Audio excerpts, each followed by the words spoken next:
Good evening, folks, and welcome to the Sultans of Shadilay podcast. I am joined, as always, by Trim, and we are going to have an interesting stream tonight. We're going to look at how Hello. Justin Trudeau, the cuck-in-chief, and Dan Andrews, the infectinator-in-chief, both reckon Hitler was a pussy, and they're going to prove how much of a pussy he was by speed-running the Holocaust 2.0. Then, of course, Me. Oh God. we'll take a look at how the NHS is a fucking abomination, and how women have screwed themselves over this time. Yeah, that's gonna be that's a big one. That's a good one there. Yeah, it's going to be a slightly different than usual format today, because since the Lotus Eaters have started off talking about the ongoing COVID fascism in Canada and Australia, that's going to tie into my normal 2-hour rant about how Australia is a third world dystopian hellhole. But at least our buildings don't fall over in earthquakes, so we've got that going for us. We have small mercies. Indeed. So, let's get right into it. So let's have a good old look at Trudeau and Dictator Dan. Let's go. Alright, so obviously, Justin Trudeau reckons that he is human, I suppose. Would be a good start. I mean, is he really? Well, I assume so. Fidel Castro was human and Trudeau's his son, so why not? True, but he still is kind of an asshole. Yeah, I feel sorry for the Canadians who voted for anybody but Trudeau. Christ. I mean, they voted for Trudeau, so they deserve what they get. But the people that didn't vote for him does not No. deserve him. Christ, I feel sorry for them. And honestly, this whole mess does make me question the validity of the entire Westminster system. Considering that Trudeau himself got, what did they say? Something like 20% of the vote for his party, and yet somehow they're in charge? I don't know who he sucks off, but goddamn, he gotta give the best fucking blowjobs, dude. Perhaps. But yes, he called... Yeah, here we go. Just from The Guardian itself in their subtitle for the video, Trudeau calls election victory clear mandate to get Canada through pandemic. If 20%'s a clear mandate, fuck me sideways. Oh man, it's funny how two sides of the globe you have fucking Trudeau and that Australian dude. God damn it, Yeah, they're Duffy just as B bad. asks, when will Canada demand showers before entering quarantine? Well, I don't think Trudeau's built quarantine camps yet, but Australia has. So, Trudeau will probably do it slightly after Australia tests out the system for him. What? Australia's already built quarantine camps. So, Yeah.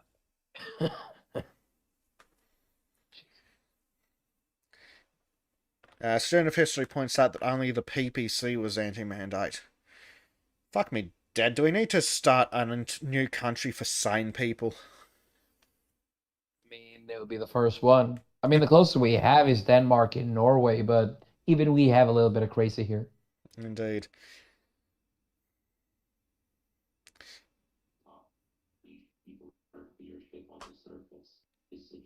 Yeah, we can hear your cutscenes, Jim. Yeah, sorry. I'm currently playing Metroid Dread. Yeah, so Prime Knight says pandemic. Corona is now endemic. We will never see the end of it. That's what Trudeau's counting on. And senior history says the Bolsheviks, Mensheviks, and conservatives are pro-mandate there. But Van Diepen says he didn't really win. He gets more than the others, but less than last time. And Gregory Press says, Kekistan? Yes, we shall form Kekistan. One day it will exist. Though I do hear that there's some American military equipment going cheap in the Middle East. Yeah, but I hear there a lot of cum stains in those. Small sacrifices for him, for the greater good. True, true.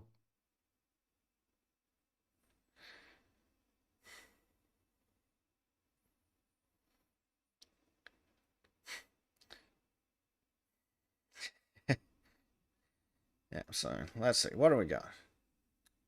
So, of course, enforcement measures will ensure everyone is vaccinated. It's kind of just still pretending like that they that. don't have mandatory vaccines for all citizens. I don't like this. I don't like this at all. It's like, oh, you have to take the vax. So fucking gay. Oh, Indeed, but like some places are still going, oh, we don't have a mandate, but you can't work, you can't go shopping, you can't go to the pub, you can't travel on public transport without having the vaccine. So if you can't engage in society at all, what's the difference between that and straight up imprisoning people who haven't had the vaccine? I don't know. Is there even a fucking difference at this point? Well, probably not, given that when you tell people that they can't have entertainment, they can't have employment, and they can't have food legally, well, people are going to resort to illegal measures, aren't they? That's only fair at some points. And not that I condone illegality, but when it's illegal to have basic human rights, then I kinda have to endorse fucking criminality. Yeah, as student history says, they must sort out the dissenters somehow, right? Otherwise, you can't make an authoritarian system. Well, they've managed to make some pretty authoritarian systems so far.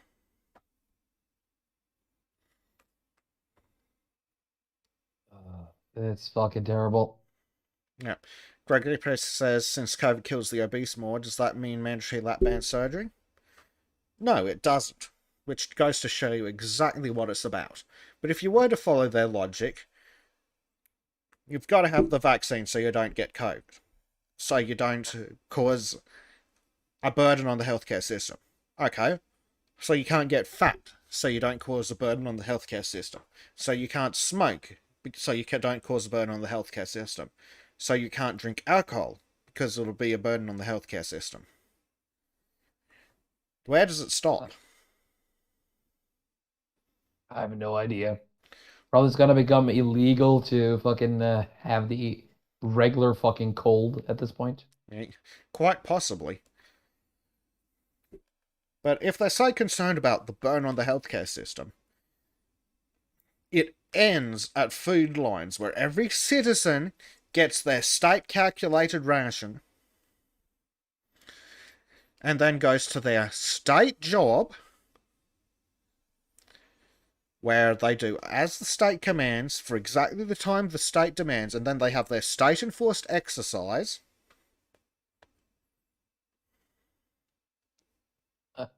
This reminds me of that Donald Duck in Nazi Germany thing.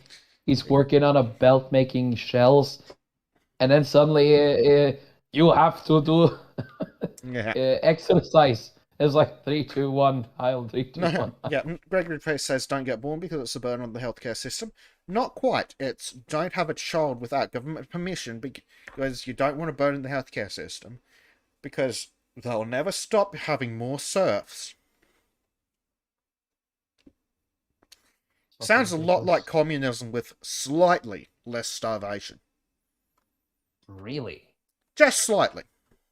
Kinda. Staying in forced starvation.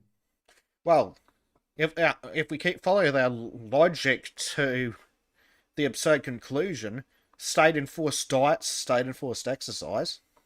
I mean, it will truly solve the fucking fat guy problem, but I kind of want. I'd rather be fat by my own fucking choice. Yeah. Though that is retarded by itself. I'd rather not be fat, but I also hate exercise. But that's Yeah, and entirely my force. fault. I don't blame anyone else for me being a fat, lazy bastard. I blame me for being a fat, lazy bastard. Good.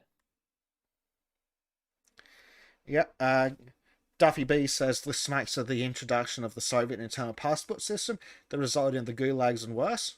So, exactly like the Iron Curtain in Australia, where you can only travel between states if you've bent over backwards and begged on your hands and knees and you're travelling for an approved reason, with approved permits.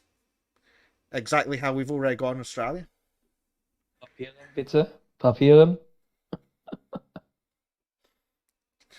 I know I'm laughing and mean it as a joke, but it's kind of not a joke, you guys. Yeah. Duffy B says in a year's time, I would expect there to be rounding up of the antisocial unvaccinated elements if they're caught outside of their zones. Again, Australia is weeks away. Christ. Bas Van Diepen says you can't have gay sex, it will be a burn on the healthcare system. Is there a limit because that goes against their standards? For now.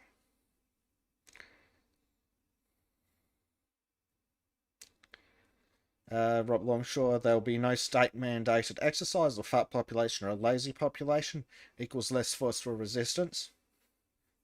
There's a point there. But I imagine that the population won't stay fat on their government gruel ration and their enforced labour on the government farms and in the government tobacco fields and in the government cotton fields. And like Duffy B says, the starvation will come only a matter of opportunity by the government. I mean, we're already close enough. Yep. Exactly, Gregory. Victoria already has authorised workers. You can only work if you're authorised. You can only work if your job is essential to the collective. And you can only do your job if you are vaccinated. If you live in Victoria, you cannot work under any circumstances if you're unvaccinated at this point in time. Really? Yes. That was one of the videos that the Lotus Eaters covered. That is what Dictator Dan was saying. In Melbourne and in regional Victoria, if you are on the authorised worker list, you must be vaccinated, or you can't work. Oh God, that's ridiculous. Robert Longshore says, have you ever seen a dog attack by a dog that was fat? Excellent point. Excellent point indeed. Keep the populace fat, stupid, and amused. It's literally bread and circuses. And in a year's time, it'll be the unvaccinated flying to the death in the Colosseums. Yeah.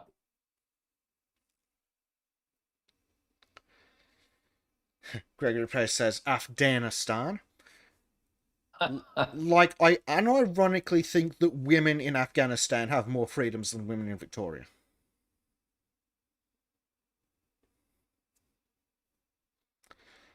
I'd like to hear an argument against that. I got nothing. Yeah. Like, what rights do women in Afghanistan not have that women in Victoria do have? Because women in Victoria must wear their state-mandated face covering.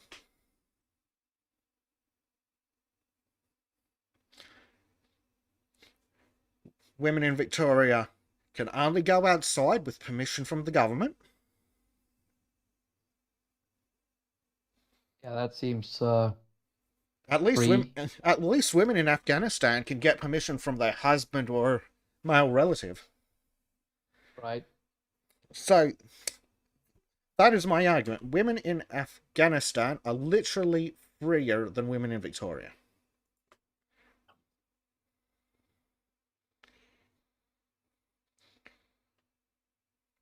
A student of history says it's unironically neo-feudalism. Serfs' work nobles have their own special rules and extract. And then he says, just saying it now, black market and smugglers do nothing wrong. Support your local speakeasy.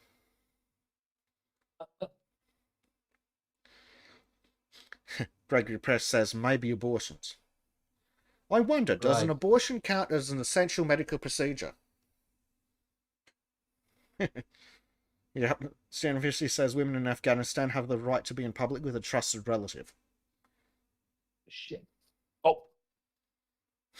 Oh. Shit, not oh, is an appropriate response to that, and I assume whatever happened in the game. Yeah, I ended up getting stabbed in the face by a giant robot. Well, that's counterproductive. Have you tried not doing that? I'm currently trying, but unfortunately I'm failing.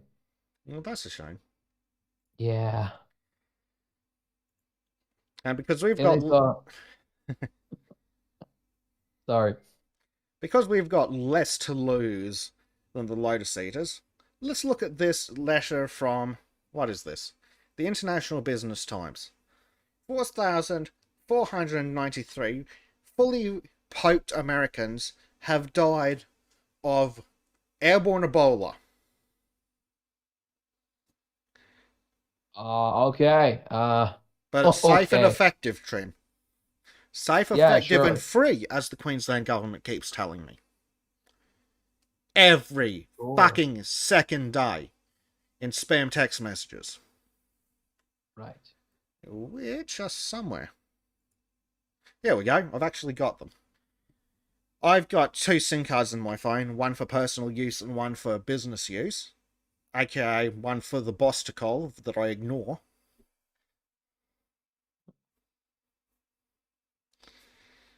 Robert Longshore asks, so if you stay out of work by not getting the poke in Oz, can you still get the government cheese? For now. But I'm willing to bet that very soon they'll go the same route as Germany. If you don't get the poke, that's the same as refusing to get a job. Therefore, you don't deserve unemployment benefits. Therefore, go and starve because you didn't get a medical procedure.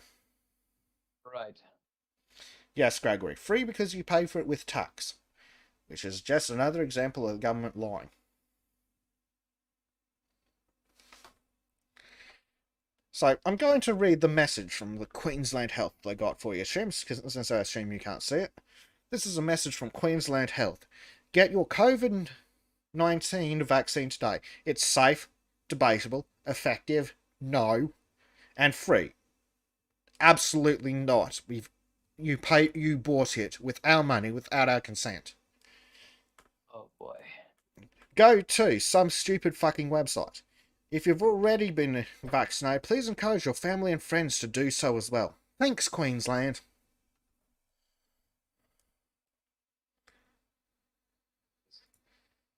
Yes, safe and effective, says the CDC. 4,493 Americans and their families would beg to differ. Right. Fucking terrible. And we'll, Sorry for goofing, guys. Ah, yes, if you guys haven't already caught on, Trim is a miracle case. Despite the fact that all of the governments in the world have told us that influenza has been defeated and eliminated, Trim has managed to catch it. I managed to get the sole case on the whole fucking planet. Of course I had to. Were you poking around under Arctic ice or something while you were up north, Trim? I did conduct some necromancy on some ancient fucking frozen tower. That was fun. Yeah, I bet. Sorry. Fuck my life. So let's have a Oh, look at the Office of National Statistics in the UK. In England, between January 2nd and July 2nd this year, there were 51,281 deaths involving airborne Ebola. what happened? You said Ebola. I didn't hear you. Kind of cut out. Airborne Ebola, which is Oh yeah, how of I am course. referring to this thing. Yeah, I mean the completely not. It's bovid. Yes. And he says to remember that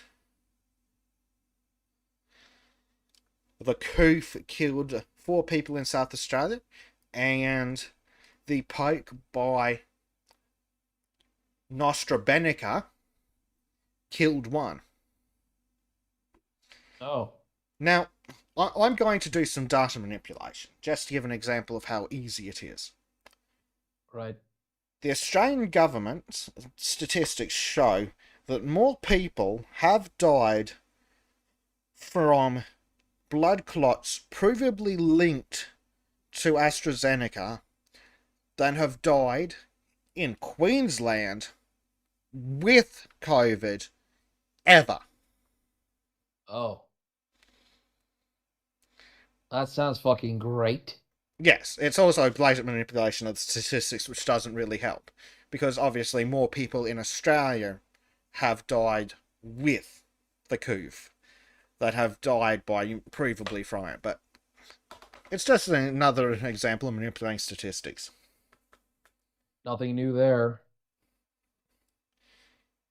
Robert Longshore says his wife, child, and he have been trying to shake off a cold for the last 2 weeks. Well, better be careful. Where is that article?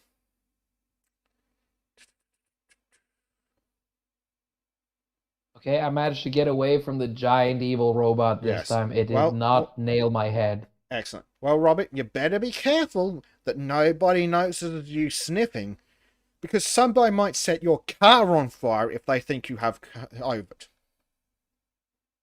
What?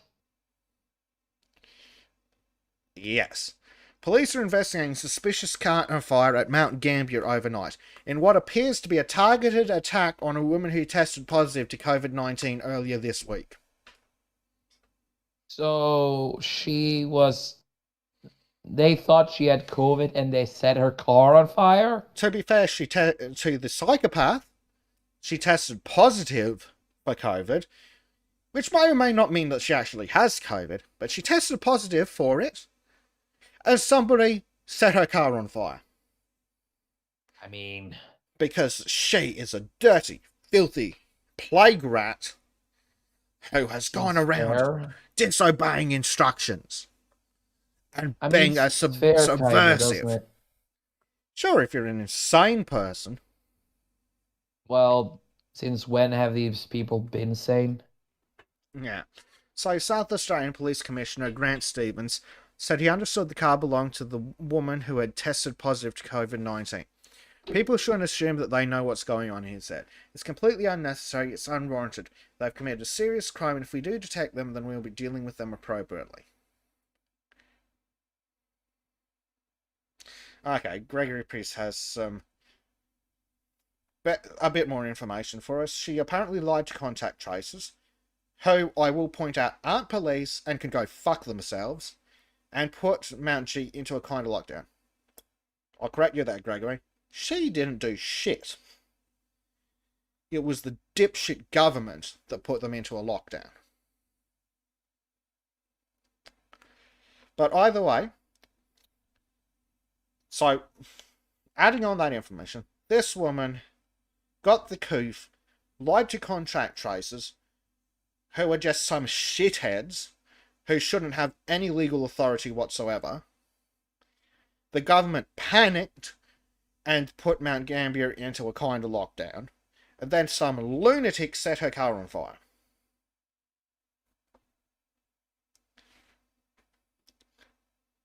Wow. We live in a sane and completely lucid world.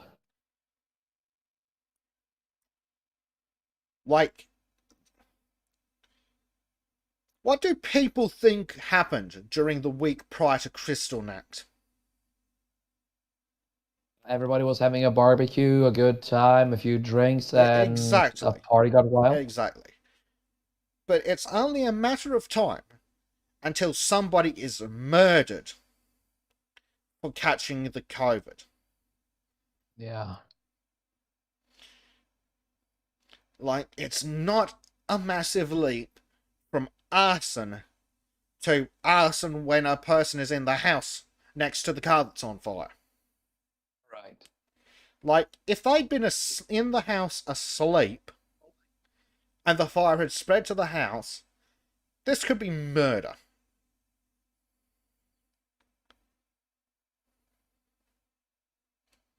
If anyone had been in that car, that would be. They would fucking lit that car on fire if they were there. Because I have a feeling that they fucking would. Oh, they absolutely. Well, they didn't know she wasn't there. Or they might know. But oh yeah, here we go. Mount Gambier was plunged into a week of heavy restrictions after the woman tested positive.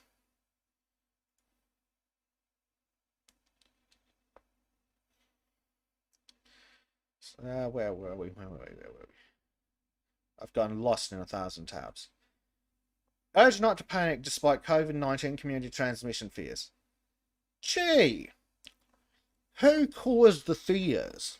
Could it be a psychotic media and a despotic government? No, of course not. Why would government ever do anything terrible to us? Yeah, so listen to this.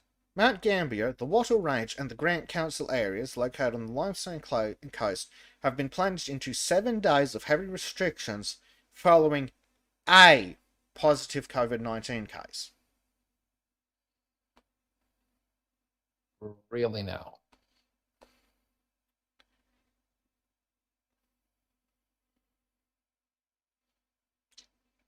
Yes. Basvin asks, does being murdered because of COVID count as a COVID death? If you Ah, tested positive to COVID in the 28 days prior to being murdered, yes. okay. It seems fucking reasonable. Sure. Yes. So the woman tested positive in Mount Gambier after getting tested on October 1st after returning from Victoria. Authorities said the woman had visited family in Casterton within South Australia's border bubble, but have since been piecing together the woman's movements, including whether she travelled to Melbourne.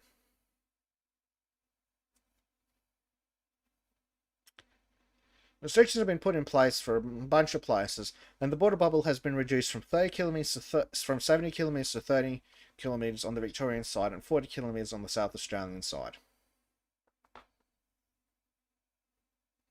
God damn it. A single case. A single case plunges hundreds of people into heavy restrictions, and somebody sets the woman's car on fire.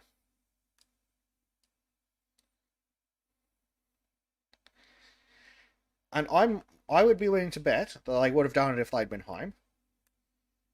And if by What? chance the fire had jumped from the car to the house and killed somebody, they'd be murdered by us. Oh, of course. It is only a matter of time until somebody murders somebody for being positive, for testing positive. The Führer approves, I suppose. Yeah, I suppose.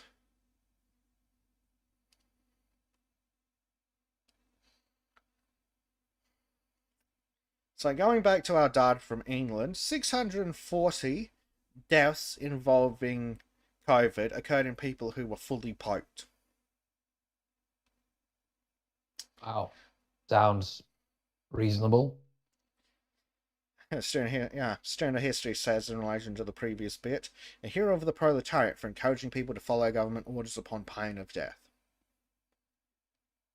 Yes, Nuremberg has an answer to people like that. reasonable and calm individuals. Trust Perhaps, them, of course. but perhaps people like this should think back to what happened to members of the Middle East after France was liberated.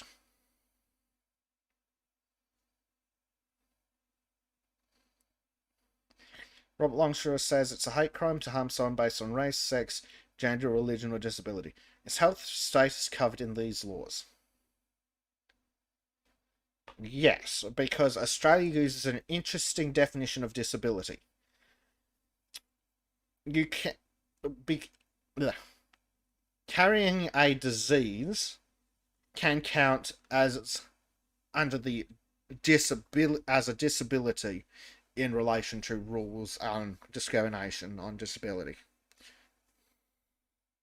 Seems nice and fantastic Yeah. and fantabulous. Senior history says, basically, like I said, the senior trial's going to be lit AF. Oh, I hope so.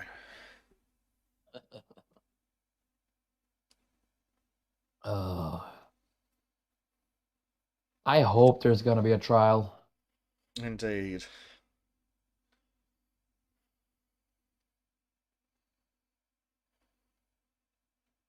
Oh shit, not again.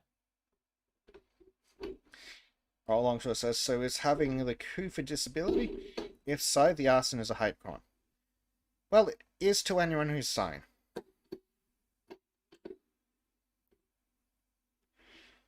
But I'm sure they won't treat it that way.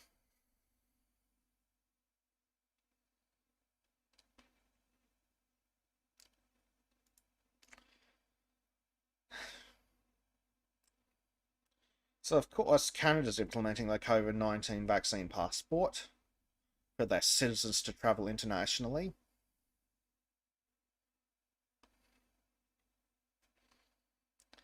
Oh boy. This is gonna be so much fun. Indeed.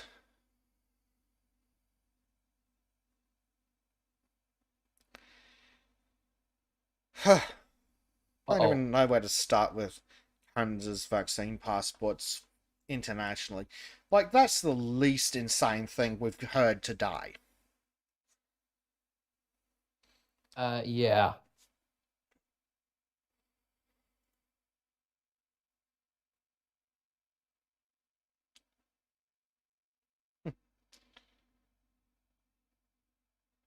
Oh boy.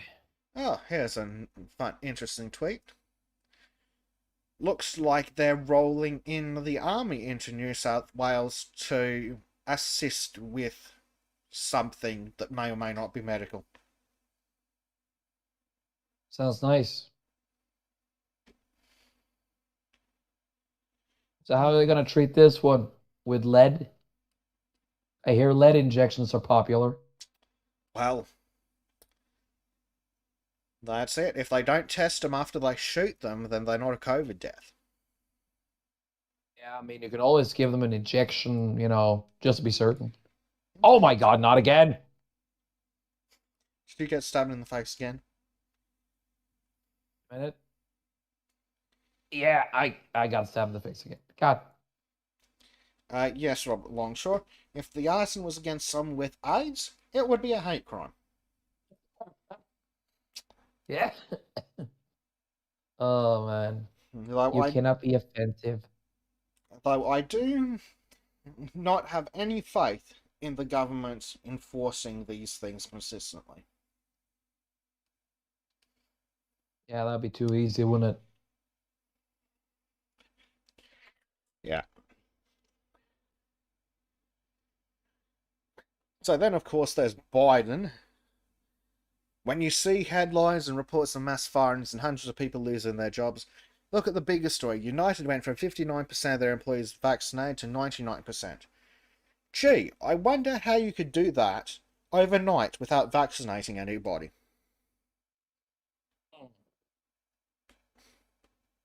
Yeah, I don't know.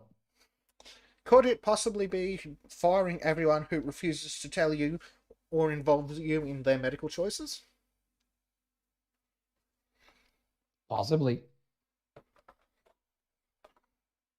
I mean, if you're after common sense and logic, then need not apply. I go, oh my God, not again.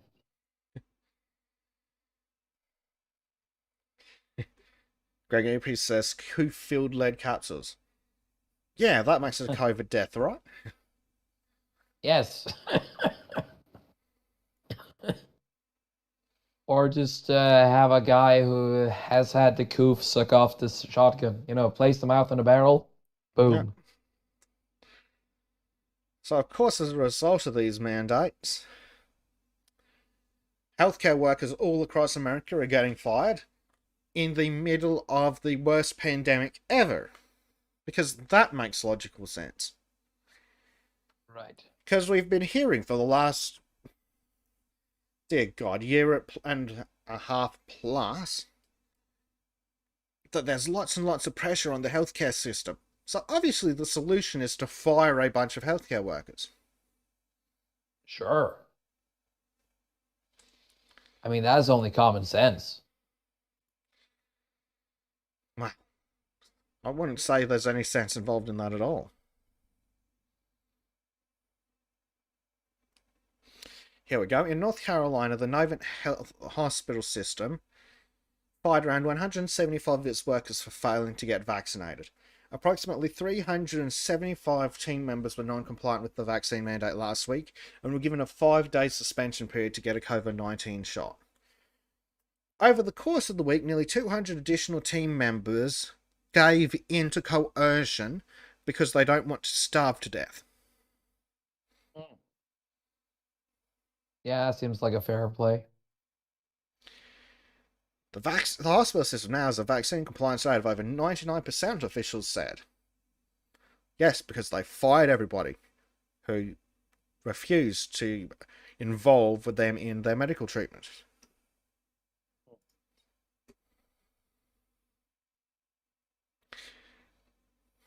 In Texas, Shot myself in the Houston back. Methodist Hospital saw 153 employees quit or fired over the vaccine requirement. Of those, 26 were nurses. Sure. Sounds like a nice and healthy way to spend your day. Indeed.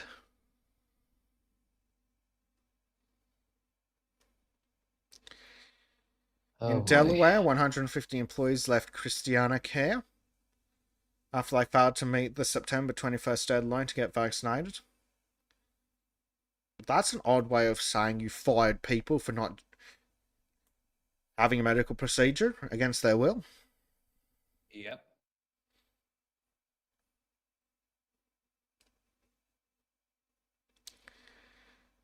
In New York, Northwell, the state's largest private hospital system, has let go a few hundred employees who refuse to involve them in their medical decisions. In New York City, about 500 nurses for New York City Health Plus hospitals are not at work and have been preemptively replaced. Nice.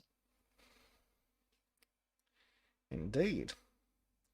Erie County Medical Center Corporation in Buffalo, New York said 7% of their workforce, which is 276 employees, was on administrative leave for failing to be experimented on against their will.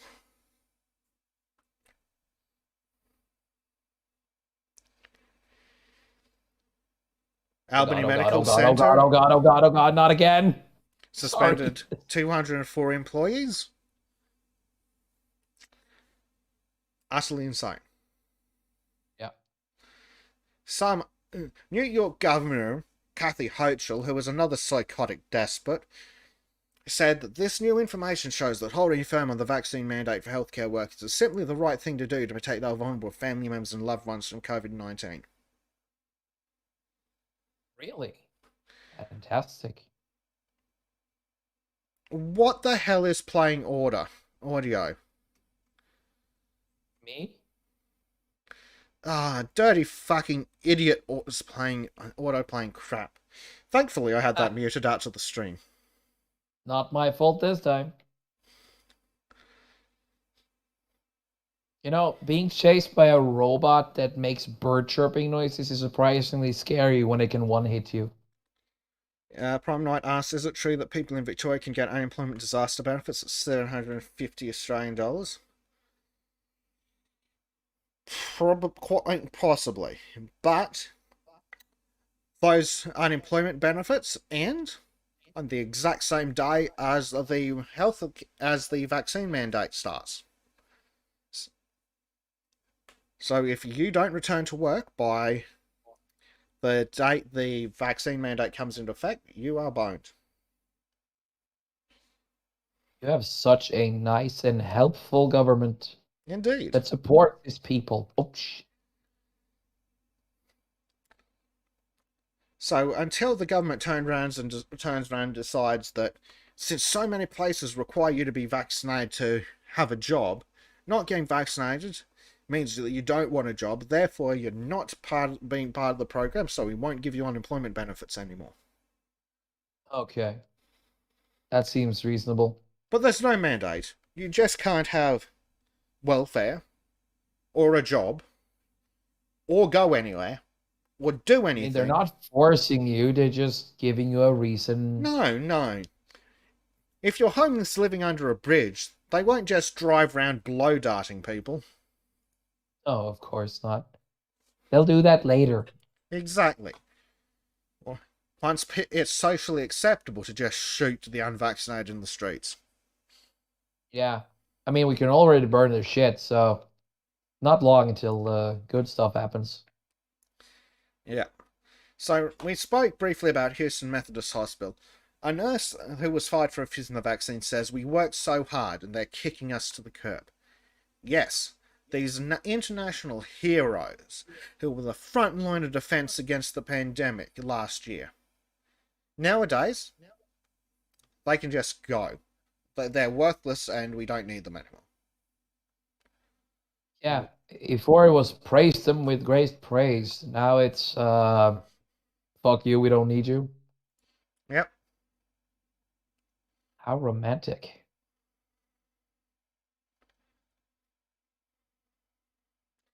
So let's have a look at some adverse events from the CDC. So, first, they lie by saying that they're safe and effective.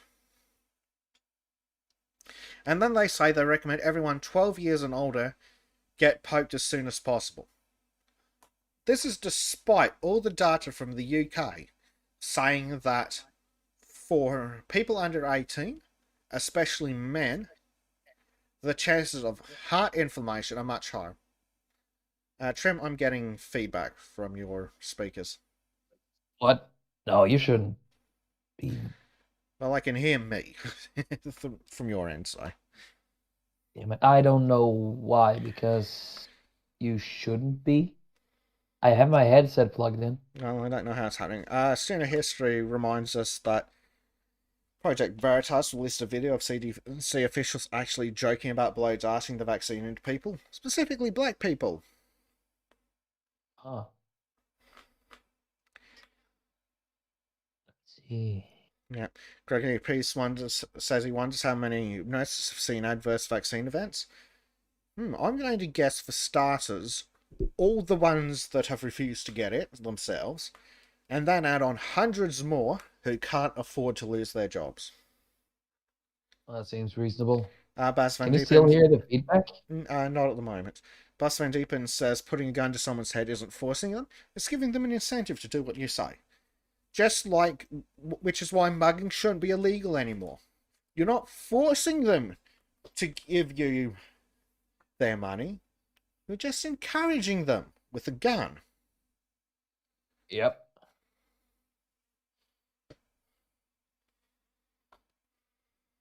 Very encouraging, actually. Mm-hmm.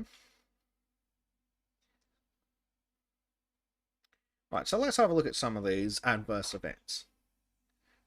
Anaphylaxis occurs in approximately 2 to 5 people per million, which isn't horrendous, but it is information that should be given to people when they look at the data and choose not to have it. Yeah. Then we have thrombosis with thrombocytopenia. TTS after Johnson and Johnson. They 14.9 million doses have been given, and CDC and FDA identified 47 confirmed reports of people who got the vaccine developing thrombosis.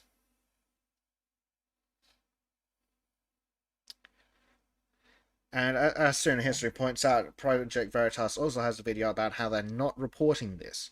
So this is just the stuff that's been reported. I mean, that sounds reasonable. Why report something that needs reporting? Mm-hmm. Women younger than 50 years old especially should be aware of the rare but increased risk of this adverse event. Wow. To date, there have been 2 confirmed cases following Moderna's vaccine have been reported to VAERS after 376 million doses. Then, of course, we have Guillain-Barré syndrome, and people receiving Johnson & Johnson. It's supposed to be a rare disorder where the body's immune system damages nerve cells. So 14.9 million doses have been administered. There have been around 219 preliminary reports of GBS. Right. Then we have myocarditis and pericarditis, which somehow Sargon is completely incapable of saying. Poor Sargon. Yeah, not every word it can get to him. I mean, we all have the words we can't do. Yeah. As of September 29, 2021, VAERS has received 1,590 reports of myocarditis or pericarditis among people ages 30 and younger who receive the vaccine. Most cases have been reported after mRNA vaccination, particularly in male adolescents and young adults. Through follow-up, CDC and FDA have confirmed 906 reports.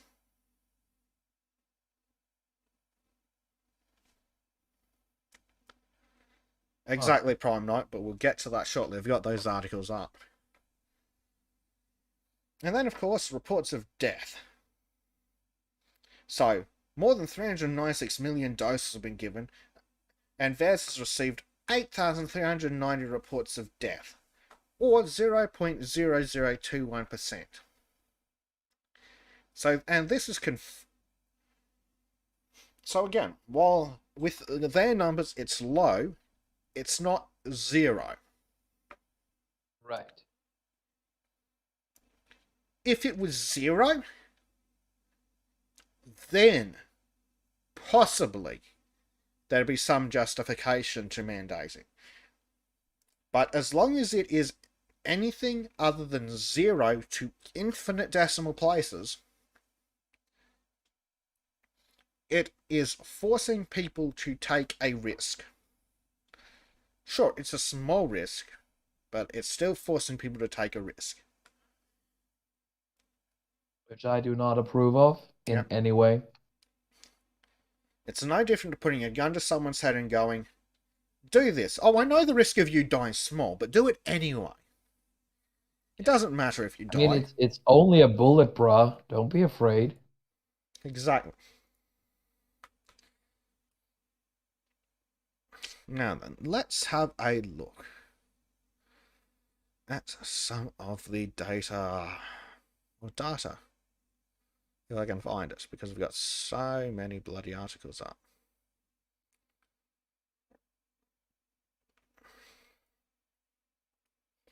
Well, how about we take a look at Slovenia, who has temporarily suspended the use of the Johnson & Johnson vaccine. Really? Yep. Because there's such a small risk of dying from it that they need to suspend use of it.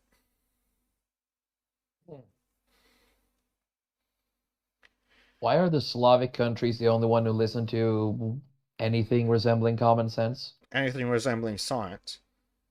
So, that too. This woman died of a brain hemorrhage and blood clots linked to Johnson & Johnson. Slovenia immediately suspended it. The CDC, on the other hand, CDC and FDA, have confirmed Let's see. What did they say they'd confirmed?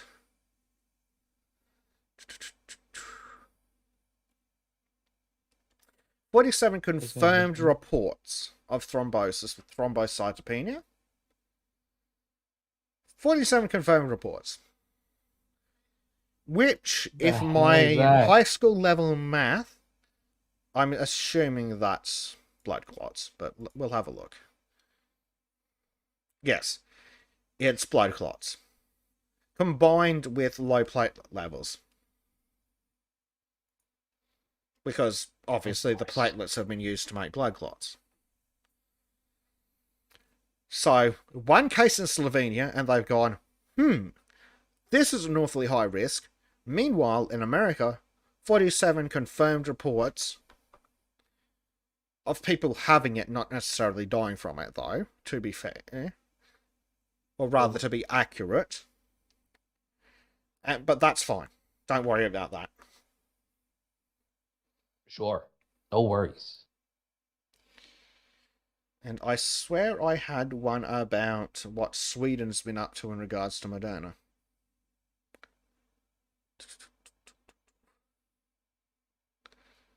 Sadly, I've got so many bloody articles. And I have not organised them well enough.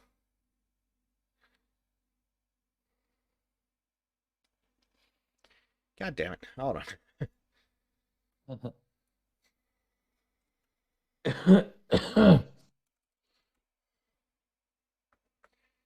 Okay, here we go. Let's go to Al Jazeera, because apparently the Arabic world is the only place you can get trustworthy news these days. Yes, I did just say that. Sweden and Denmark pause Moderna jabs for younger age groups because of possible rare side effects, including heart inflammation. The Swedish Health Agency said it would pause using the shot for people born in 1991 and after, due to an increased risk of myocarditis and pericarditis. Right. That includes us, doesn't it, Trim?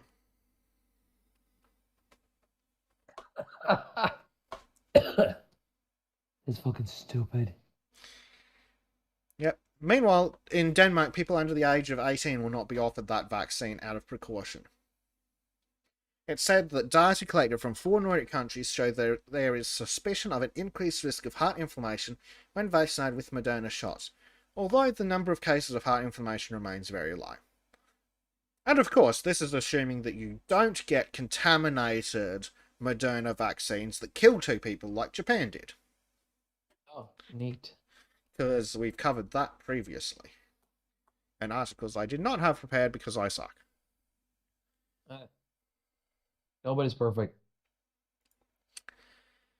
So, fuck off. I'm not spending money on your stupid fucking newspaper, Washington Post.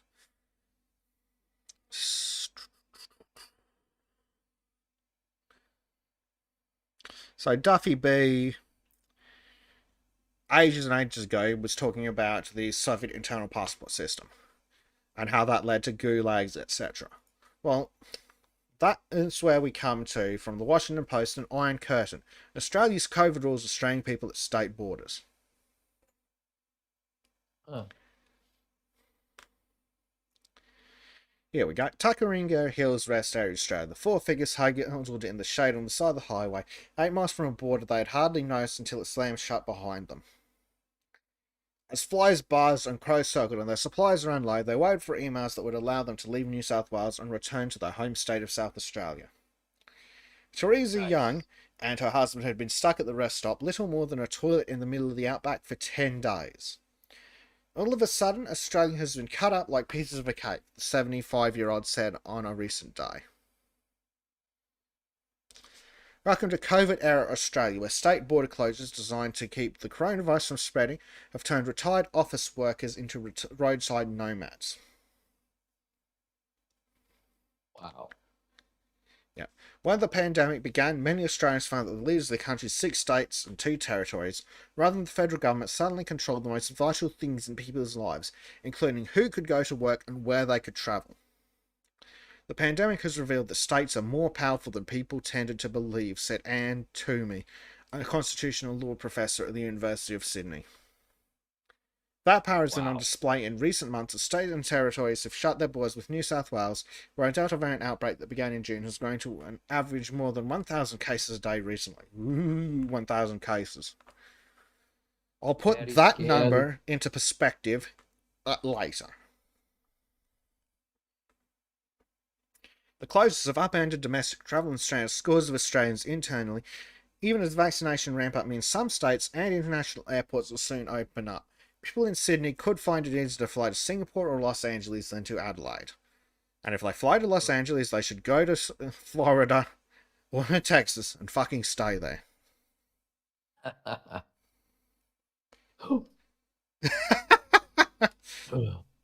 Prime Knight's been finding some funny articles. We'll have a look at Nice. those later. So here we go. Part of That's the problem wonderful. is geography. 5 of Australia's 8 states or territories are bigger than Texas. 2 of them are bigger than Alaska. Yeah, it's a big place, isn't it?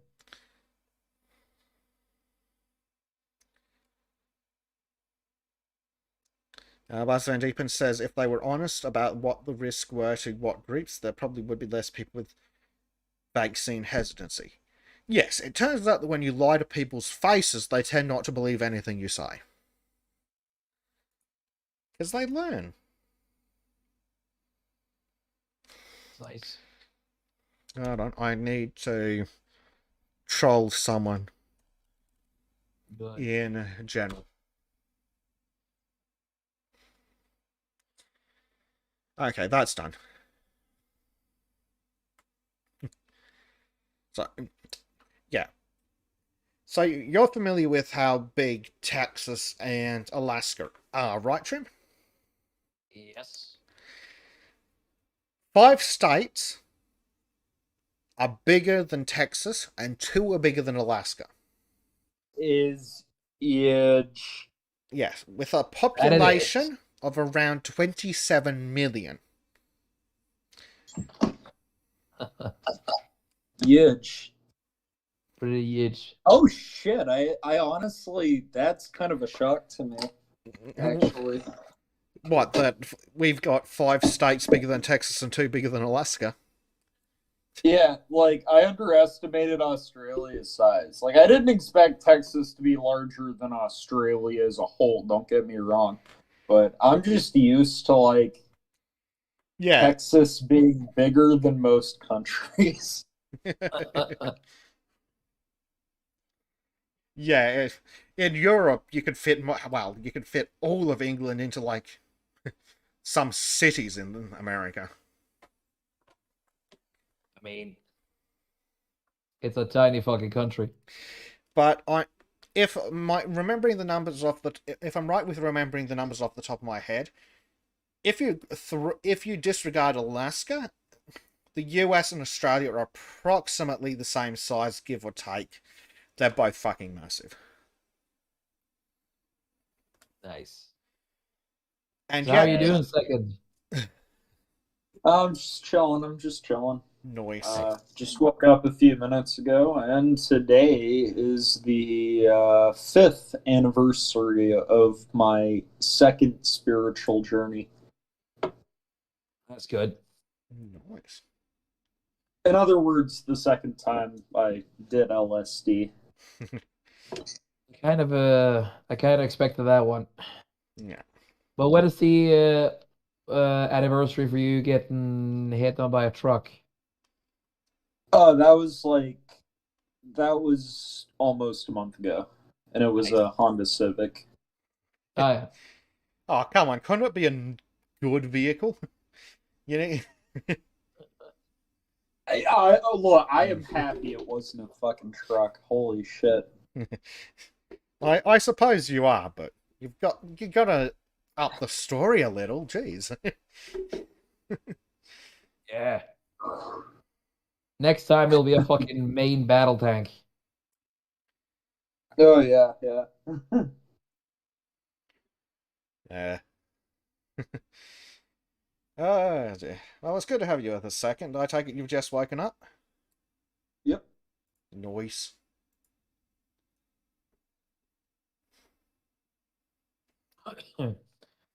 So, I got the coof second, so I'm sorry for having a weird voice.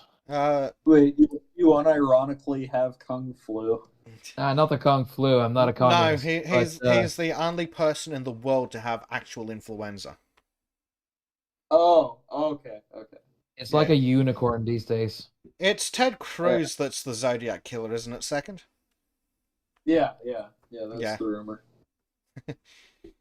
Yeah. I'm starting to Point become a Okay, big fan I've of him been then. watching like a lot of like Ted Cruz on the Senate floor clips, and he like, yeah, I'll simp for him. He's like he's based and he's like good at speaking. yeah. Well, that's something at least. Well, if he is the Zodiac Killer, apparently some code breakers have solved his cipher, so he'd better watch out. Oh shit! He's on the ropes now, bro. Yeah, we'll have a closer look at that after we get away from looking at the world's largest open-air prison. I mean, at least he got something. Yeah. So getting back to it, part of the problem is geography. 5 of Australia's 8 states or territories are bigger than Texas, but they often have only a few highways connecting them, enabling bureaucratic bottlenecks in the age of COVID. At the border between New South Wales and Queensland, where there have been protests and Father's Day parties, and the saga of a 3-year-old separated from his parents, officials recently relaxed some restrictions. Ooh. Ooh. Conservatism. But here's the article. 3-year-old Queensland boy who was trapped in New South Wales when Queensland closed its border has flown into Brisbane after receiving an exemption from Queensland Health. He was trapped in a different state, separated from his parents, because of stupid bureaucrats. Wonderful. Yeah. I thought child separation was bad, according to the left. Well, in the age of COVID, anything that isn't the COVID is a good thing. Like, say, firebombing someone's car and risking burning their house down. That's acceptable in the age of COVID. Yeah, sure as hell seems like it. You missed that second. I think you would have enjoyed that article. Was that like Extinction Rebellion? Oh, no. In South Australia, or Cell Block C, according to Caffeinated Century 9's map in live shows, they threw a massive area into heavy restrictions over one case that tested positive, and then somebody firebombed the woman's car. Nice. You don't firebomb her car. Well, they were punishing her for heresy, I think. Yeah, and having the coof. It's a serious business, guys. Honestly, like I feel like I'm allowed to say this because I'm not Australian, but honestly, at this point, if there were like a revolution against the government in Australia, I'd support it. Thank you. I Course. appreciate that. Yeah, and I'm not saying that. I'm not saying that ironically. Like we Americans, like revolted against Britain for like much less. Like holy fuck. Okay, did not see that one coming. Did not see that one coming. Yeah, oh god.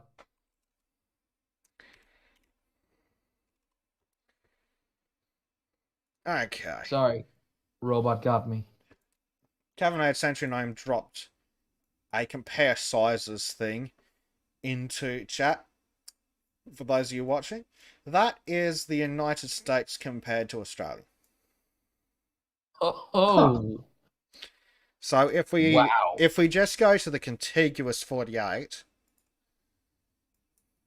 you know, the important bits, Yeah. and just drag that over Australia, Gee. About the same. Holy shit. Hey, how many Norways can you fit in Australia in America? Yeah. If I could spell Norway in Norway. yes.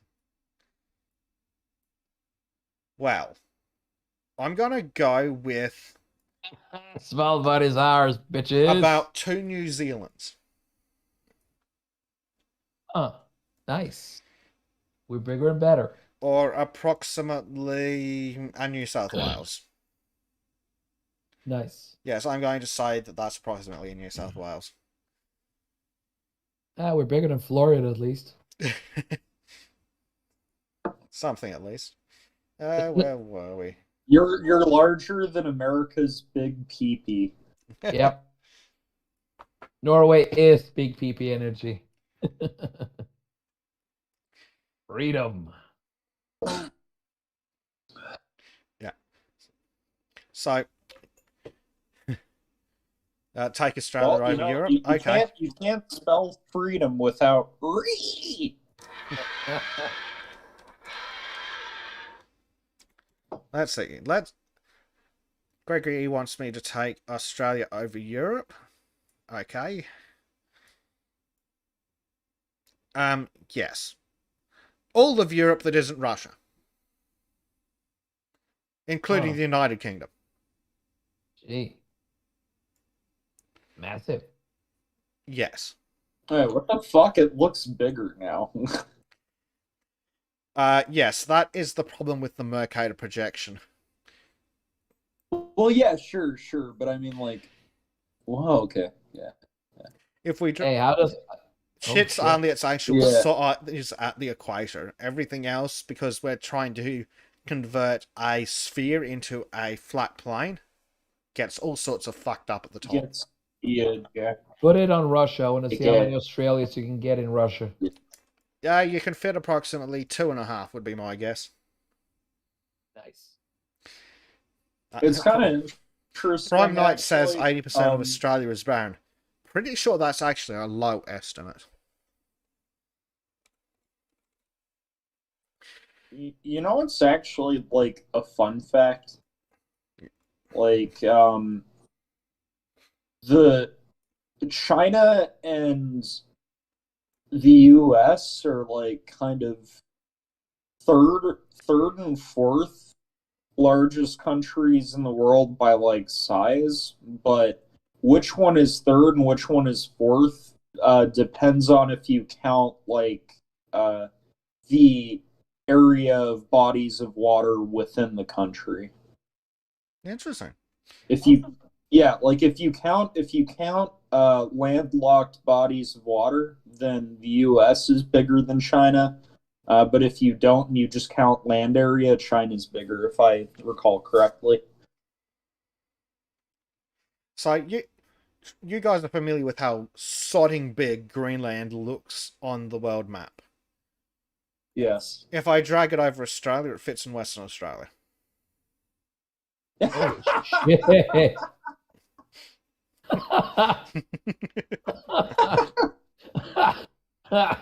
Illusions. That's the Mercator projection for you. Jesus fucking Christ. I don't give a shit about your freedom. Oh, that's Gee, wonderful. who are you quoting? I'll Dan just stab Andrews, you in the Justin head. Trudeau, Joe Biden, the evil witch from New South Wales, who's at least who's quit due to corruption investigations. Well, at least you quit. Well, you don't have much choice when you're being investigated for corruption. I mean, she could have stayed on, like a certain tumor called Trudeau. Well, in Australia, because everything's corrupt, the general rule is that if you're a corrupt politician, if you resign, the corruption investigators just pretend the whole thing disappeared. Uh-oh. Well, that's funny. Well, you know, Justin Trudeau is like Peter Pan. He's the boy that refuses to grow up. Based.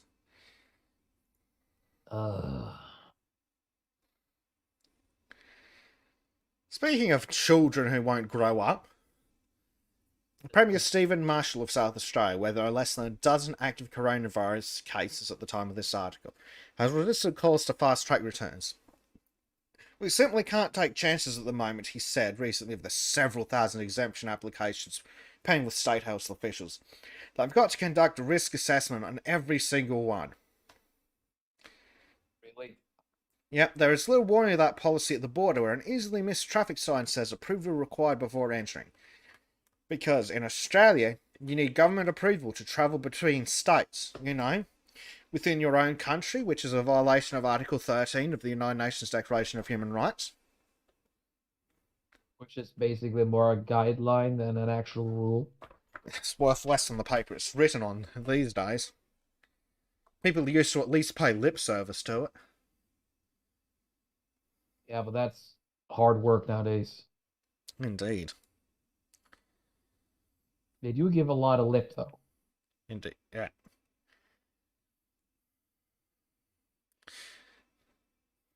Oh, shit.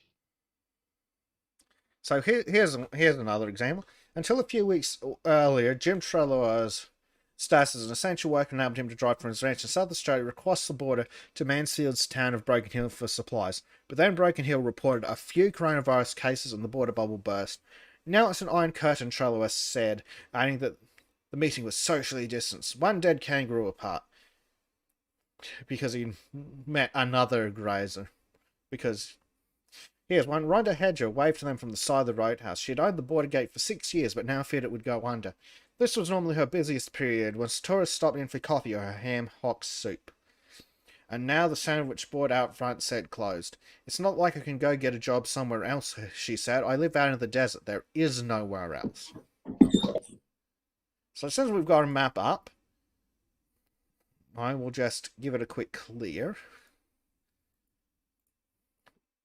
So, she lives near the border of New South Wales and South Australia. So, she lives somewhere around the area on the screen.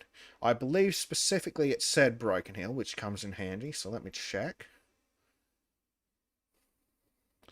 Yes, so they are talking about Broken Hill. So Broken Hill is right about in the middle of the screen, if it's possible to see that. Sydney is on the right-hand side of the screen. Adelaide is down towards the bottom to the left.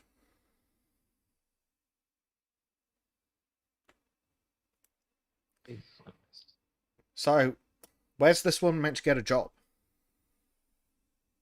I don't know. Because the government sure won't pay for her to be rehomed to Sydney. Because they probably won't even let her into Sydney anyway. Because not only can you not travel between states, you cannot travel between... what would it be called? Council areas. Council areas? Yes. So I'm just trying to think how it would translate best.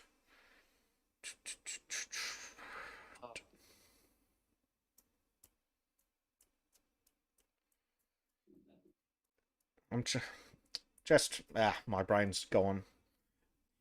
I blame the fact that it's early in the morning. Like a shire or something. Or second would probably understand if I said, well, he'd probably know the name of the area that a sheriff manages. The sheriff is responsible for policing in a county. Thank you, student of history. That is the word I've been stumbling over like an idiot. So, in some places in Australia, you cannot travel between counties. Oh.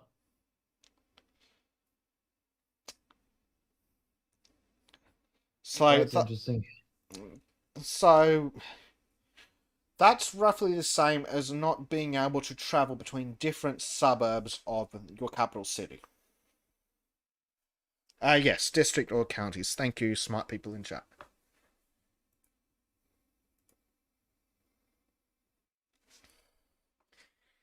Yes, student of history, in some places, Sydney in particular, you can't leave counties. Reverend Dave says you can't go from Manhattan to the Bronx, essentially. Yes, exactly right. Yeah, I'm that not seems a sure little if bit it's currently okay. the case in Sydney, but previously in the they had it where you couldn't leave what they call local government areas or suburbs. So even smaller than a county, you couldn't leave without a permit. And even then, you had to be tested every 3 days at one point. But yes, that's how strict some restrictions have been, where you can't travel between county. Yes, or you're restricted to traveling within 5 kilometers of your home. Well, that seems wonderful and fair. Oh, God. Yeah, Tasmania's not quite as bad, mostly because there's like 2 cities in Tasmania. Mhm. It's the tiny shithole island attached to the big shithole island. Sounds wonderful. And just because I can, I want to bring England down and compare it to Tasmania. Apparently, I can't do that. I need to bring down the United Kingdom. That's wonderful. Oh, no, no, no, no, no, not a. God. Have you been stabbed in the face again? Not stabbed in the face, but I was tricked down a fucking elevator. Yes. So you can fit approximately, I'd say, 2.5 Tasmanias into the United Kingdom. Neat. Gregory's priest says the last South Australia lockdown was 2 kilometres. So you could not travel more than 2 kilometres from your home. Lucky for him, that covers his whole town. Duffy B says we'll trade you Manhattan for Tasmania. No, but we will not give you a Tasmania. Not for a fucking bunch of New Yorkers. Tell you what, we'll give you the entirety of Victoria. How's that sound? Sounds fair. Hell, at this point, I'd trade Victoria for fucking California. That's a... Excellent.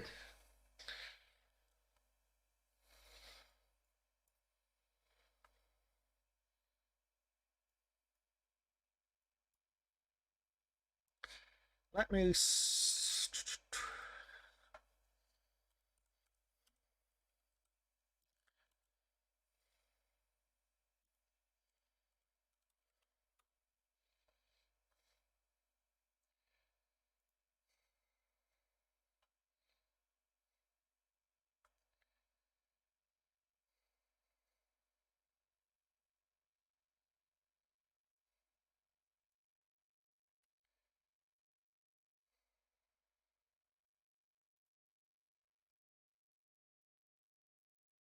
Prudence indeed will dictate that governments long established not be changed for light and transient causes.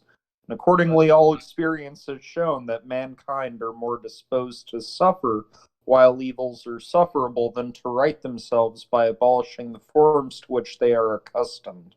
But when a long train of abuses and usurpations, pursuing invariably the same object, and vices are designed to reduce them under absolute despotism, it is their right, it is their duty to throw off such government and to provide new guards for their future security. Based.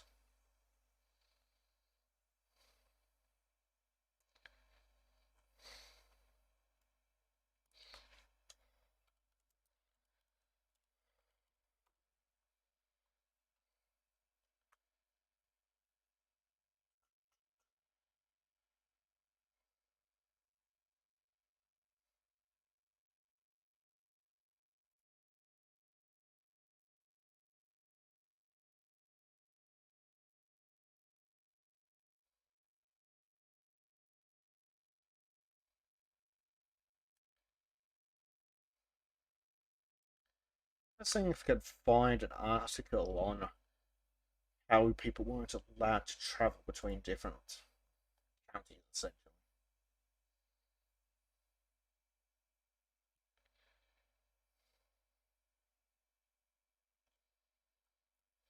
Mm.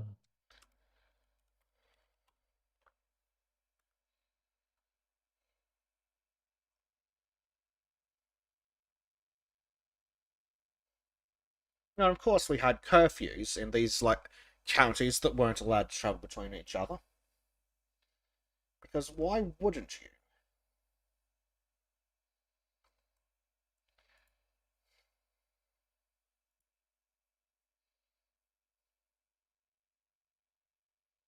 Mm.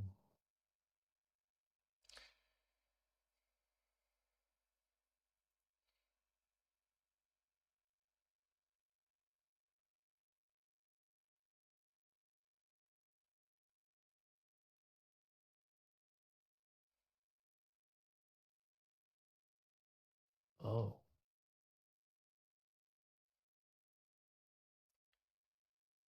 Here we go. It's not quite what I was after, but it is a good example. Here, for example, if you want to travel across county lines, you might need a mandatory COVID test. Oh. Neat. Yep. Student official says, so the 5 kilometre rule means my shop would close? No one's that close? Yes. Yes, it does.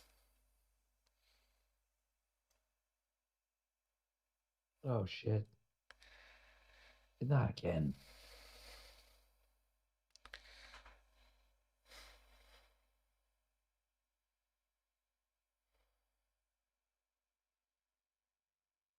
And these are the relaxed restrictions we're currently looking at.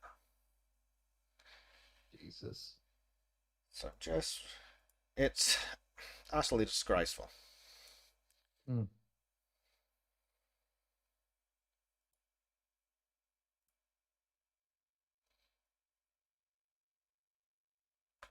So going back to the lady who operates the roadhouse in the middle of nowhere, she blamed state premiers who she felt were competing to impose the toughest restrictions. Which is true and accurate. They need to open the country up before we have no country left, she said. Her cousin had driven 1,000 miles to take a new job in South Australia, only to be turned away because he didn't have the right permit. Hedger told him and his wife they could stay with her while they waited. 2 months later, the job was gone and the permit had not arrived.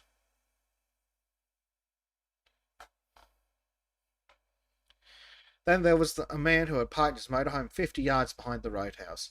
Hedger thought he was antisocial or worried about contagion, but he had another reason for picking the spot. Last year, the 68-year-old had driven from his home in Western Australia across the country to the Hunter Valley in New South Wales after learning that his younger brother was dying of colon cancer. He took his brother out of the hospital and drove into the plot of land where he had planned to build a house before falling ill. When his brother died in January, Lee spent several months getting his estate in order. He had just sold his brother's land when the Hunter Valley announced it was going into lockdown. Lee had been at the border for 2.5 weeks waiting for permission to go home. Western Australia was closed to people coming from New South Wales, he said, so the only way he could apply to enter his home state was to illegally enter South Australia first. I'm in no man's land here, he said, pulling up a GPS map showing his motorhome a few feet across the border. The trick had worked. Western Australia had given him the green light to return. Now he was waiting for South Australia to let him in, even though he was technically already there. Wow.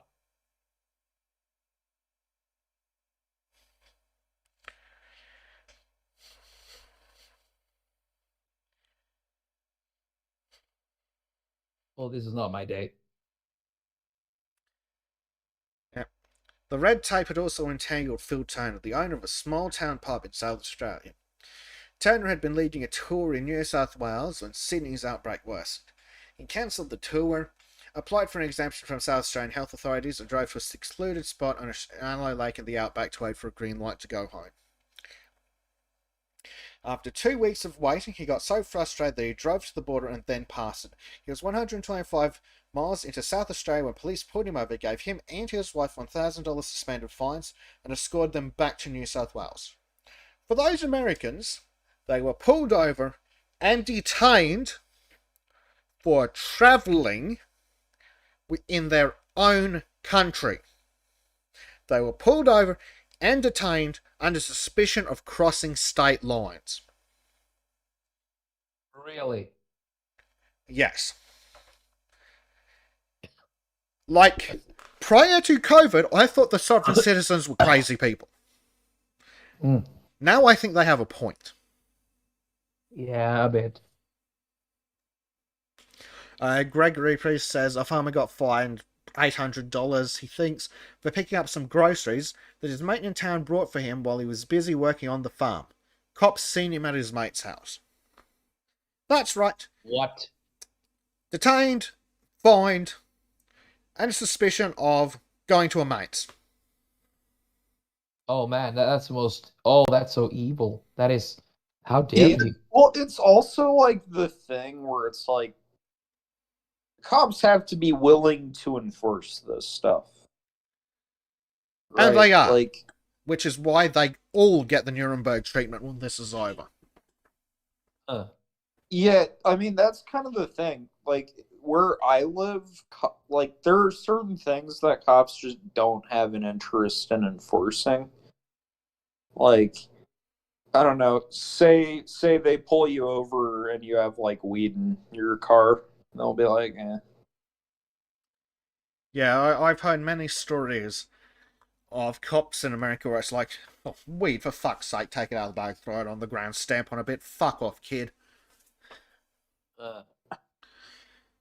You know, the sane, appropriate response rather than ruining someone's life over what should be a recreational narcotic. Yeah. Oh There are no, worse they have things than weed. fucking They weed. might ruin their life by smoking weed. I'm gonna ruin their life first. Yep. For smoking weed. Teach them a lesson. Makes so much sense. Yeah. You know the worst part about having the flu, the voice cracks. God.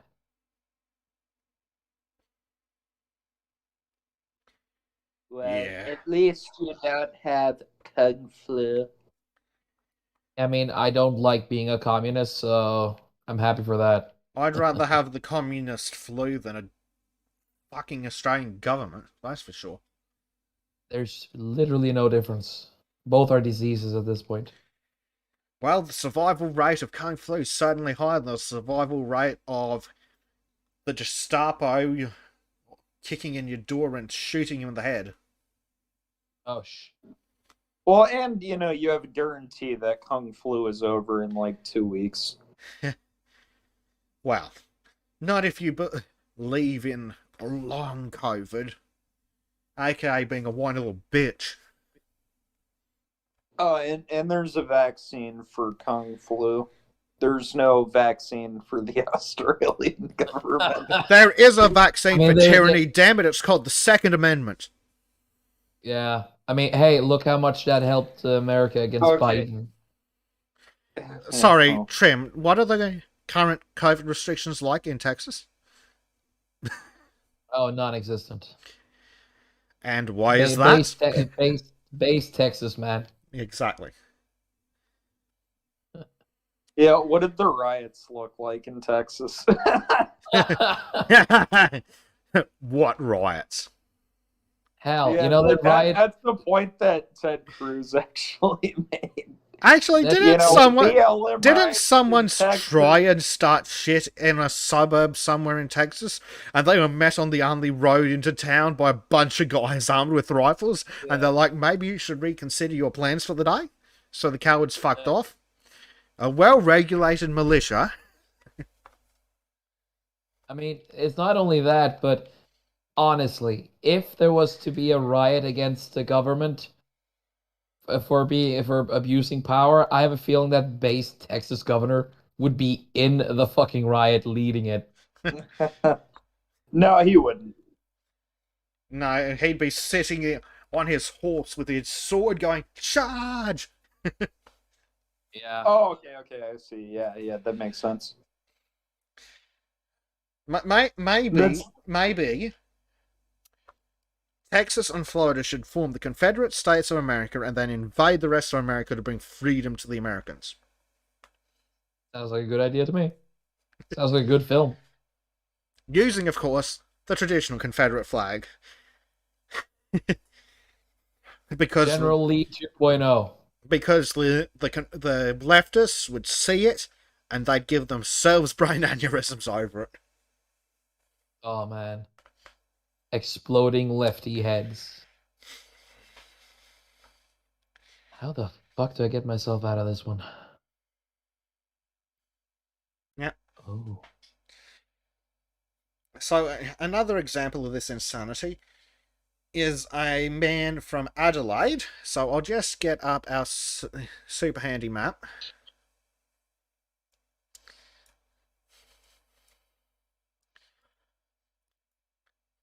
So Adelaide is in South Australia, roughly.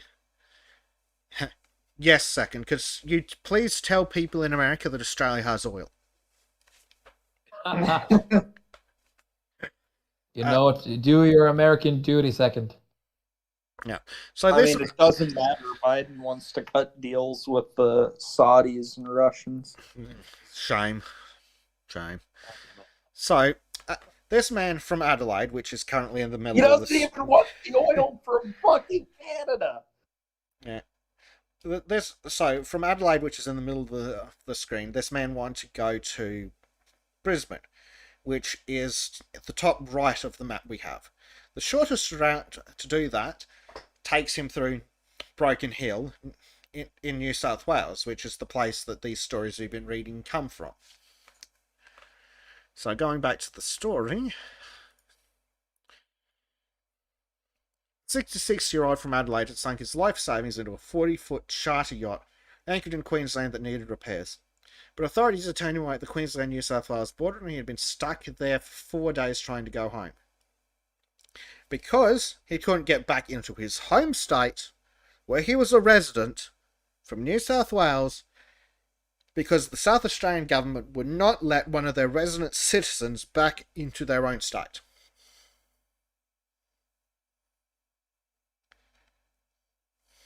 Sounds like loads of fun. If, say, California tried this, shit. If whatever the states are that separate Florida from the rest of America turned around and went, oh, we're not allowing Floridians in so they can go to Texas, I'm reasonably sure Florida would go to war. Nice. At least I imagine that there would. I imagine that based Florida man would not be standing by allowing people to prevent his citizens from returning home. Oh yeah, absolutely not. Like, that's one of the things. Like, people will bitch like, yeah, oh, COVID death count under Trump. Ooh, that kind of shit. Rather die from But COVID it's than a like, bullet to the back of Trump the is head. like one of the only world leaders who didn't go full like tyranny because of COVID. Yes, Billy Blog's secession. Once based Florida man has saved America, he needs to come free Australia.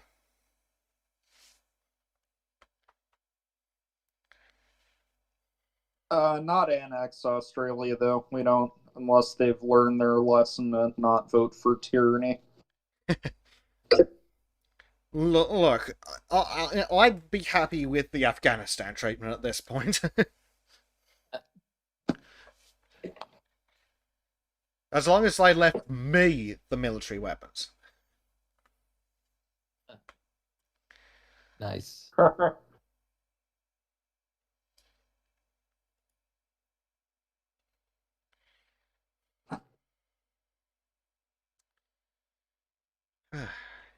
Fuck the Guardian's a useless website when you want a specific article.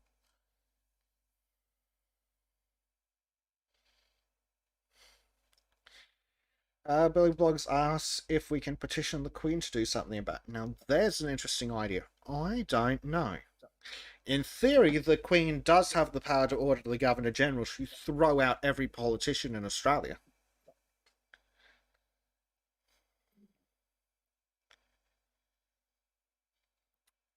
I wonder. Maybe it is time for the Queen to get back into politics.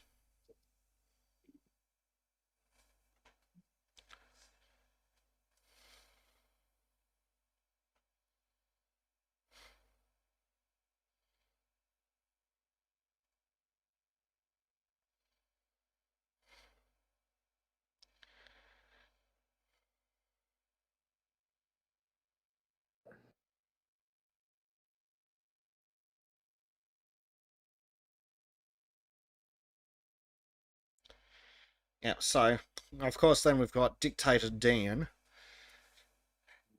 stating how if you haven't had a vaccine by the 15th of October, can't get involved in the economy.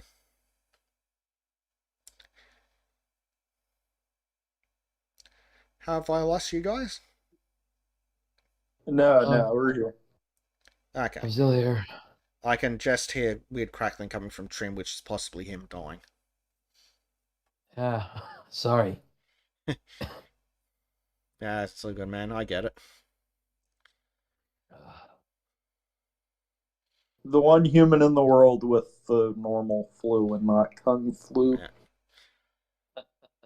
So, speaking of normal flu, from the from the Pharmacy Guild of Australia, let's have a look at influenza in 2019, shall we? In 2019, Australia's health system has had to face one of the worst flu seasons on record. The number of reported flu cases for 2019 has climbed over 300,000 at the time of writing, which is 80% higher than 2018 and 17% higher than 2017, described by experts as the worst ever. Sadly, this year, at least 812 people have died from the flu. An increase from 64 people in 2018 and up from at least 804 in 2018, whilst almost 4,000 people have been hospitalised. So, in 2019, 300,000 cases of influenza, 812 people died from the flu. Kung flu. Yep. And we can confirm this with the Australian Government Department of Health 2019 influenza season in Australia. So this includes influenza and influenza-like illnesses. Influenza A, H3N2, accounted for an estimated 83% of notified laboratory-confirmed cases of influenza in 2019.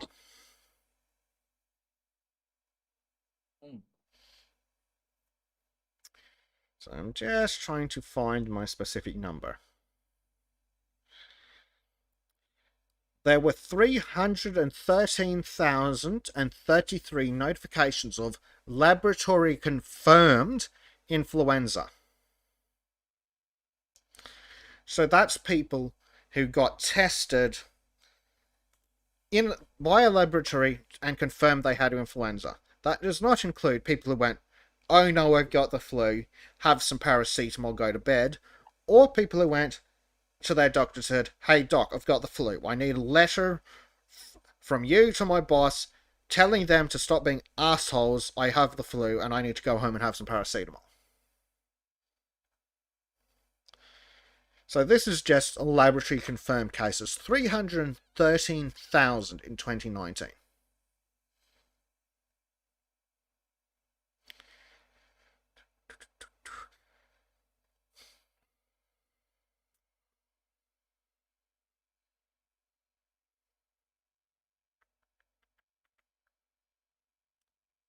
Just needing to get the number. So, the number of deaths reported in notified cases of laboratory confirmed influenza was 953. So, in laboratory confirmed cases of influenza that then died, 953 in the year of 2019.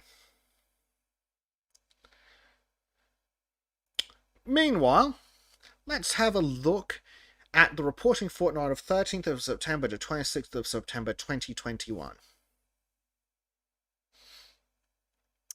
Influenza-like illness activity in the community remains at historically low levels in 2021. Gee, really? Wonder why? Because it's fun and happy-go-lucky time. Yep. Notifications of laboratory confirmed influenza remain low since April 2020.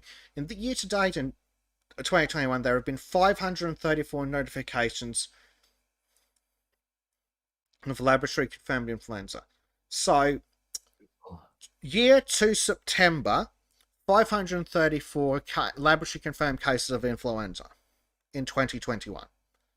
In 2019, for the year, there were 313,000. Where did it go? Not quite certain. Maybe magically disappeared because fairies stole it, I suppose. Yep. Or maybe people doing really shit tests for viruses that cause influenza-like illness misdiagnosed nearly every flu case in the country. Nice.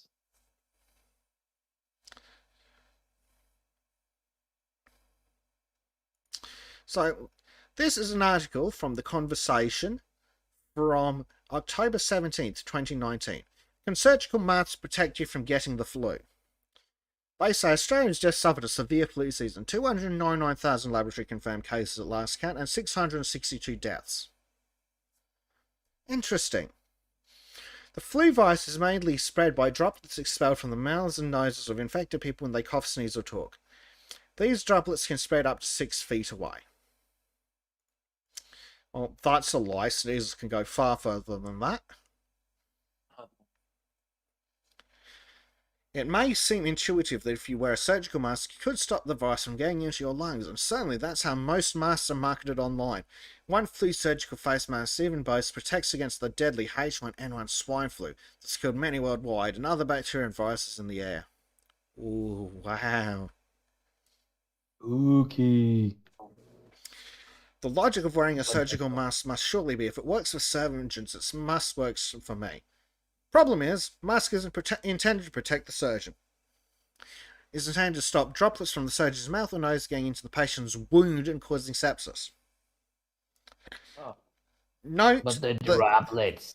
Note that sepsis is caused by bacteria. The thing that's usually larger than viruses by multiple factors of magnitude. Oh. Well, I mean, sense is evil. Yeah. But despite their use for more than a century, their prophylactic effectiveness is in doubt. Indeed, a recent study showed that surgical masks can be a source of bacterial contamination in the operating theatre. Although they are designed to trap bacteria, again, this is bacteria, something that is much, much larger than a virus. So, although they are designed to trap bacteria shed by the surgeon's nose and mouth, the study found bacteria on the exterior of the used masks. Alright, my dudes, I think I'm gonna bounce. I need to be productive today. Alright, man. Have a good one. Nice talking Shadilay. again, dude. Stay free. Yeah. Peace. Peace. Peace.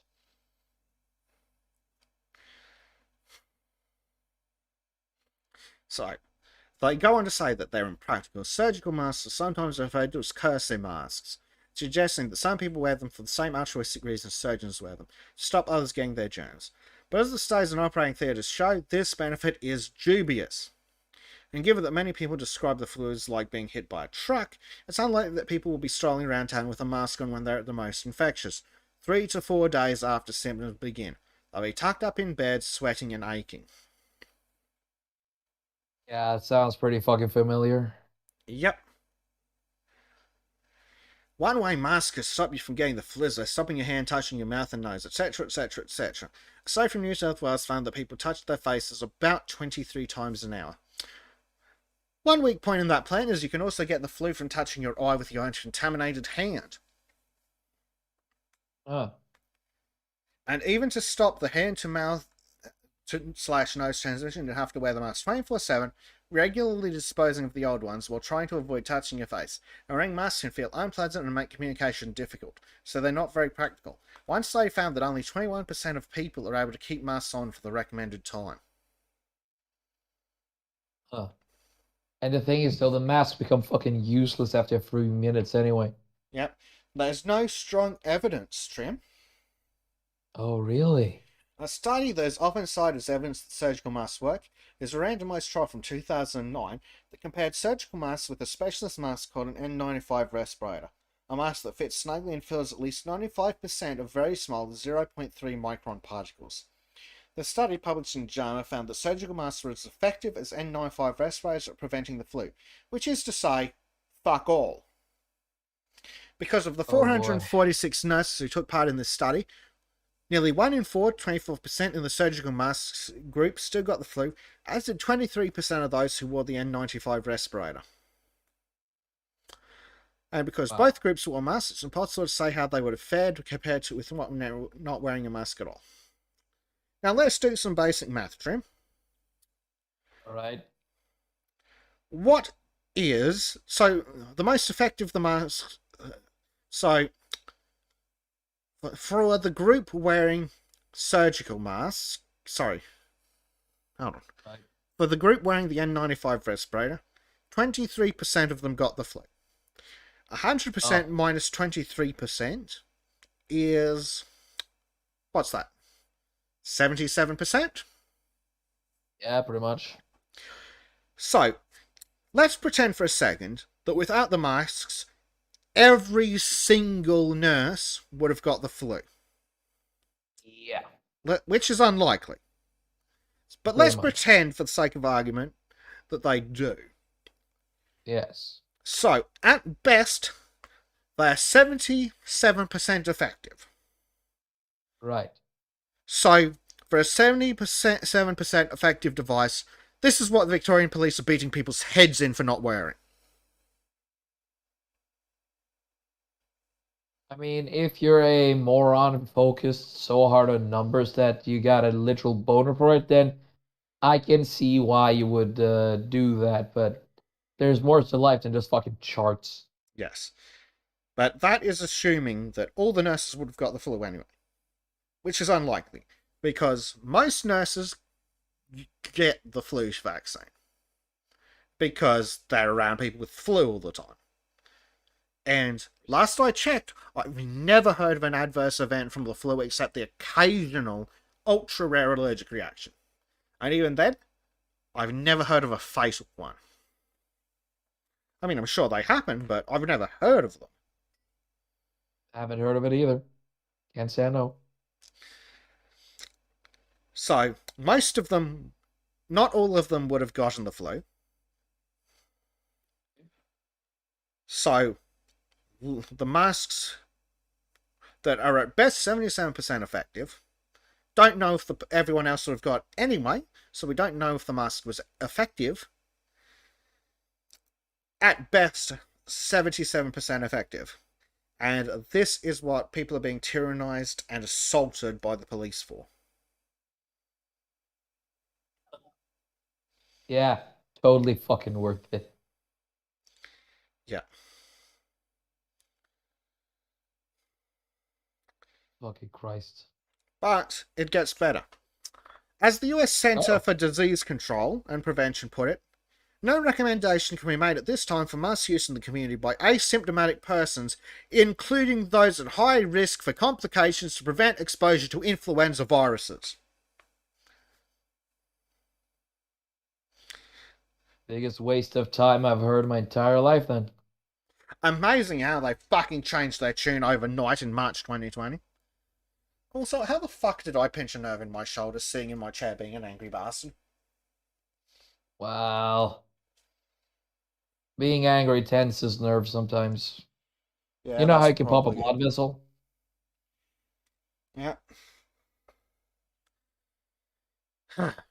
I might fucking give myself an. The government might give me an aneurysm with their continued tyranny. But still better than the government. Right.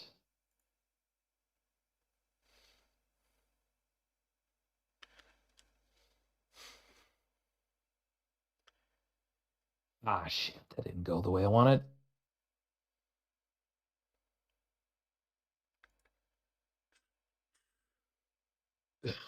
Sorry. That's alright, man. I'm just having a look at the chat. Right. Billy Bloggs said a while ago, while I was busy ranting at you about masks, the Queen should have stepped in and stopped New Zealand selling itself to China, basically becoming a vassal state. That's what people say. I don't know much. The CCP has taken over New Zealand. If you know, please tell. CCP has taken over a lot of countries. See? Yeah, and they keep on fucking going.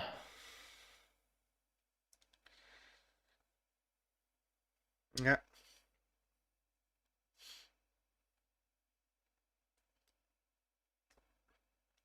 Hmm. Okay. So, here's some hilarious stupidity. And just think Go on. at how insane this would have sounded 2 years ago. Football's Okay. vaccine crisis. 2/3 of top flight players not jabbed. Stars are polluting dressing rooms, spouting COVID anti-vax about Bill Gates' infertility and using vitamins. Vitamins in all caps.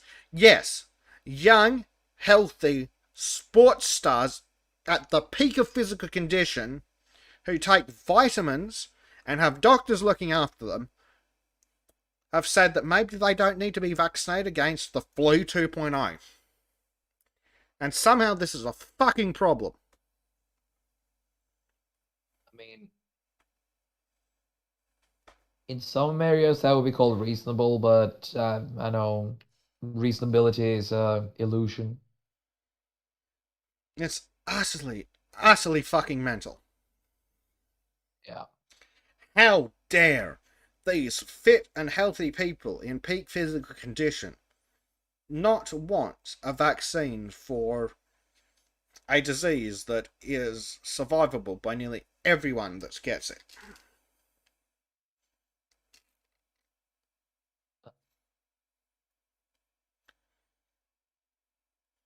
It's like telling these football players to stop eating fucking McDonald's. McDonald's isn't going to kill them with bodies like that.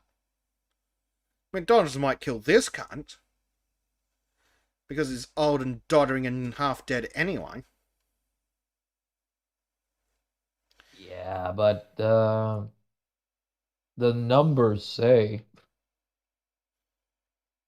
there's always a chart you'll reach out to. Ugh, Yeah. sorry, I'm just a little bit ditzy right now. Yeah. That's alright, man. You can lean back and relax if you want, and I will just rant at you. No worries for me. Let me know if you want to go lie down and die, though. Ah, no, I've already done that. Okay. I'm too busy listening to the rants. Yeah. They're funny. Yeah. So here's something that's probably changed since it came out on October the 2nd. New South Wales Police Commissioner says officers won't force businesses to comply with vaccine passport. Repeat that. What? New South Wales Police Commissioner says officers won't force businesses to comply with a vaccine passport.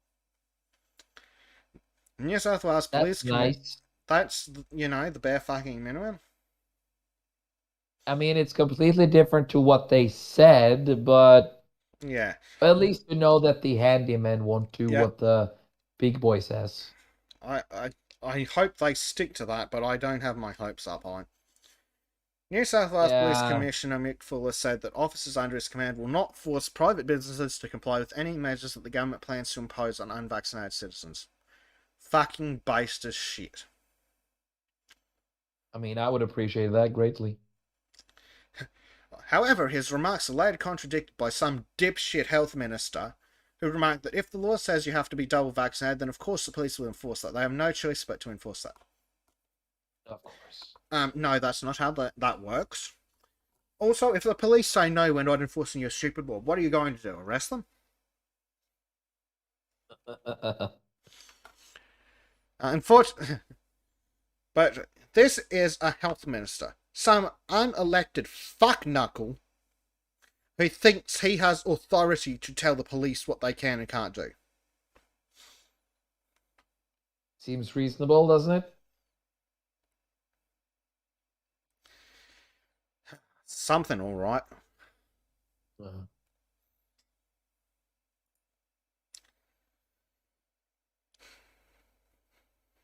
So let's have a look at some of the insanity about this. So here's some evil witch who's carrying on Monday about one new community case of COVID-19.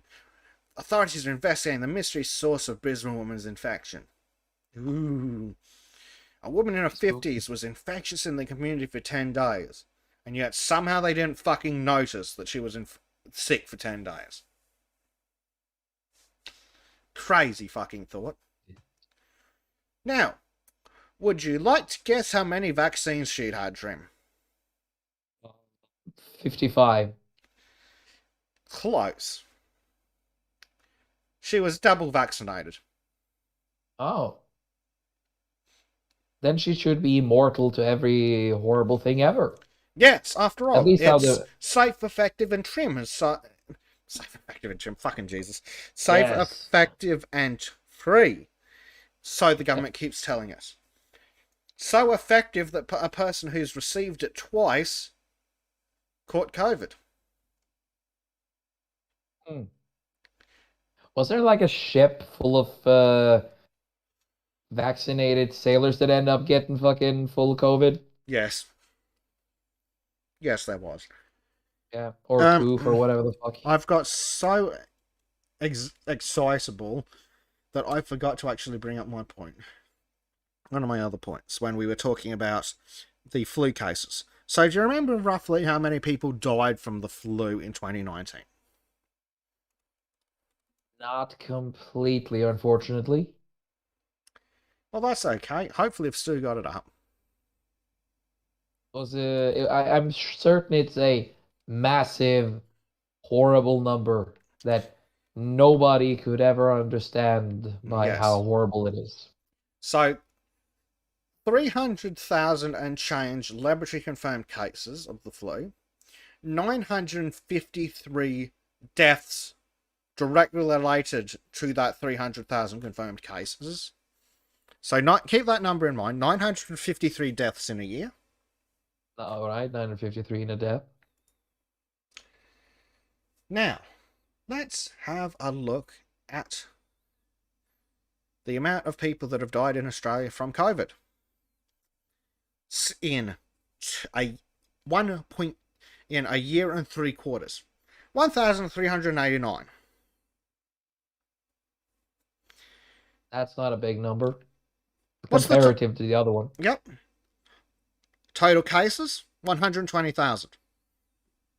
A third of what the flu had in 2019. Christ. This is what people are having their heads split open for in Victoria. A disease that's killed at best the same amount of people as the flu. At fucking Makes it best. almost seem like it's just the flu, but hey, can't fucking say heresy. Yeah, funny that. And remember, this is 900 and something deaths from laboratory confirmed cases of influenza, people who died from the flu, compared to 1,389 people who died with COVID, including all those people who had random unrelated heart attacks, or the woman in New South Wales who was in palliative care when she caught COVID and then died, but she was a COVID death. Right. Now, remind me, because what is palliative care? Is that not? Is that where they put people who are going to fucking die anyway? Most likely. Yep, but her cause of death was COVID, despite the fact that she was What? already in palliative care. No. She was completely fine. She's as healthy as that fat chick who died. Was like, I blame the non-vaccinated. Yeah, exactly. Healthy at all Fucking sizes. exactly. So here's an interesting claim from a former Australian member of Parliament. Pfizer and AstraZeneca paid lobbyists to direct Australia's leaders to push vaccine mandates. Really? This is from Team Tucker Carlson, so obviously the leftists won't believe it. A former Australian member of Parliament came out and said Pfizer and AstraZeneca are paying lobbyists to direct Australia's leaders to push vaccine mandates. Oh, I believe it. that sounds nice. Yeah. Clive Palmer, leader of the United Australia Party, claimed ousted New South Wales Premier Gladys Berejiklian was told she wouldn't be charged in a corruption probe if she imposed a vaccine mandate. Palmer made these statements a couple of weeks ago, but it's garnered a lot of attention this weekend after Berejiklian resigned in disgrace following a corruption probe. Oh boy, that is the dumbest. So she is charged for corruption, technically, right? Actually, she is corrupt, She's being investigated. right? We know And she's the only corrupt. way We just have to prove it. Oh yeah, but the thing is, though, in order to avoid being proven to be corrupt, she is being corrupt Yeah, basically. because she's basically doing. It's not for money, but corruption is more than just money. Yeah. That is. So, 2 Fucking weeks ago, retarded. Palmer said Pfizer and AstraZeneca were paying lobbyists tens of millions of dollars to direct Australia's Liberal leaders to push the double jab. According to Palmer, Berejiklian, who was under a corruption probe by the ICAC at the time, was told if she imposed strict lockdowns and vaccine mandates, she wouldn't be charged. Shortly before she resigned, she told Sydney residents that if they don't take the COVID jab, they face total social isolation indefinitely after the stay-at-home order ends in December. Berejiklian made history for overseeing one of the most fascistic regimes in modern history, like nothing we've witnessed in the Western world. It appears she was bowing to big pharma lobbyists and special interest groups, once again proving COVID mandates have nothing to do with science or saving lives. Clive Palmer told reporters of Berejiklian the only way she gets out of the inquiry is if she pushes the double jab. A lefty reporter pushed back on Clive Palmer. You think the Premier of New South Wales is trying to destroy businesses? I do, says the base legend. Yes.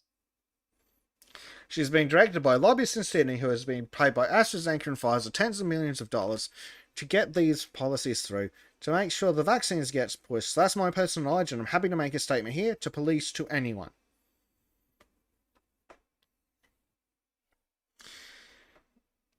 I mean, it's hard to argue with the proof. Yep. Gregory Priest says, but she saved Australia. Oh, right, she did now. Tally ho, mate. Bullshit. Indeed. I wouldn't call what she has done saved Australia. I don't know what to call it. Yeah, I she don't saved know Australia. She made sure they wouldn't die of COVID by making them commit suicide due to forcing them out of work and into social isolation. Wait, didn't we just find out that every death within the COVID era is a COVID death? So Well, technically, remember, they died of COVID. we did cover earlier that if someone has COVID when the police beat them to death, that's a COVID death. I think you have a friend in chat, Trim. Huh? I think you might have a friend in chat. Hey, Discordia, welcome. How's you do's? Done with work?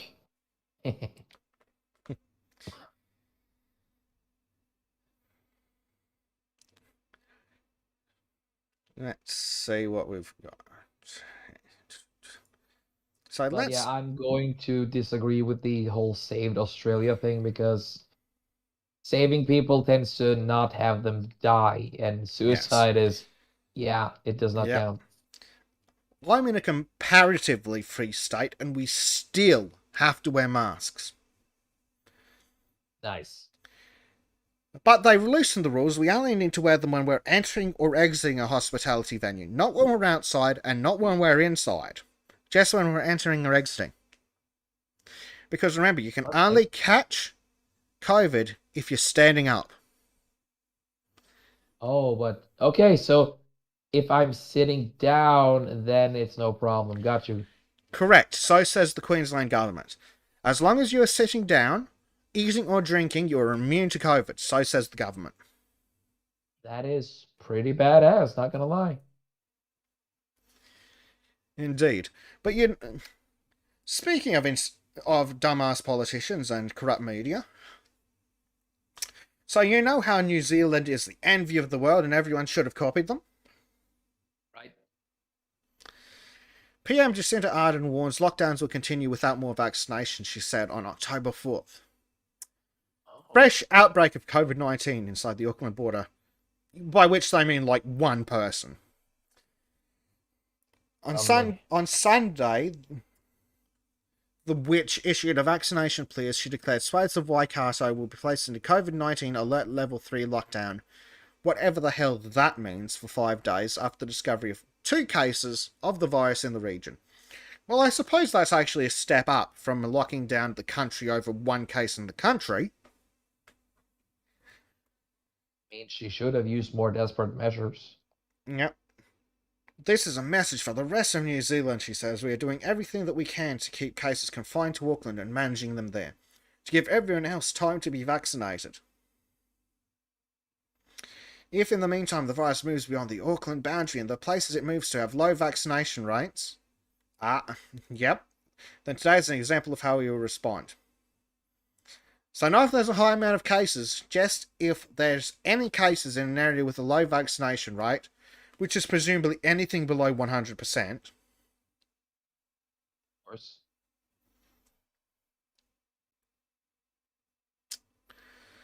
But let's have a look a couple of days later. Clearly not working. How New Zealand's consensus on striving for COVID-0 is finally cracking. As Auckland grapples with Delta outbreak, Australia and New Zealand are still aiming for 0 COVID. After every other country in the world has gone, that's dumb. I mean, A for effort, I suppose. Yep. Opposition leaders dare to break with her on her pandemic plan. Things have changed, Judith Collin declares, marking the first time the main opposition has significantly diverged from Prime Minister Jacinta Ardern's largely popular elimination strategy. Yes, because there is nothing the average midwit likes more than eating boot. The arrival of the Delta variant in New Zealand 2 months ago, causing an outbreak that the government is struggling to stamp out, has shown that elimination is clearly not working. Yeah. It's utterly mental. Yep. And of course, your average insane people are like, they've got a death wish. They want people to be free, not to do crazy things like see their friends and family. That's evil, you know. Selfish and cruel. And remember, just like in Australia, people in New Zealand can't travel from county to county. And see.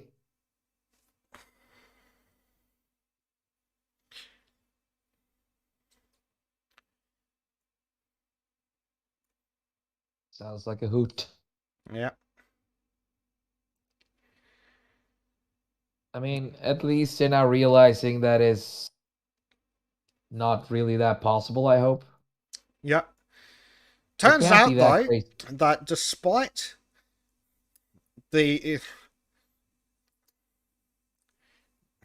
despite how shocking it sounds, from Monday, October 4th, New Zealand Prime Minister Jacinta Ardern abandons plans for COVID-19 elimination as Auckland plans to reopen in phases. Yes. New Zealand, the ideal of the world, who did everything right. Lovely. It turns out that even they can't stop the magic COVID. Really? And here I was believing that it was all powerful. They were the only hope. Mm-hmm. Prime Minister Jacinda Ardern, seeing all the change of strategy on Monday, she announced the lockdown affecting Auckland would be scaled back in phases starting Wednesday. Yes, after only 2 months of lockdowns. Yep.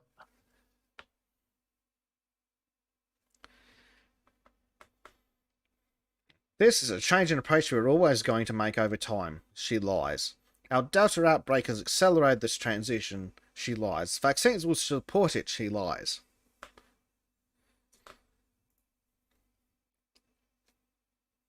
Most of the infections are in Auckland, which has been in lockdown for almost 50 days. Under mounting pressure, Ms. Ardern lies blatantly and says her strategy was never to have zero cases, but to aggressively stamp out the virus. Sorry, what? By going to aggressively stamp it out, but we're not aiming to have zero cases. That makes a lot of sense. She added that strict lockdowns would end once 90% of the eligible population was vaccinated. Well, that's awfully moderate. At least it's not like 98% like Joe Biden plans. Well, yeah. We all know how well they work. Yes, student of history. Past videos say that's a lie. But yes, strict lockdowns will end once 9% of the eligible population is vaccinated. I emphasize the strict because she doesn't say that all lockdowns will end, only the strict ones. Are you sure? So they'll that's only not beat you a little conspiracy bit. Theory? About 2 million New Zealanders have so far been fully vaccinated, or about 48% of the population. So they've got another 40% of the population to go. Another 4. Oh, that's those are nice numbers. Mm-hmm. Of course, this is despite mandatory vaccination being a human rights violation. Yeah, but who cares about human rights anyway? As student of history says, in other news, man agrees to beat his wife less aggressively. I didn't know we were in Islam. Yeah, so mandating and coercing COVID vaccination is one of the most important civil liberties issues of my lifetime. It's a fundamental breach of human rights allegedly guaranteed by a number of international conventions and Australian law, as well as our long tradition of liberal democracy, which ceased to exist in March 2020. Nowhere is the legal case against put more clearly than in a judgment of the Fair Work Commission published on Monday. It says in a dissenting judgment, which we read large segments of last week, that because the vaccines are part of a clinical trial, coercing someone to take them breaches the Nuremberg Code, the Universal Declaration of Human Rights, the Declaration of Helsinki, and the Syracuse Principles. The judgment also holds that vaccine mandates also breach Australian law, as the Australian Human Rights Commission Act 1986 gives effect to Australia's obligations under the International Covenant on Civil and Political Rights, Article 7, which provides no one shall be subjected without his free consent to medical or scientific experimentation. Lovely. Now, if only they actually meant what they said. Yeah. So the issue isn't whether it's a breach, but how great a breach, and whether it will have any practical consequences. In my view, it is in the top tier of breaches, much worse than infringements on free speech, but not as bad as conscripting someone to war, the most serious breach I have seen. Unlike many abuses of human rights, in this case there are physical risks and benefits to taking the vaccines, some of which are known unknowns, or perhaps even unknown unknowns, to borrow Donald Rumsfeld's taxonomy of knowledge. However, on known knowns, the US CDC estimates, using the VAERS database, that the risk of death is 0.21 per thousand. That would be 525 deaths from the vaccine if everyone in Australia was vaccinated. And for what? We also know that a percentage of those vaccinated will also die from COVID. Nice. I mean, at least we know that they're gonna die. Yep. Another way of measuring the severity is to ask what individual Australians will put at risk to avoid the vax. The answer to that is that thousands of protests on the streets, risking fines in thousands, and others are about to protest silently by losing their jobs and livelihoods at a price greater than any of the current fines. What that adds up to, one can only guess, but it will be significant. Not only to the individuals, but to the country, as well as expertise is taken out of the system, perhaps never to return. Of particular concern must be that a significant portion of these are health professionals. This will increase the stress on our hospitals at the moment when they are likely to be hit by a wave of illness from the Delta wave. Delta wave. We're still on to that one, huh? Yep, but that's okay. They found a new variant in New South Wales, so we'll hear more about that as the week goes on. So it's Delta 2 point something, oh, I guess. I don't know. It's the Omega variant. It's going to kill 200% of the world's population. Ooh, that's fancy. Indeed. Speaking of lockdowns, Melbourne passes Buenos Aires world record for time spent in COVID-19 lockdown. So this is the hellhole that is in Victoria, the state managed by dictator Dan. Or Dan the fascist. Oh, nice. Or, as we will see later, Super Spreader Dan. As of 8 PM on Sunday, Victorian who has lived in Melbourne and not left since the beginning of the pandemic will have spent 245 days in lockdown. Lovely. Indeed.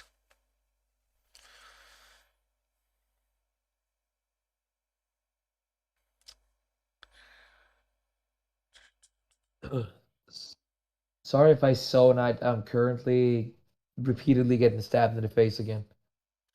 Keep telling you not to do that. I'm trying, but this robot is incredibly insistent. Yep. So you know how people keep talking about, oh, we'll open at 70%, 80%, 90%, 98% fully vaccinated. Well, next question. Right. What's fully vaccinated? Is it 1 booster, 2 boosters, 3 boosters?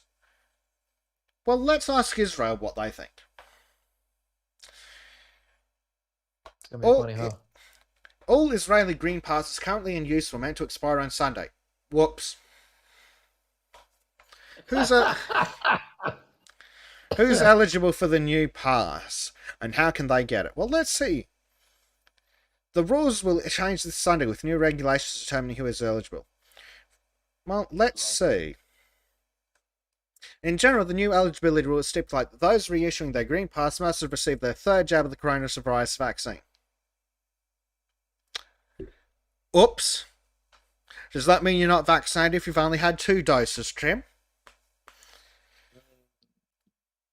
Does that mean people who had their 2nd dose more than 6 months ago don't count as fully vaccinated?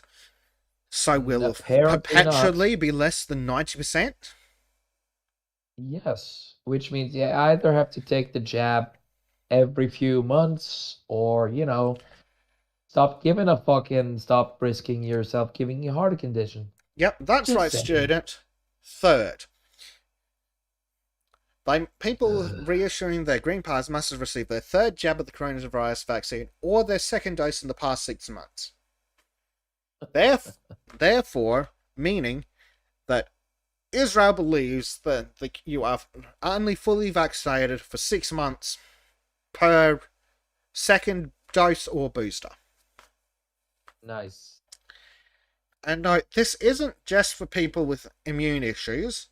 This is for every Israeli.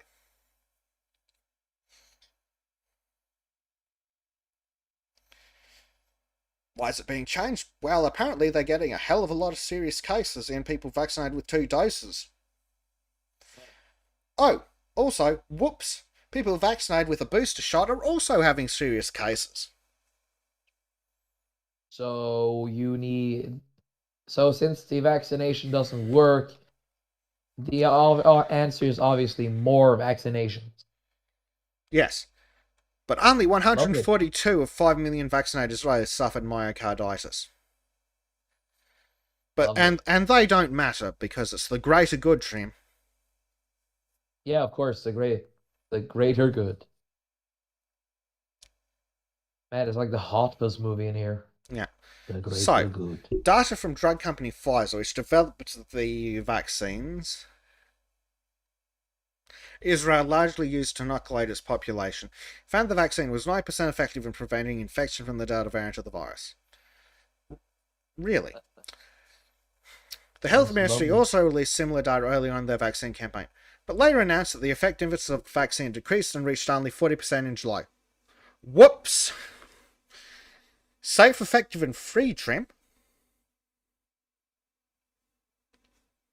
Yeah, I'm just gonna say I called bullshit from the beginning, so yeah. As a I'm result, the not getting Health with my Ministry decided to administer booster shots, and so far it seems those who received a third shot of the vaccine are significantly more protected than others, including those who have received 2 shots. Yes, more protected, but not completely protected. Because as we can see from this lovely sexy graph, over 10% of people between 60 and 90. Sorry, I'm reading that graph wrong by the looks of it. That's just some. But there are a number of serious cases who are even amongst the group that have had their 3 shots. Really? As student says, almost like it doesn't work, but the holy scientists would never lie. No, no, no, they would never. They're too busy prostrating to the holy science. Holy shit, the Mechanicus is real. Yeah,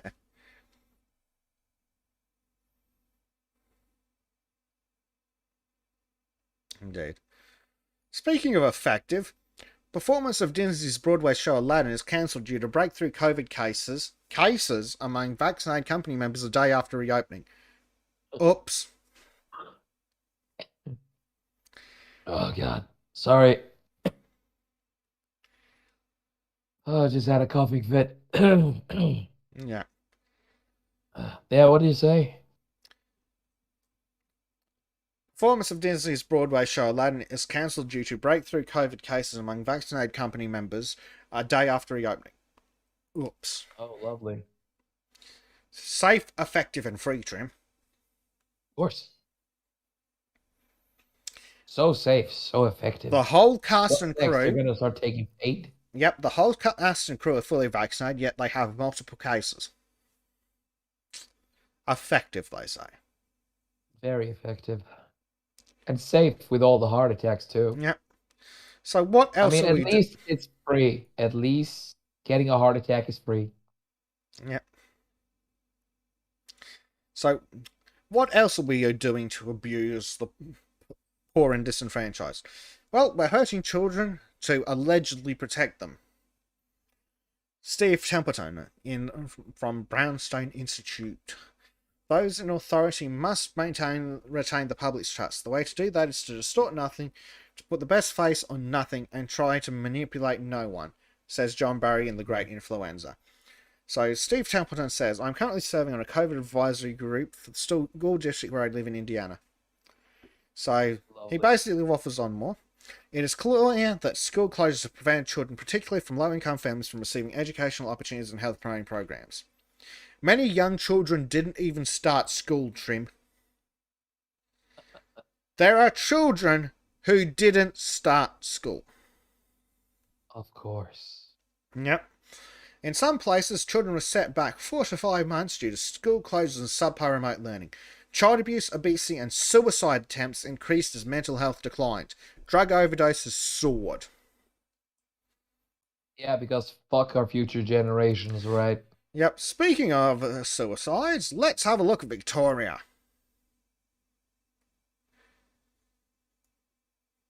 Attempted suicide rates among Victorian teenagers soared by 184% in past 6 months. Oh, joy. 184%. That's nice.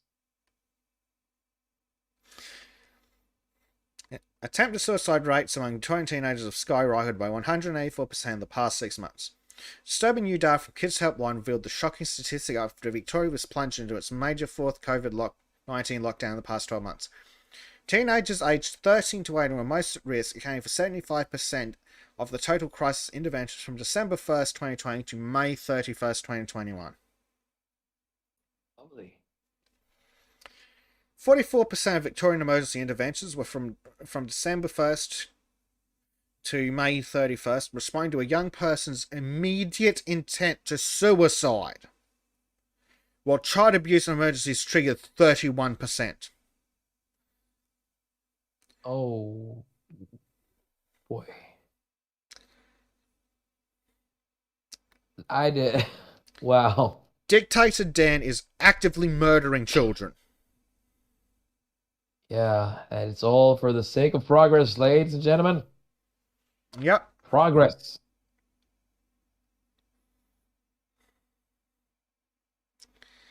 That's 184% on top of normal, Busman. They have increased by 184%. Not to 184%, by 184%. So they've almost tripled.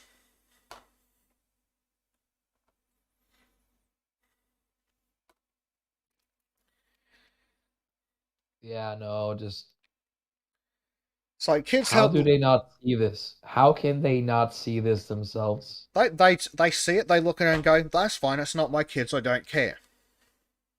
Well, Because there's the they are problem. evil, evil scum.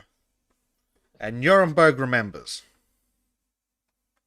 I'm looking forward to Nuremberg round 2 Electric Boogaloo. That's gonna be a fun one. Yes. They don't deserve anything but a fucking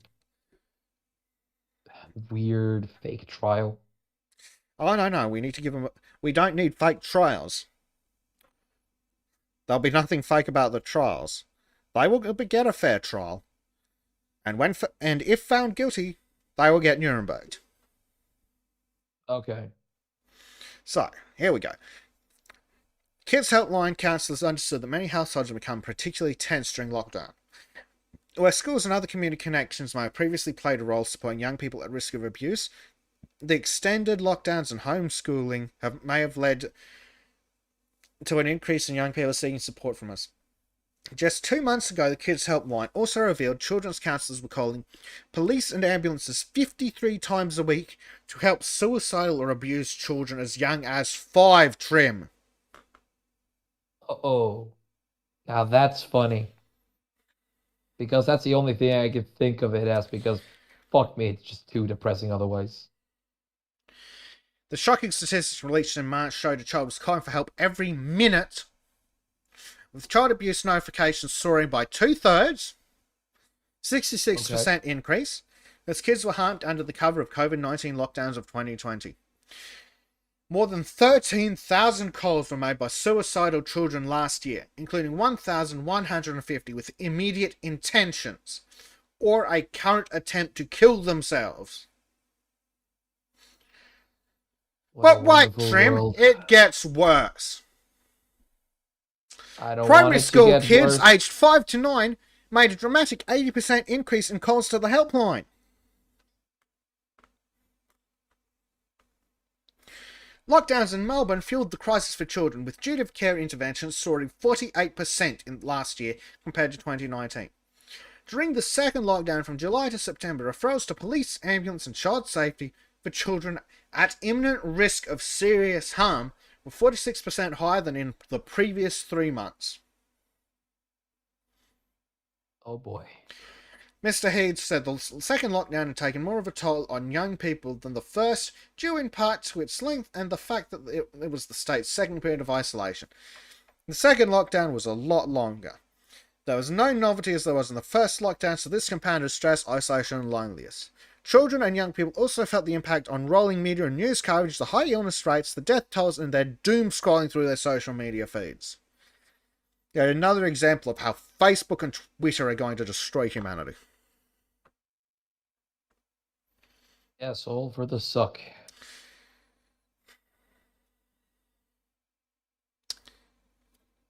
Oh boy. I know it might not be the nicest thing to say, but good God, there's a lot of people who I hope just disappear. Yeah. The total number of emergency interventions nationally rose by 99% and include children as young as 5 years old reaching out for help. And did they get help? Trim, we have Probably not. suicidal 5-year-olds. Fucking hell. Yeah, That's... Oh, That's you arrived dark. just in time, Angelo. Bezic is not a happy camper. What has happened? I'm assuming bad shit. 8 months of lockdowns in Victoria Mildly has happened. descriptive. Oh god. Oh, I see this now. Oh shit. Lockdown. Harsh restrictions. 38%. Fucking hell. Attempted suicide rates among Victorian teenagers soared by 184%. Nearly Oh, God. 3 times higher. Yep. You know things are fucked up when kids are trying to kill themselves. Like, Yep. And that's just when the kids are harming themselves. That's not including the almost... What was it? Where did we have the data? Do we want to see the data? I don't think we do it. All satanic nonsense. Duty of care interventions soaring 48% last year. During the second lockdown from July to September refers to police, ambulance and child safety for children at imminent risk of serious harm, with 46% higher than in the previous 3 months. 46% increase in parents and caregivers abusing their children. Fucking hell. Yeah, that sounds nice. But that's doesn't it? okay. The government doesn't care about the 13,000 calls made by suicidal children in 2020, including 1,150 with immediate intentions or a current attempt to kill themselves.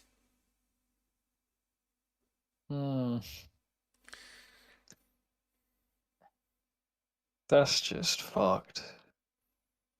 Like, when Mildly. somebody who is a child who has so much to live for is willing to think of that, you know they are fucked up. Like, Jesus Christ. There are 5-year-olds committing... Five? Attempting to... Yes, 5-year-olds. 5-year-olds When I was being 5 abused or needing immediate police and ambulance intervention due to suicide attempts. Fucking... Is this because of, like, the lockdown pressures it put on kids? Because Yes. they're still developing? Yes. Fucking hell. Don't worry, they're gonna take care of us, you know. Nice treatments, fair treatments. They know what the people want. That's fucked up. Especially developing... Imagine, right, what happens when these kids grow up. Like, the developing stages of their life, they considered killing themselves. Like, they're going to have some big problems down the line, socially. Not even there. They're already socially underdeveloped. Yeah. But wait, the hypocrisy gets astounding. Let's have a look at some hypocrisy. Oh, great. Because Victorian Premier Daniel Andrews fined for COVID rule breaches after being filmed without a mask. Of course. Twice.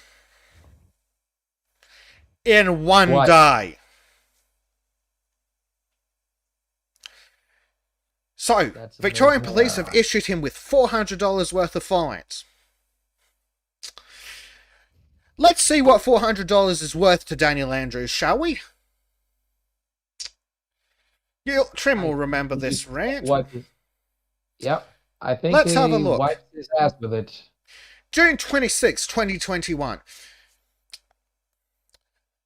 State MPs will receive a pay rise from July, boosting Premier Daniel Andrews' annual wage by about $11,000 to $452,000.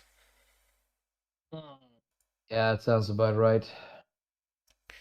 Nice, fair, nice and fair. So let's do some math, shall we? Some very angry math. So let's take 452,000 and divide that by 52. That's $8,692 a week. Fucking hell. He's earned all of that money. Now let's divide that by 38, the amount of hours in the regular working week. That's $228 an hour. How Jesus much did he fucking get Christ. fined again? $400. Yeah. So 400 into 228, 1.75. An hour and 45 minutes. 100 minutes of his paycheck. That's probably his paid lunch, because guaranteed this cunt doesn't do anything remotely resembling real work. Justice doesn't fucking exist. But wait, it gets dumber. Oh, yay. Oh god. My favorite. So his pay rise was $11,000. And so let's do some more math. On the unemployment, the average person gets $629.50 per fortnight. That's per fortnight. So we times that by 26. That's $16,000 a year. His pay rise was 2/3 of what people on unemployment get. Holy shit. There.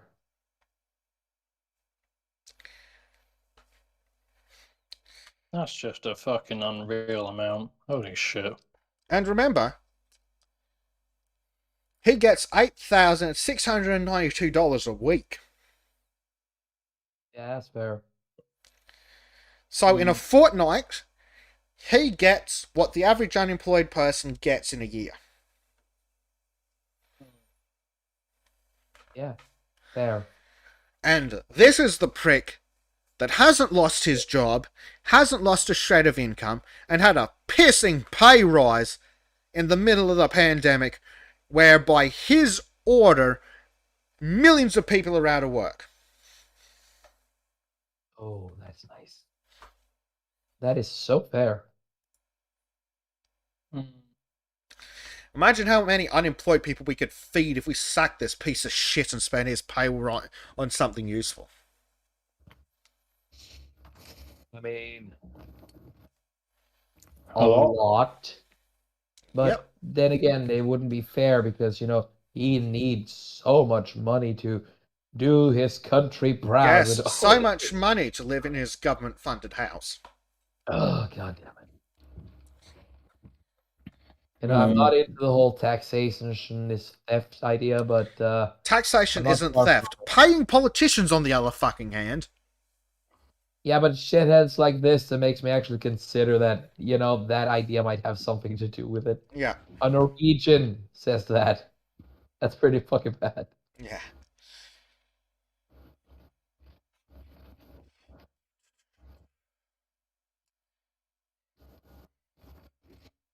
That's just messed up. It's beyond messed up. But hey, at least it's got nothing on the person who caught COVID and then had their car firebombed for being a heathen. Yeah, that was a fun one because nothing says socially fucking stable than that. Yep. I'm got. This is exactly the kind of shit that happened in the weeks and months before Kristallnacht. How many Jewish businesses were firebombed? This is where this constant fucking fear porn and dehumanization by the government is going to get us. Daniel Andrews is speedrunning the Holocaust.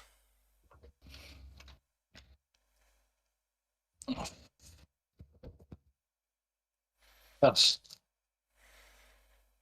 not much you can really say, but fucking hell. But you remember all those suicidal kids we had, right? Mm. Do you know what's really going to help? Sticking masks on children in school. Of course. Victorian health authorities will expand the mandatory use of masks indoors at schools in a bid to curb transmission. Mm. Yeah, that's Masks to become mandatory for most primary school students. Masks indoors at school will be strongly recommended but not compulsory for children in prep to year 2. But from children in year 3 and above, they'll have to wear masks all day when they're indoors at school. Wow, that's lovely. 7-year-olds will have to wear masks all day indoors at school. And this is going to have no impact whatsoever on the amount of children attempting to kill themselves. Right.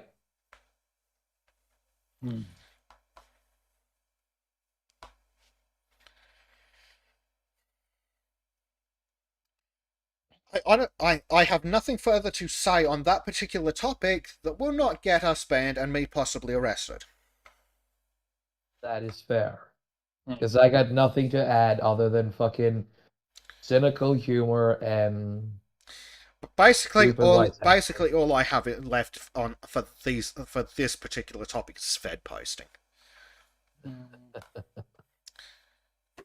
Well, the thing is as well. I am going to take a quick 2 seconds away for an anger piss. You guys keep going. An anger piss, right? The best kind. The thing is, like, I made the joke often that we live in demon world, but who the fuck would have ever predicted children attempting suicide? 5-year-olds attempting suicide. That is, well, the closest thing to hell I can think of, at least. Yeah. The last person you'd expect to want to ever do that. Oh, God damn it. That's... fuck's sake. I mean, it's not even a joke at this point. Usually I would say it would be a joke, like, haha, lol, look at that. Is a... No, I just fucking can't, man. I just fucking can't. Yeah. That's probably the darkest thing that I've heard of in quite a long time. Oh, shit.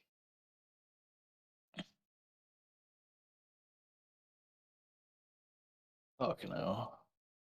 Like, it just leaves you speechless. Like, what can you even do with that sort of knowledge? Like, that should never be the case.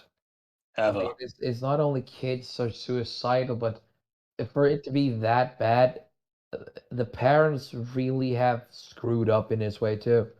We're not talking about those kinds of parents that are so obsessed by what their leaders are telling them that it's like, no, we have to do it.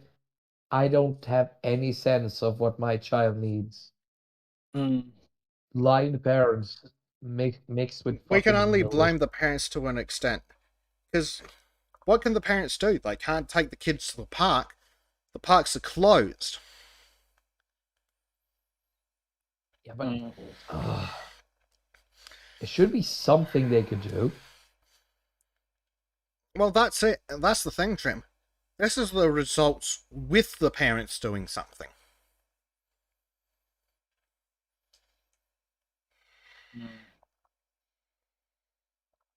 Fuck no. Because, after all, it's not like the parents have anything else to do. They can't go to work.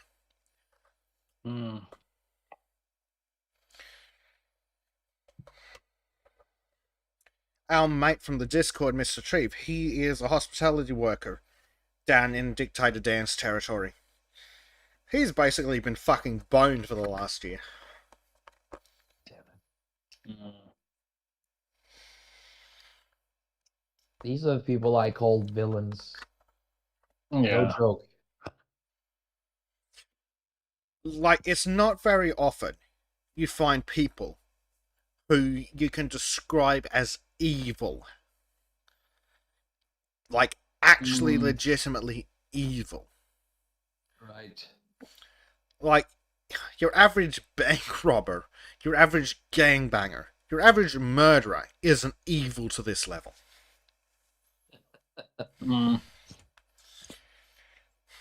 At least they have the common decency to give you a fucking chance.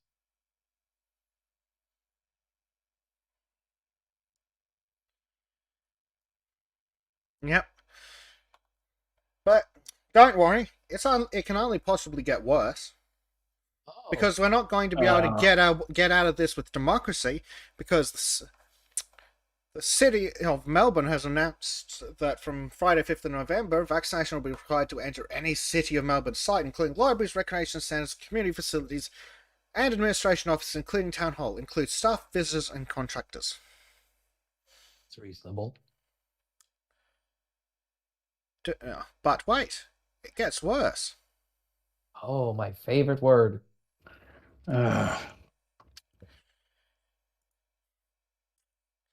MPs set to defy undemocratic vaccine mandate as opposition declares support. Support for what exactly? How about banning MPs from Parliament for being unvaccinated? So, we don't have democracy as a choice, as a way out of this mess now.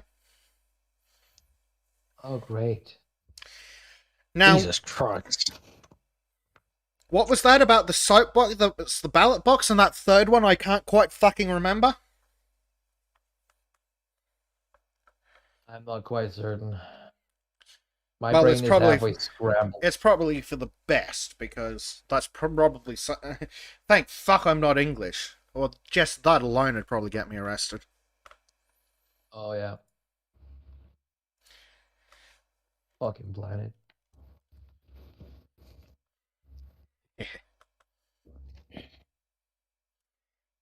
Yes, our friends on Discord have caught on very quickly. That's lovely. So, 3 Victorian MPs are set to be banned from Parliament next month for refusing to get vaccinated or produce evidence of their inoculation status. Elected representatives are going to be banned from entering Parliament and voting because they're not vaccinated. Or because they are vaccinated and they're going, fuck you, you have no right to my medical information. Lovely. Oh. Fuck's sake. Yep. Late on Thursday night, the state government circulated a motion to upper house members saying that in order to protect the health and safety of members and parliamentary staff, MPs must have their first jab by October 22nd. That's nice. Fucking hell. Jesus. Forest Hill MP Neil Angus, a Liberal Party member, holy shit, the only Liberal Party member with any decency, told several colleagues he was unwilling to get a COVID-19 vaccine, which will make him eligible to sit in Parliament under the government's push, supported by the opposition, to mandate vaccines.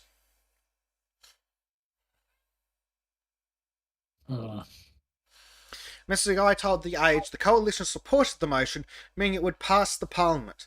He said he was urging and encouraging all his MPs, including Mr. Angus, to get vaccinated by the deadline later this month. So, get vaccinated or you can't participate in the democratic institutions of your country.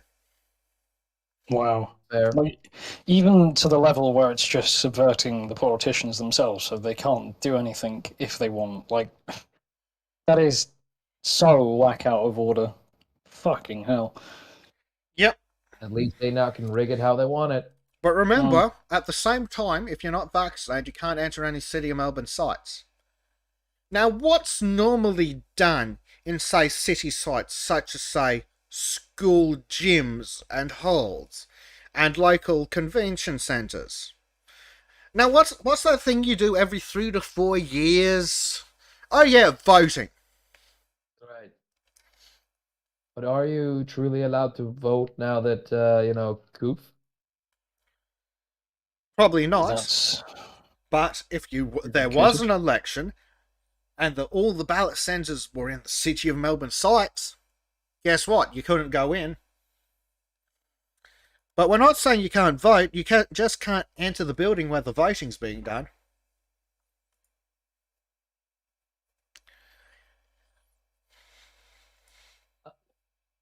I can't do anything but laugh. Sorry, guys. That's... Why? Like, what is the pushback in Australia to this, or is there just not? Or has it just been sent on the Apparently ground? Well, there is some pushback, and I do have one little bit of a white pill that we will get to after I show you, after I bring this up. Where the fuck did I put that? I like white pills. They're my favorite taste. Ah, yes, here we go. Because we are reasonably well educated politically, our little collection of generates on the internet, we know the right buzzwords. So here we have a tweet from Craig Kelly MP about this mess. Seeking to ban Vic MPs from Parliament for refusing to get the jab or produce evidence of their jab status. Is a direct attack on democracy, says Craig Kelly. And I have no idea who Craig Kelly is, but he's been fucking based on this bullshit. And so this absolute Chad underneath asks in response, what's next for Dictator Dan? Banning people on race, gender, religion, the disabled, members of other political parties? I mean, would you be that surprised? I wouldn't. I wouldn't. Also, everyone should totally... everyone who suffers through Twitter should totally follow this guy. Yeah. Highly recommend.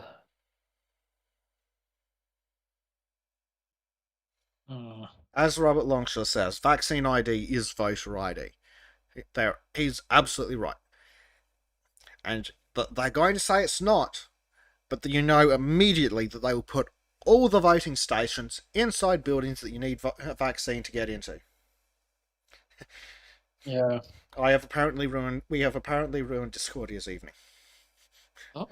Sorry, Discordia. Sorry.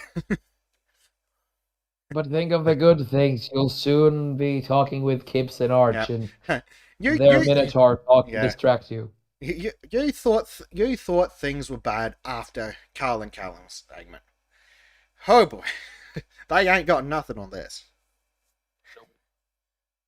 So, we do have a little bit of a white pill in here somewhere. So, turns out that protesting does work. Oh. Maybe not on the government, but on the union it does. CFMEU boss John Setka threatens legal action over Victorian government's COVID-19 vaccine mandate. Now, what was he doing about a week ago?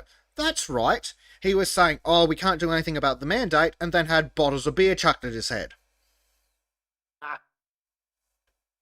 I'm sorry, but he deserved that. That's amazing. Yep. Turns out, though, that when people CFMEU is Construction, Forestry, Mining and Energy Union. They're the ones who had the violent riots in Melbourne last week. You mean the total, brutal, violent, and horrible riots that the police bravely faced down and defeated? Like heroes? Yes, exactly. Yes. That is lovely. But yes, it turns out that protesting does achieve something. It's not the government backing down, but the boss of one of the largest unions in the state changing his tune entirely. That's something, at least. Yeah. Well, at least protesting. It's funny that throughout history it's been more effective than it has been now, which is kind of strange because this is the age of information. You'd think that out of all times, you could get more people on board with things, but oddly, it's gone down. Which is, I don't know. It's just something interesting that I think about. Also, I got when you put it like that, Discordia, I guess I just have to apologize in that case, because I forgot you gotta spend a fucking evening with Arch and Gibbs. Oh man, from Black Pill to being reminded about who she's gonna spend the night with.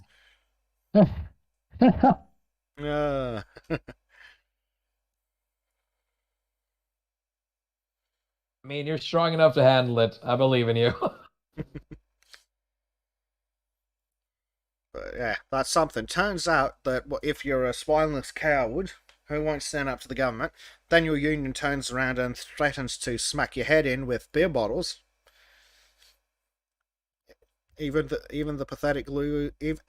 There he is. Huh? From the protests over the last fortnight. The guy in the mask that isn't even being worn properly at the back of the photo. Yeah. He wasn't going to stand up for the members of the union. Then they got upset. Now he's changed his mind. Funny. Ooh, Sea of Thieves That's campaign it. too. Ooh. It is as if being an asshole has consequences. Who knew? Yeah, but it does. Your actions have consequences.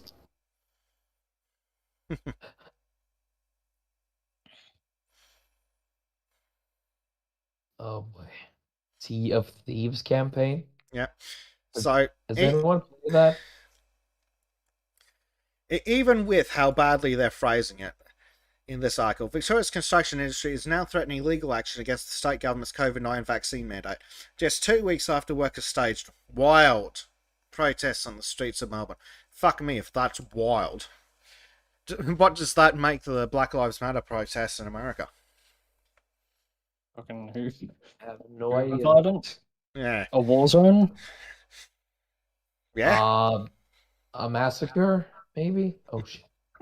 I mean, they did look like that, to be honest. Yep.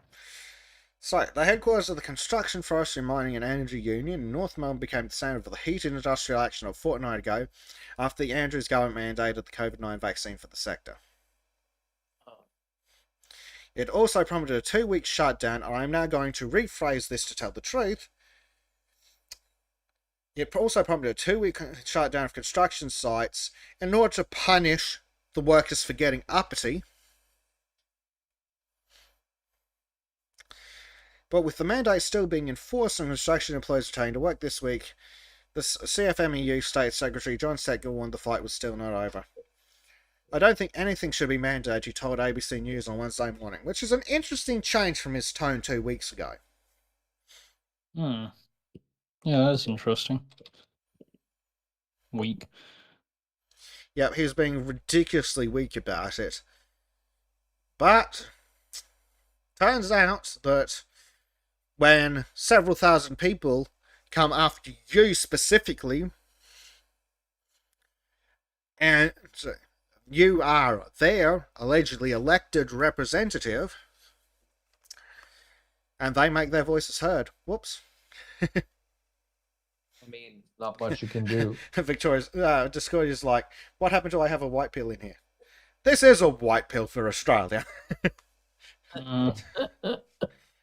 They don't get much. You gotta take your victories where you find them.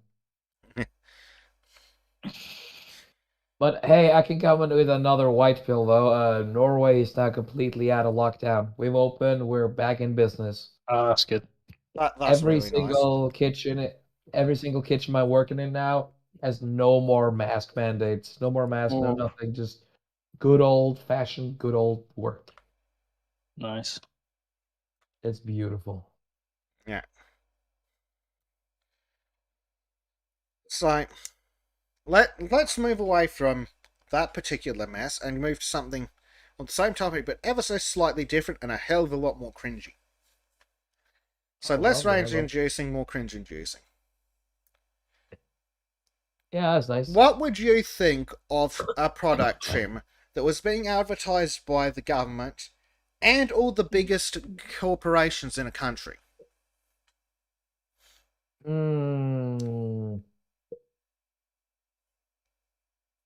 mean, before I would be like, yeah, that sounds like a good idea. Nowadays, I'm really skeptical. Well, let's have a look at some of the ads being brought out in Australia. Unfortunately, they've all got bloody music in them, which ruins the effect. Is it more horror porn? Some of it is. Some of it's just stupidity. Here's one by Telstra, which is the largest telecommunications provider in the country. Will the COVID-19 vaccine give me 5G? What?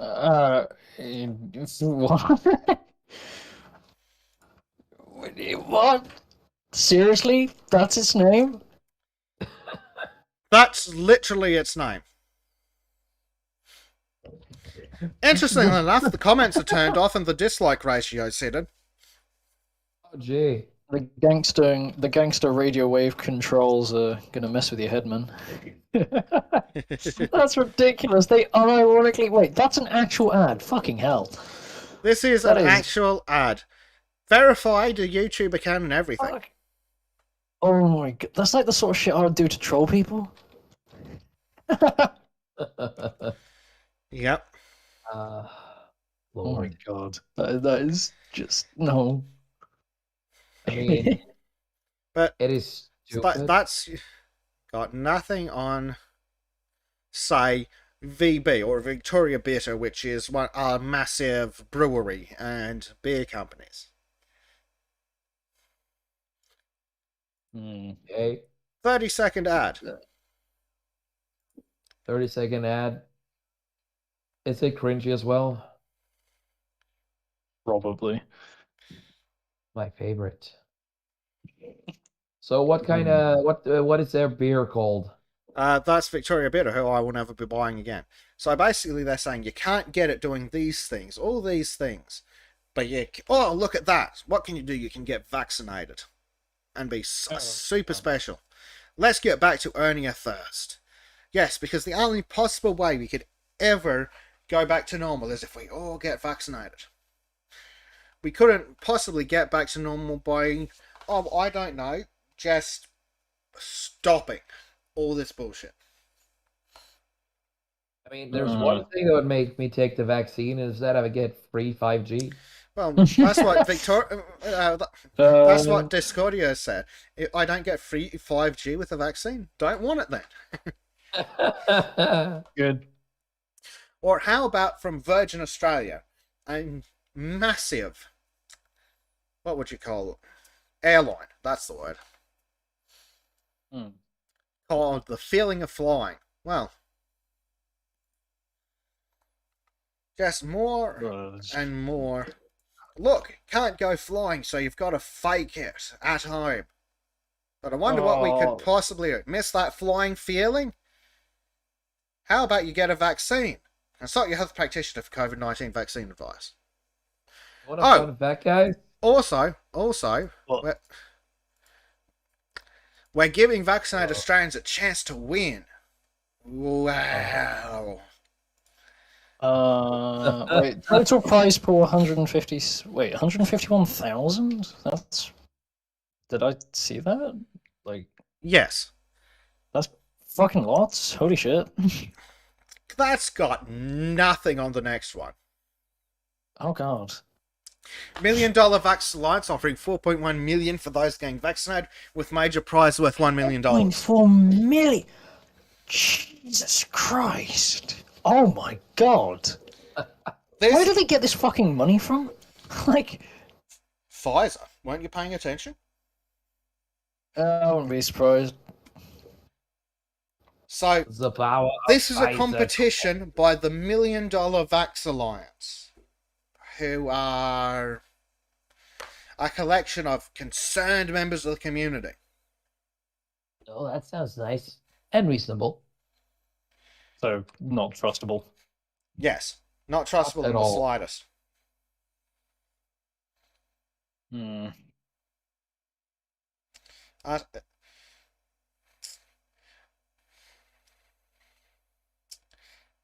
Now, let's see. Which one do I want to traumatize you with next? Oh, I know. How about none? How do drag don't. queens take your fancy? What? Oh, no. What's this gonna be? So this is from Amy, AAMI, a really large insurance company. Right. Let's have a look. And again, unfortunately, we can't play audio.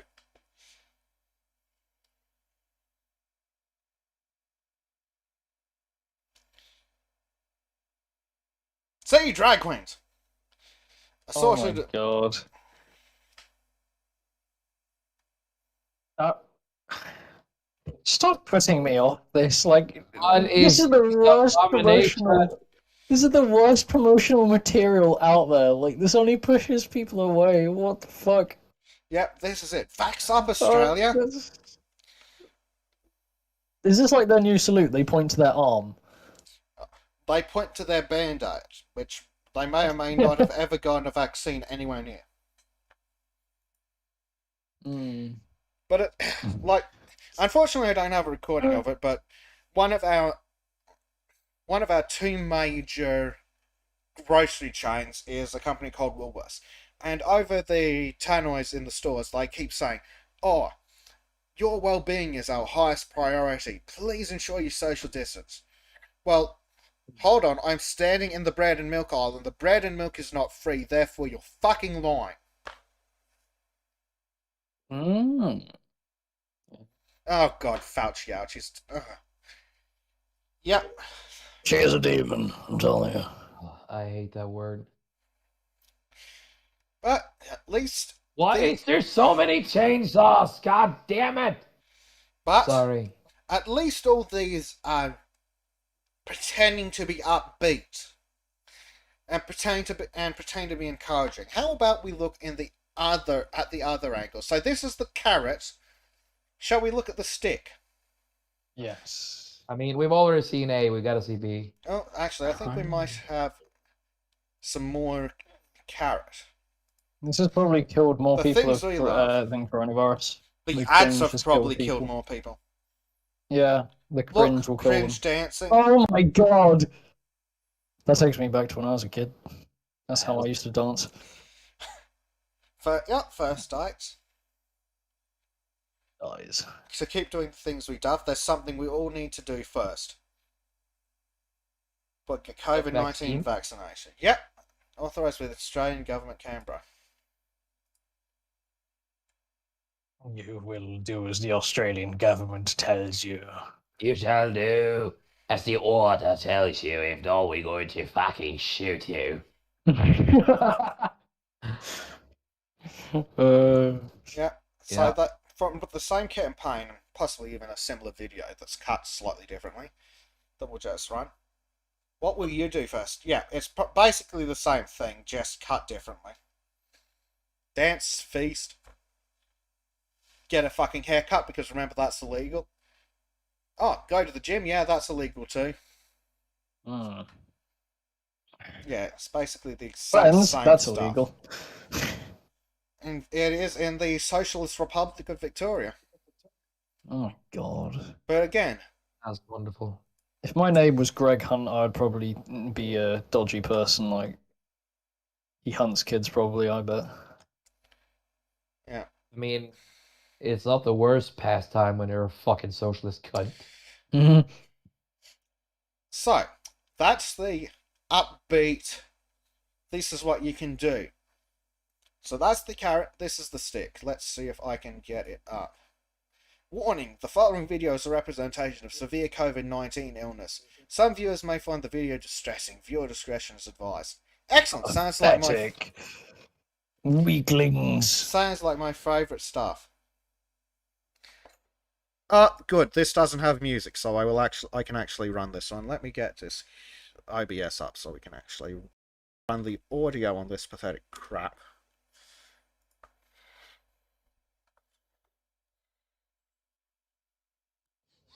Okay, I'm getting really angry right now. Not because of this, but also because of this fucking game. Oh no. Oh yeah, that one.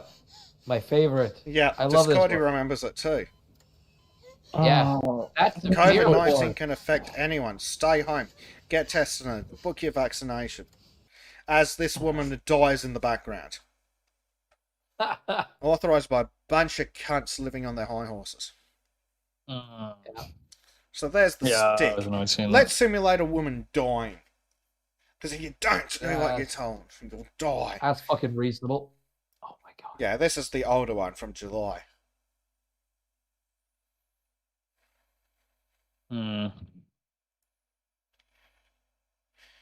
Did I have anything else in that one? Because I've played them slightly out of order. Oh no, that's just one of the same ones.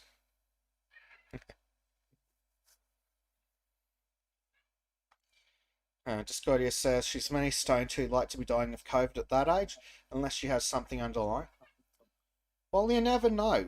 In New South Wales, one of the COVID cases that they counted was a woman in palliative care who caught COVID in palliative care, and when she died, it was because of COVID and only because of COVID. Right. Yes, the woman who was already receiving end-of-life care because she was going to die soon was killed by COVID that she acquired in end-of-life care. Of course.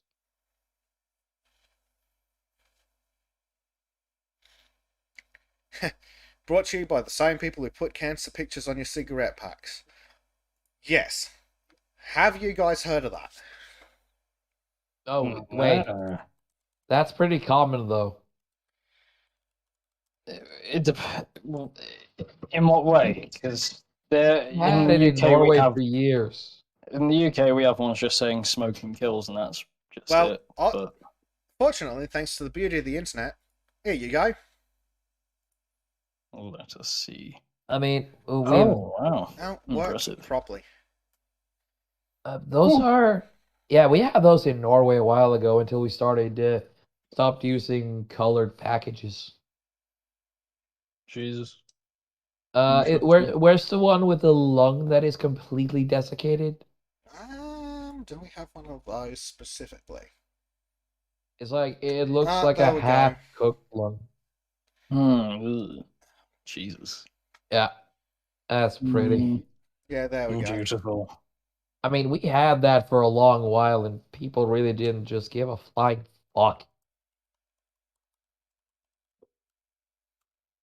I think there was also this misshapen abomination. There are many abominations. Yeah.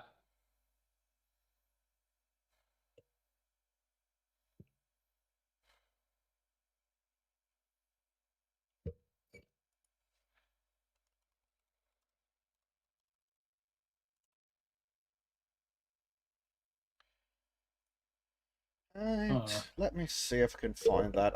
Well, actually, it's probably in the Discord. So I know I posted it there. Let me see if I can find it. Laser chainsaws.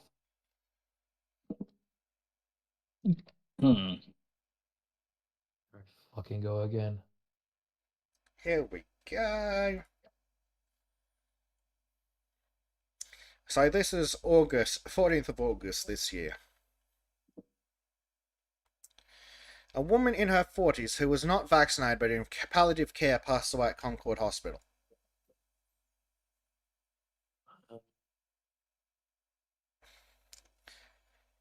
Not vaccinated, but in palliative care. Sounds wonderful. Yeah, do they talk more about that? No, they don't. No. Because they don't want to tell you things like that. Instead, they want to tell you about the man in his 70s who was vaccinated. Oh, but he had pre-existing conditions.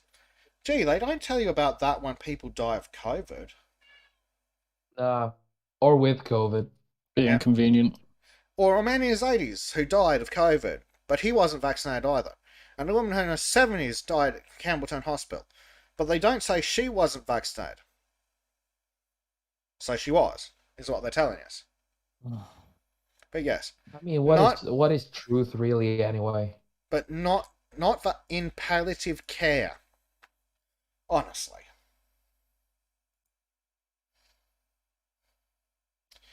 But I think this one from the 9th of August is actually more blatant. Oh, my cat has found the... What has the cat found? I'm not sure. The Ethernet cable and is trying to eat it. Jesus Christ. Oh, that's a wonderful thing. I hear that 4G is pretty healthy for kittens.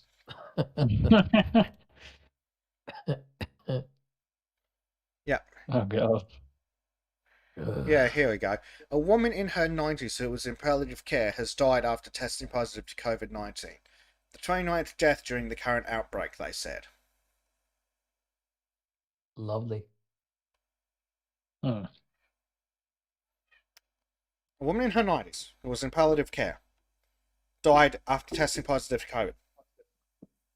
Why was she in palliative care again? But it was definitely the COVID and nothing else that killed her. Of course. I mean, why would anything but COVID kills you? Even if you don't die by COVID, you die with COVID. Yes. True. Except George COVID is the Floyd. ultimate He's the killer. only person in the world who had COVID but didn't die from it. Right. Jesus Christ. But George Floyd died with with or by Chauvin. Yes. The only person who had COVID and died but didn't die as a result because of COVID. Old JF. Yeah. Discordia says she was in palliative care because she was pre-COVID. Uh-huh.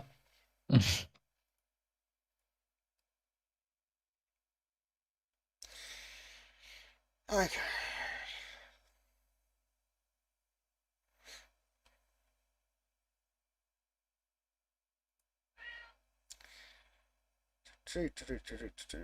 Ah, yes, here we go. Here's the other article that I did intend to have sooner, but didn't quite time up. So this Oh is God! Oh. so Oh, this my is throat. from the BBC 3 days ago. Which children are being vaccinated and why? The Welsh Government says every 12 to 15-year-old will be offered a COVID vaccine by the end of the October half term. Right. Right, okay, but... Guys, I'll be right back. Righto. Oh God. Okay. Let's take a look at the infographic, though. What are the benefits and risks of children taking the vaccine? So, per 1 million first doses, 2 intensive care admissions prevented. But there'll be 3 to 17 cases of myocarditis instead. Oh. Well, that's not any better. It is, in fact, like 8 times worse. Like, Or, Jesus Christ.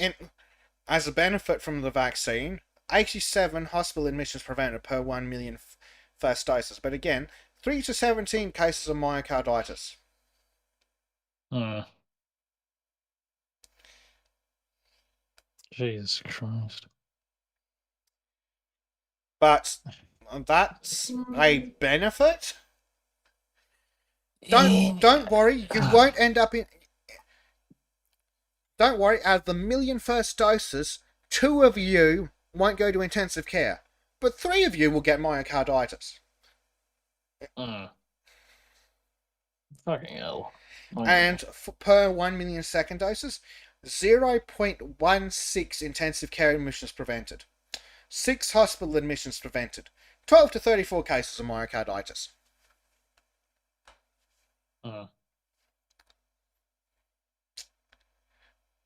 But it's good for children. Meanwhile, how many children have died from COVID? Data for England suggests 25 children died with COVID in the first 12 months of the pandemic. They say from, but it's obviously with.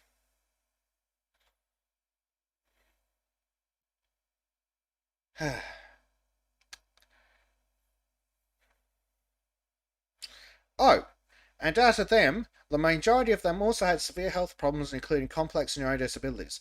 Only 6 had no recorded health conditions. Suspicious. I like how that's never going to be mentioned properly on the news. Like, they'll easily write articles about it, but they won't actually talk about it. No. And yet, they get nothing out of it. But speaking of COVID deaths, let me see if I can bring up the stats for COVID Australia.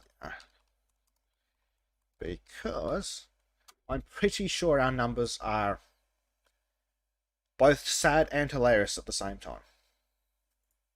How the hell do you pull that off? That's Let me see if I can find the data I wanted. Here we go. It's exactly as I thought it was. So, let's have a look. In Australia, deaths by age group and gender. 0 to 9, 0 males, 0 females. 10 to 19, 1 male, 0 females. Except the number's lower than that. Yes, I know, somehow the number is actually lower than 1. Let's have a look at why. 15-year-old Sydney boy has died after contracting COVID-19 and pneumococcal meningitis. But that's a COVID death. Right. Fucking hell. On Sunday morning before his death, New South Wales Health Officer Dr. Kerry Chan said that some information about his condition had been cleared by his family to be shared publicly. I can confirm that there is someone admitted to hospital is 15 and that the cause of their admission, whilst they are COVID positive, is related to another health condition. What did he say?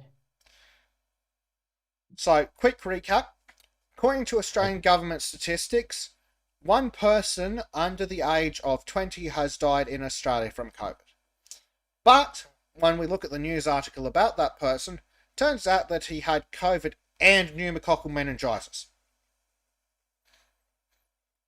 That sound. Wait. Pneumococcal meningitis. Wait, isn't that. Is that the bacteria that eats you up from the inside? One of, I believe. We'll have a quick look at the disease later. But specifically, the day before his death, the Chief Health Officer, Dr. Kerry Chant. Oh, Australian. what an unfortunate slip of the tongue. Said that we can confirm that someone is admitted to hospital this 15 at the cause of their admission, whilst they are COVID positive, is related to another health condition, she said. Oh, we know Bezek's Australian. So, then some idiot went onto a public Facebook post and said, I'm urging you all to make a sincere dua for our young brother Osama, a user said on the request dua page, which I assume is requesting a prayer because I don't care. He's on life support due to COVID, they said. Sorry. What was that?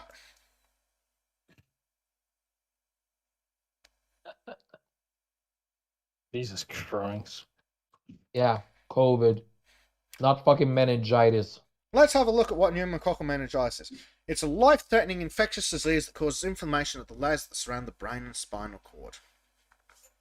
Oh shit, hjärnhinnebetennelse. I wonder what the That shit fucking kills you. wonder what the fatality rate of that is. Approximately 15% Fucking of cases will result in death. Wow. I wonder what he died of. Yeah, so it's actually a pretty fucking high chance. Jesus. Yes. Yeah. That's fucking horrendously high. If the death rate of COVID was 15%, even I'd be at the fucking front of... Like, you'd see people stabbing each other in line to get the vaccine. Yeah. But let's just say 15% chance of death is in the beginning. As it goes on, the chances increase because meningitis fucking ends you. Yeah. So, approximately 15% of cases result in death, and of those that survive, 1/4 of them will be left with severe and disabling after effects. Yeah. Yeah. And as Discordia says, lies like this is what makes people not want to believe anything they say. I mean, I got trust issues for a fucking reason.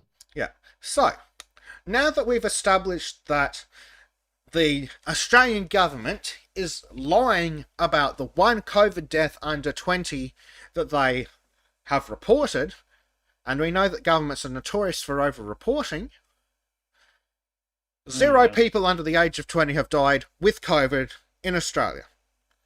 Sorry, I'm going to rephrase that. 0 people under the age of 20 have died from COVID in Australia. Ever. Lovely. So, for a person under 20, the survival rate is 100% no rounding. Wow. That's It's not even funny. fucking hell. So, yeah. So, one COVID death, male aged 10 to 19. But he definitely didn't die of pneumococcal meningitis, which has a fatality rate of 15%. Shit. Oh shit! Fuck! Not again! God damn it! I mean, that is an appropriate reaction to the government lying to you, but I don't think that was what it was in relation to. Both of them, because when you said it, I got once more stabbed in the fucking face by a fucking robot. Jesus Christ, Metroid Dread is brutal. Yeah. Though I have noticed though, that you do seem to get stabbed in the face to death immediately after I say something that shocks you to silence. Yeah, I know, right? Perfect timing. Yeah. Discordia says It we has should to be be happy fucking about connected. survival rates like that. Makes it suspicious they want to hide those numbers. Yes. Though suspicious probably isn't a strong enough word for me these days.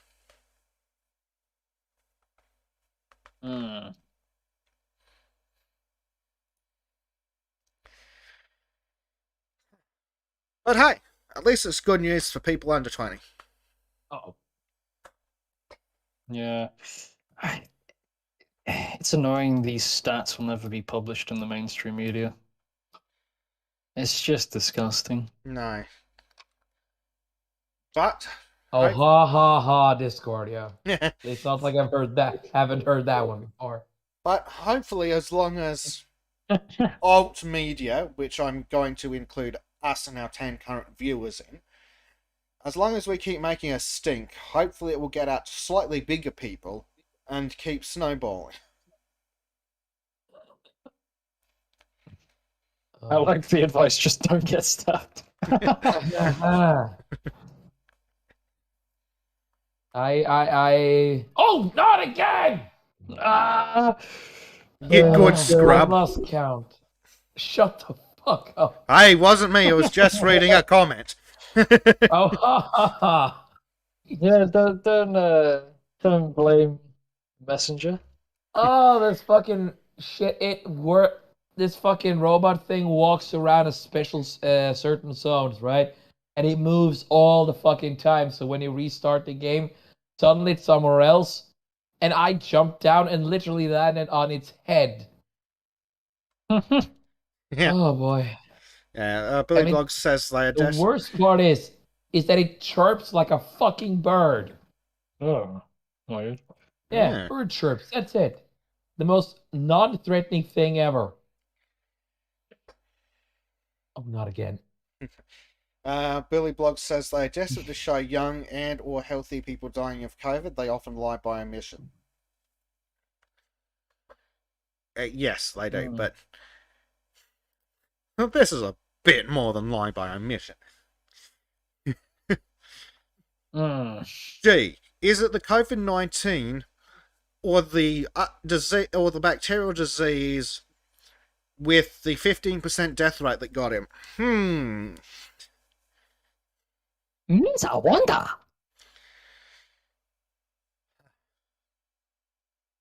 God only knows. Blah blah blah.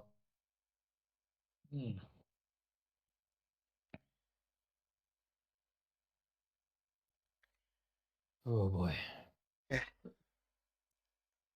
Jesus Christ, I come back like from college and Oh, hop on no. here, and the first thing I get introduced to is kids committing suicide, well, or attempting to, and the Australian government fucking everything up, and then this. Like, Jesus Christ. The world goes to hell. I do love your timing though. You walk in just as I'm yelling about kids killing themselves. Hmm. I mean, your avatar and choice of names is really fitting, Anglo. Yes. Just saying. I hate the NWO. They're evil. They're trying to make your kids kill themselves, ruin the world, and they're gonna get you all fucked. That's why you gotta beat them in the ass. Billy Blogs asks, is Trim doing this stream or playing a game? Yes. The lie is leaving out the detail of the meningitis and just putting it down as a youngster dying of COVID. And Prime Knight says makes a nuclear winter sound tempting. Yes. You sound absolutely colorful, by the way. Yeah. The wastelands of the No. Mojave do feel quite appealing at the moment from down here. Hey, as long as I can have a fucking power armor, I'm okay with that. Well, that'd be sick. I mean, I'm okay with the designs of the power armor from Fallout. The old Fallout games are pretty good. Discordia says sounds like he's being beaten by the game, to be honest. Ew. Smart ass. Yeah. But yeah, like Billy Blog says, the lie is leaving out the detail of the meningitis and just putting it down as the youngster dying of COVID. Like, where do they get away with this kind of crap? Well, we know where. But Satan. Certainly doesn't help that their website is crap and keeps crashing in the background. Man, Alex Jones just looks better day by day. Like, he wasn't wrong when he says they're after your kids. I mean, literally. Like, at this point, unironically, infinitely more children have killed themselves as a direct result of lockdowns than have died of COVID in Australia. Fucking hell. That's... Because it's either infinite or not a number, because we can't divide by 0.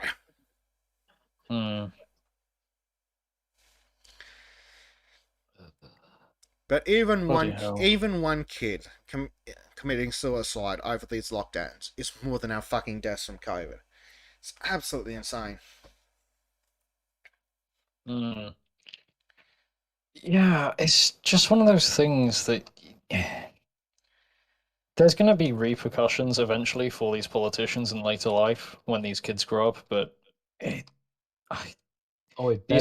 these politicians seriously are going to have to start correcting this behavior, or fuck, they are not going to get any like decent treatment in court ever. Well, something they'd be careful of if they were smart, is how badly they're ruining people's livelihoods. Not to mention crapping all over their ability to have any kind of money. Because what is this, 9 missed meals between a normal man and a revolution? Something along those lines. Something like that.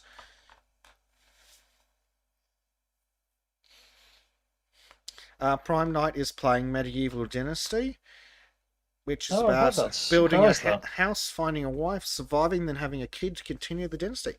That is based and Dad Pilled.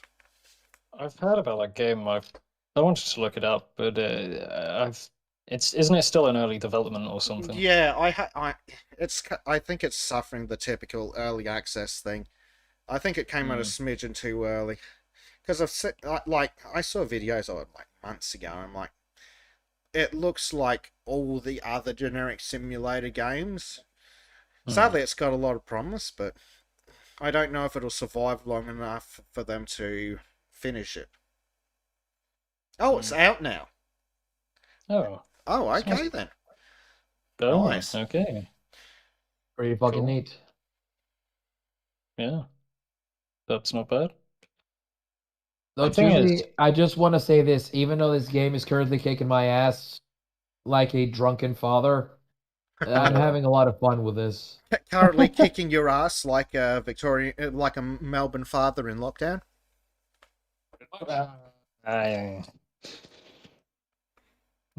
Though I do believe this beating is a bit more kinder than that, though. Yeah. To be fair. Billy Blog says it's a deliberate attempt to terrorize you to get the job. Yep.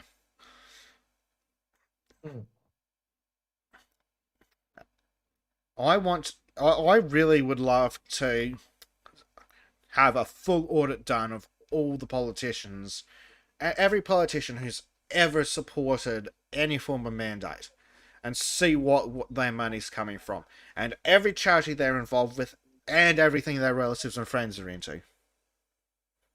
Nice. Because there's going to be big pharma money in there somewhere.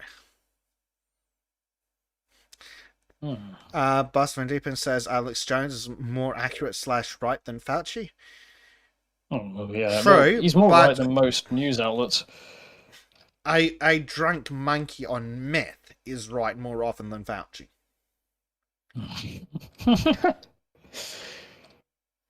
No, I can't say a joke. I'll type it though. I see what you know what I mean. I don't think I do. I'll put it in general.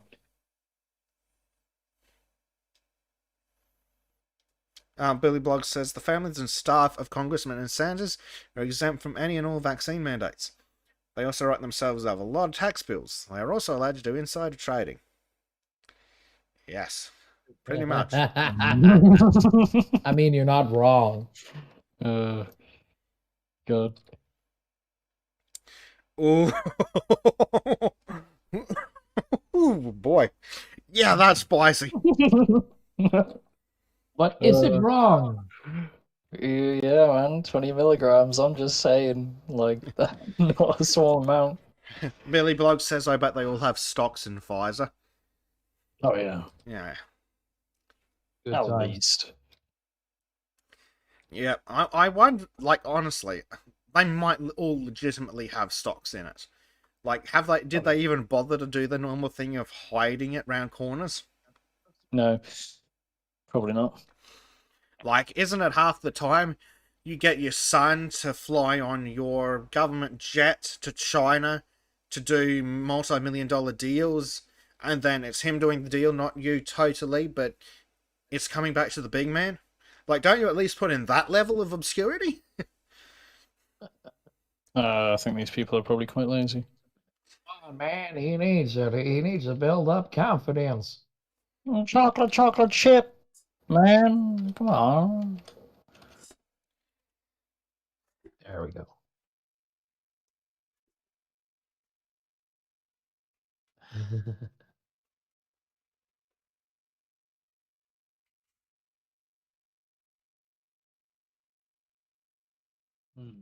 Alright, what else?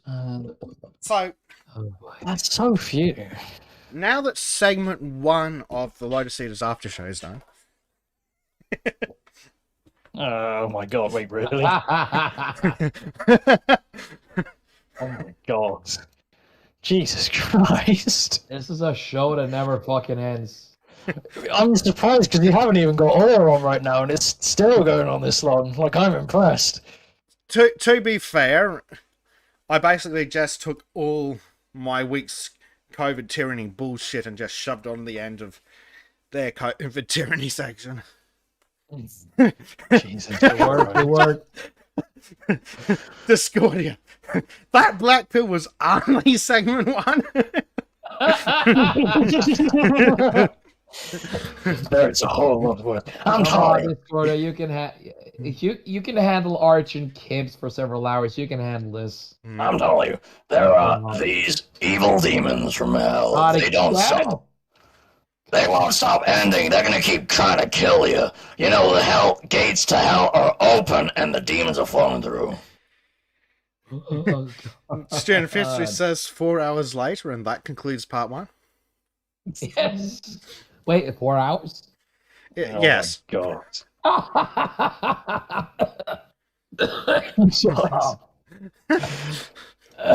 Oh God, I'm dying here. Oh. Adrenochrome, man, you need some. What? Oh god, the NHS worship in my country is unacceptable. That's Yes. fucking Like, pathetic. they're treated as a god. It's laughable. Let's have What? a look You at... say you're not You're At- not at- worshipping the holy NHS? No, that's a haram. The rainbow cult of the NHS, but unironically. Mm. It's creepy. Yep. It's Like, literally, ask not what the NHS can do for us, but what we can do for the NHS. No. I know what we can do for the NHS. If we're English, we can pay our fucking taxes and not a goddamn thing more. Of course. I mean, that's all you should do. Oh, here we go. We love the National Health Service. Pure unconditional love. Funny how I've never heard a Brit say anything good about the NHS. no, you will not. It is as if it's one of the worst fucking ideas in existence. Funny. Man, I remember when I had athlete's foot for a while, which is just trench foot sort of. But they literally just gave me nothing. They just said, "Oh, just take off your socks. That will stop the athlete's foot." Yes, I had it for like 2 years. It was painful as hell.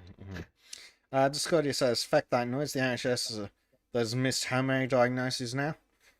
They miss shitloads of diagnoses normally. How many people? Yeah, how many people are going to be dead in 3 years because they missed their screenings? Is now not treating cancer if you have a low enough survival chance? Has a backlog of millions of patients? Entirely self-inflicted?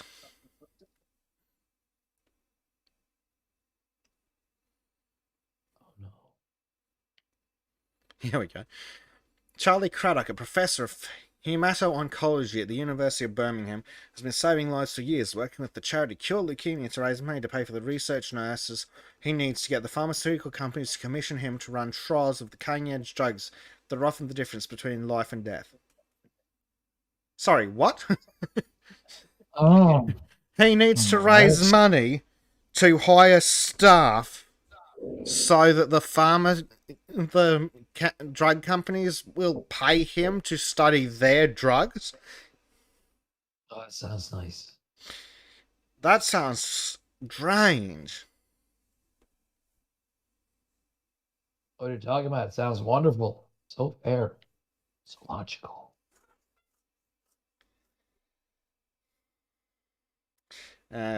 Disco says yes, they do, but they miss screenings and where they would catch them early enough to treat them now, being diagnosed late, not treated because their chances are too low.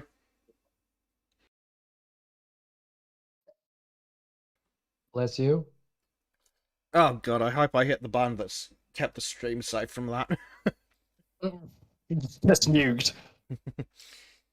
Just everyone watching is like, what the fuck? Like most COVID deaths, these are people who had decades left. Meanwhile, the NHS hires diversity officers. And thanks to fire nurses that don't want vax. Yeah, funny that.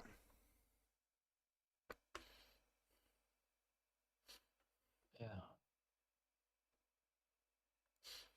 Oh, here we go. Okay, got it. What else can we do? It's a question this weirdo puts to every medic he could think of. Many stress the importance of volunteering. We saw the value of this in the sterling work done by tens of thousands of volunteers assisting with the vaccine rollout. But what if they don't want to get vaccinated themselves? Well, get fucked. Yeah. That's their answer. Just like the heroes of the NHS.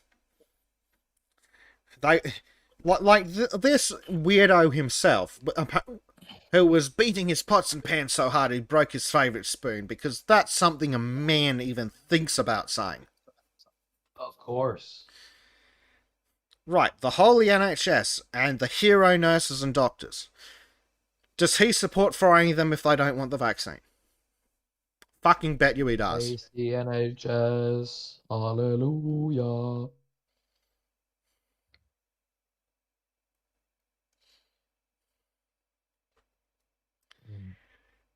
Utterly weird. But there are countless such opportunities year in and year out, they say, in relation to volunteering. Okay, so I've got a crazy idea. How about instead of paying for the 50% of the NHS that are apparently administrators and diversity officers, you fire all those fucking idiots and hire a bunch of people to do the job that these volunteers are doing. Oh. Bet that'd solve your welfare problem as well. I mean, there's a good chance for it. But don't keep your hopes up. Actually, that's my thought experiment for the day, because earlier today, sorry, let me rephrase that.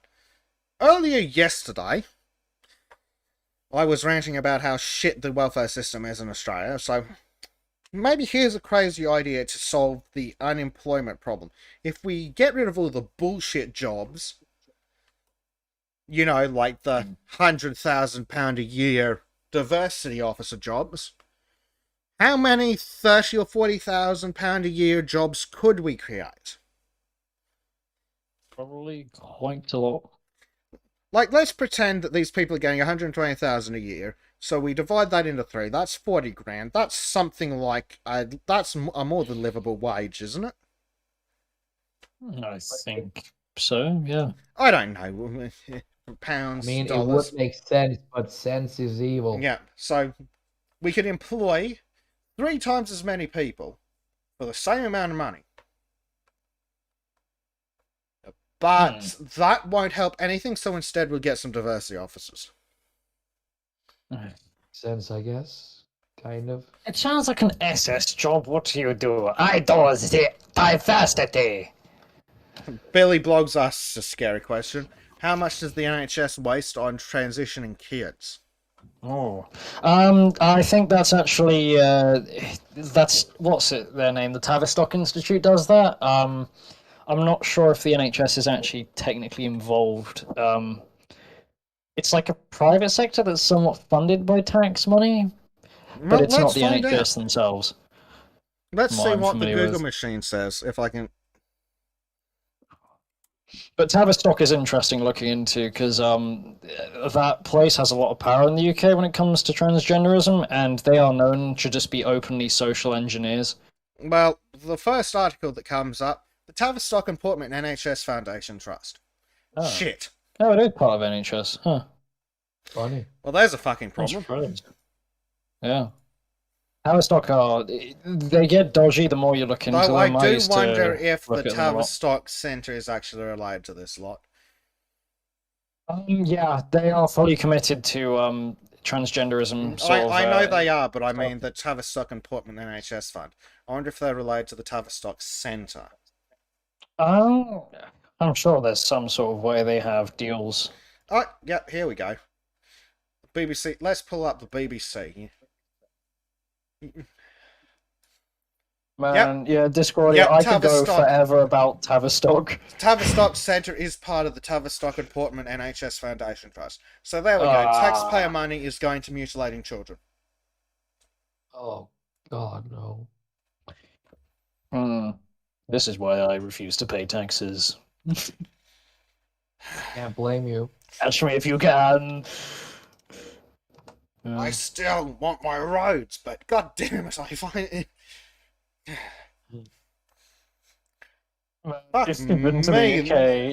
The government certainly seems to go out of its way to make you want to get rid of it.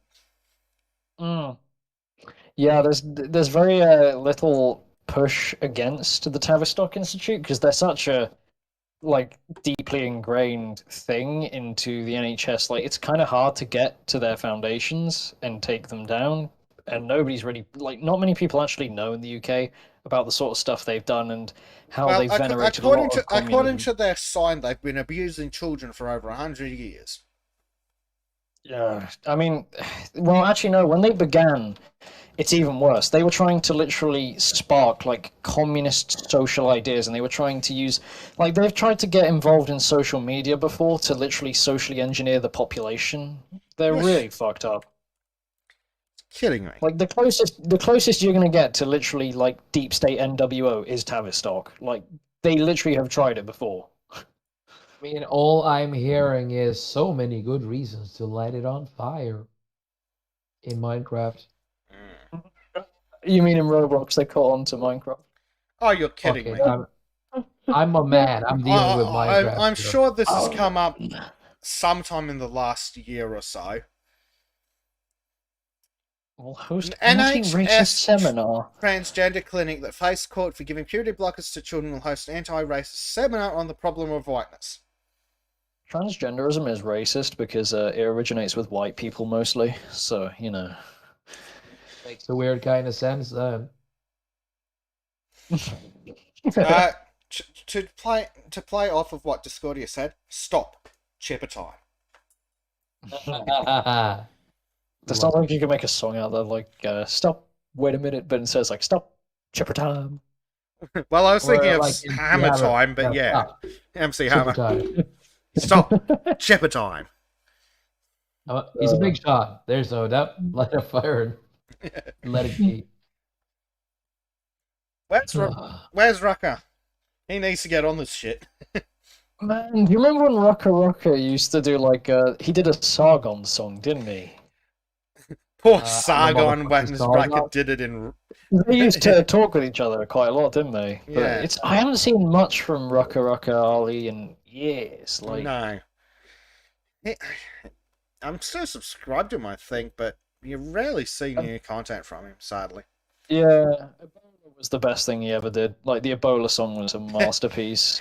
Like, that is still- he did remaster / do a new version of that at least. Shit, guess how much the Ebola song has? 54 million views. Nice. Holy shit. That was Nice. 2014. Oh my god.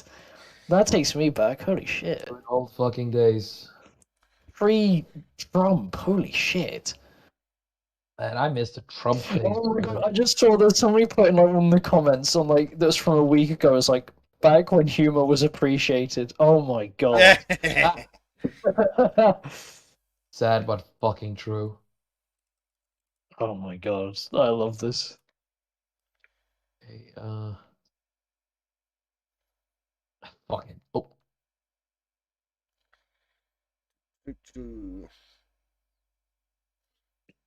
Here we go. That is a masterpiece. Oh.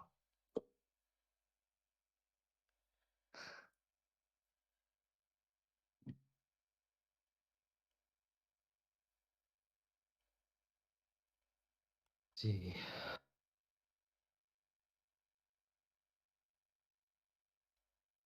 Here we go. Okay, so Britain's cut meat eating by 17%, but must double that to hit target. It's the Guardian article. So I don't recall the guys, I don't recall 6 hours ago when the guys actually covered this article, how deep into it they went. But the one thing that stuck in my head the moment they started the article was Britain's cut meat eating by 17%. First thing I thought was, how much has the price of meat increased? Well, No idea. the On Google the box, positive side, more meat for us. the Google box says that Britain's meat industry is facing huge price rises. Let's have a see. Meat. So, according to the National Beef Association, prices have increased by 20% from 2020. Hold on. National Beef Association. Yeah. It's for Okay, like how food the hell production. can I get a job in that one? Hold on. It's usually bureaucratic stuff. Hold on a second. Hold on. Prices increased 20% from 2020. Meat eating has decreased by 17%. More meat for me. Do those numbers sound like they might be slightly related in any way, shape, or form? Not quite sure. But is there If anything's connected. But do you reckon there might be a chance that the people who have lost their jobs, their money, their employment, and are now forced to suffer through whatever abomination the British welfare system is, maybe aren't eating as much meat because they can't flipping afford it? So I don't think it's got anything to do with their super ultra magical new age, Green New Deal, vegan, cat boy Hitler bullshit. Catboy veganism Hitler. Catboy vegan Hitler. That's when you know things are really bad, like holy shit. Cowboy veganism Hitler. Ooh, Why does that sound so fucking familiar? I don't know. We should make that into like a big meme. I But- am not gonna draw a Catboy Hitler. No, I'm not saying you should. You would probably die. Yeah. Billy Blog says, I'm getting WEF, Build Back Better, Eat the Bugs, bigots vibes from this story. And then Discordia says, nothing to see here, don't ask questions, don't worry about it. In other news, bug meat is cheap. Mm. Yes. Very suspicious how at the same time the price of meat has risen, meat eating has decreased. Now, I might just be a crazy Alex Jones type conspiracy theorist, which means I'm probably right, or if anything, understating it. I think they're related. I mean, are you crazy, bruh? Rather- Conspiracy theory? Bloody oath. Hey, you know the difference between conspiracy theory and the truth is about 6 months. Well, yeah.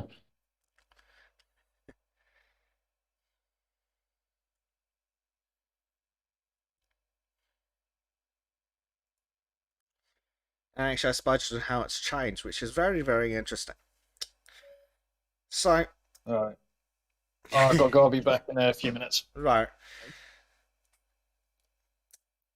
So my understanding is that the NHS has been in catastrophe every flu season for the last God knows how many decades. Which is interesting when they come to their, oh, we've got to protect the NHS. Would that be the NHS that was overstretched last year, would it?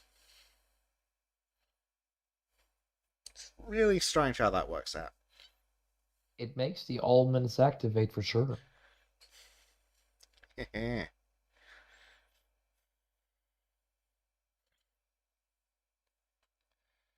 Prime says he can get pike and other fish from rivers. Government can't stop me getting protein.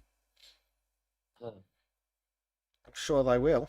Billy Blog says, funny how it seems like we've been crowded into the world WF, and it's finally tweaked that that's the World Economic Forum's idea of what the future should be by manipulation of economies. Yeah, as Discordia says, NHS is overstretched every year. Yep, so apparently the solution has been for the last, since 2009/10, has been to increase the funding by like $1 million to $2 million a year. Damn.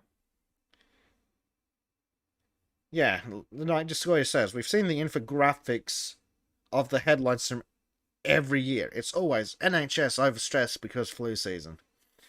And yet, from the graph, we're seeing increases of 2,300,000 in one financial year. 300,000 the next.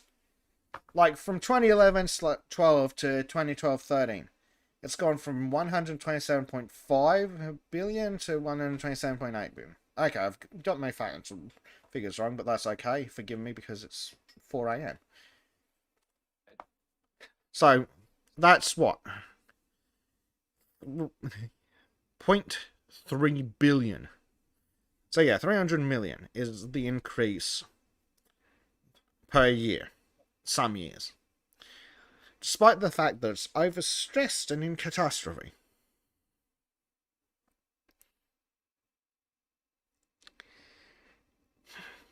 It's absolutely ridiculous.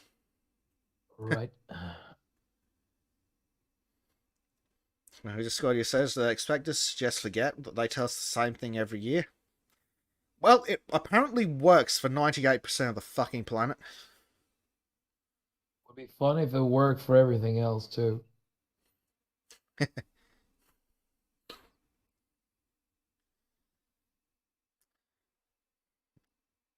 Yeah. I do think it has something to do with the fact that the modern man apparently has an attention span measured in minutes. So, if not That could seconds. be it. Like, the average person doesn't think further than their mailbox. That could be it.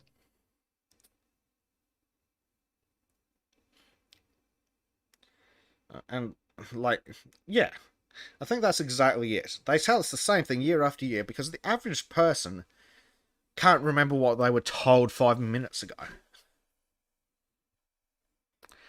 Especially if it's if it's anything related to that doesn't impact directly on them. Very. I wonder if I wonder if selfishness as a metric has increased over the last 50 or 100 years. I'm not quite certain, but probably. If I ever remember to look into that later, I think that would be a good topic to look into. Wouldn't be surprised if someone like Jordan Peterson's already done a lecture on it.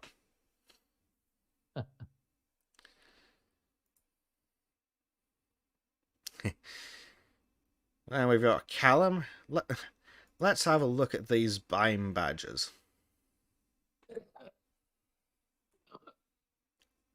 Horrible. Not just horrible. Looks like it was... I'm pretty sure I came up with better quality stuff than that when I was 12. Like, it legitimately looks like someone showed a child the gradient feature in word art.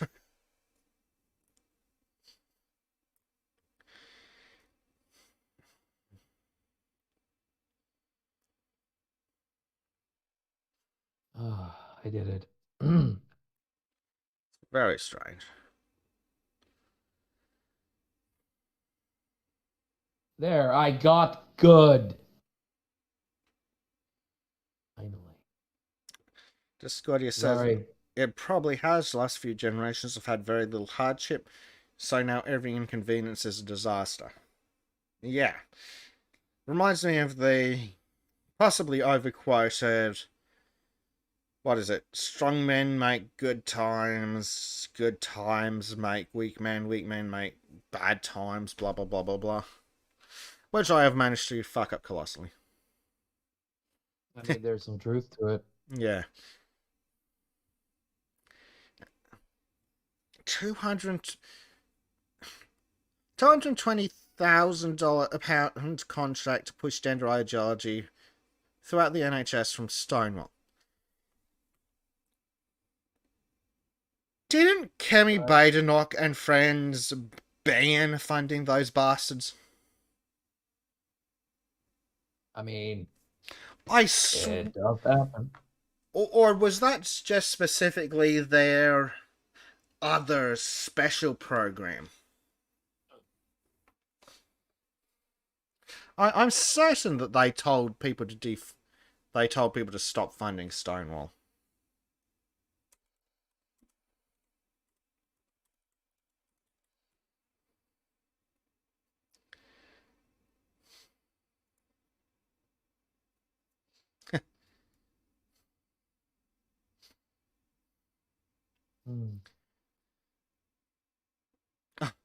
Okay, this is not the article I was looking for, but it's even better and completely.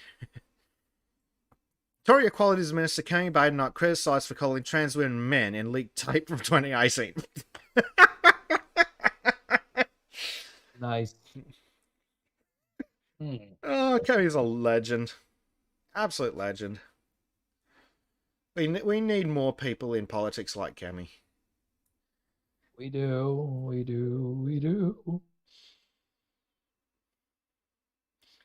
But it's interesting. Oh my god. I swear they defunded it. I'm certain it was Stonewall that had their funding pulled, or was it some other I think it was Stonewall charity? I did it! Finally! Did you get good? Yes, I got good. Sorry. Oh, it's interesting how I can't find the articles about Stonewall being defunded. Because it never happened. Magical tape of her calling trans women men is everywhere on the bloody search results. Fucking.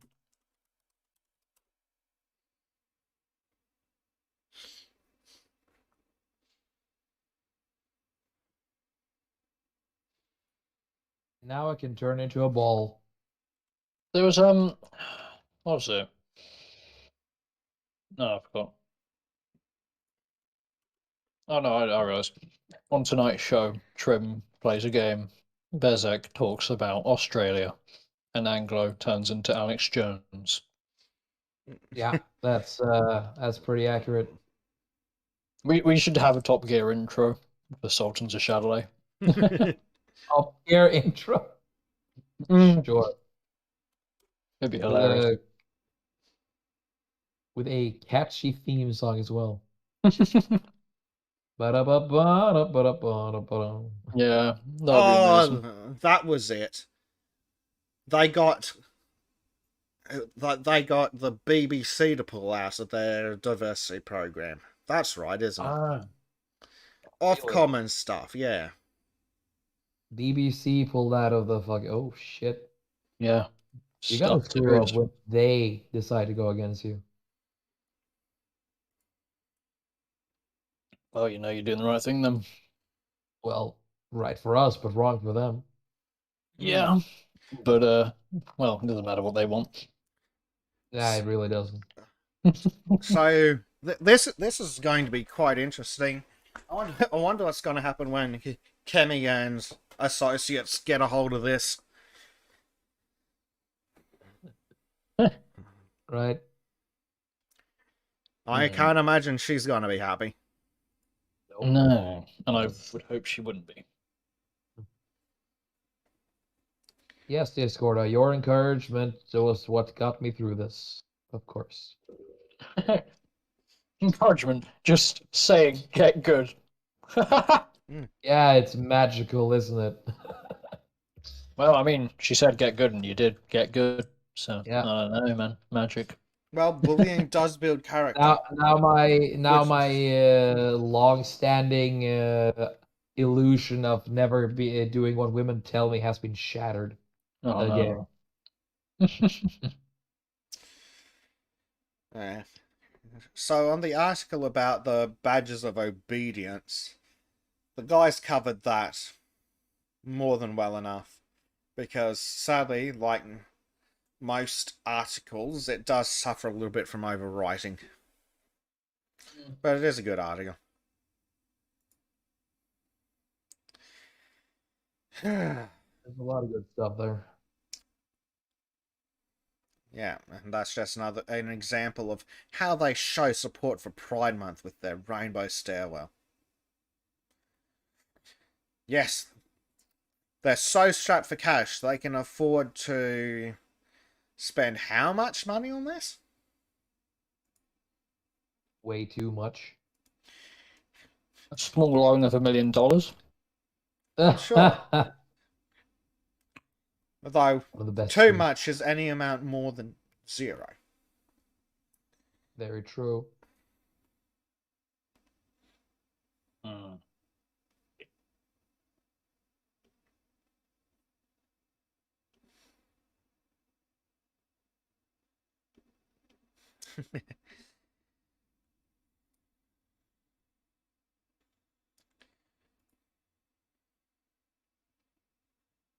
LGBTQ and allies cakes. Oh wow. That's impressive, bro. All them that okay, allies. I never liked that word because it makes it sound like there's a fucking big war going on. And we all Isn't know it? that if there's an actual fucking war going on against trans people, we all know who's gonna win that one. Well, I'll give you a hint. It ain't the trannies. Hey, don't worry. Even without our involvement, they're going to have a 40% fatality rate. Oh Ooh. god. I mean, not untrue. Man, that's even before they get into combat. In Minecraft, maybe. What?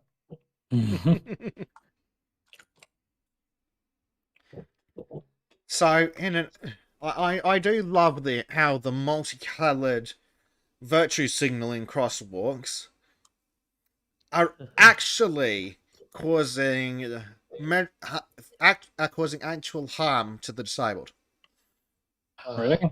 Yep, I feel pretty fine though. because their guide dogs can't use them because the guide dogs are looking for a specific set of markings because they're dogs, and then they see this rainbow oh,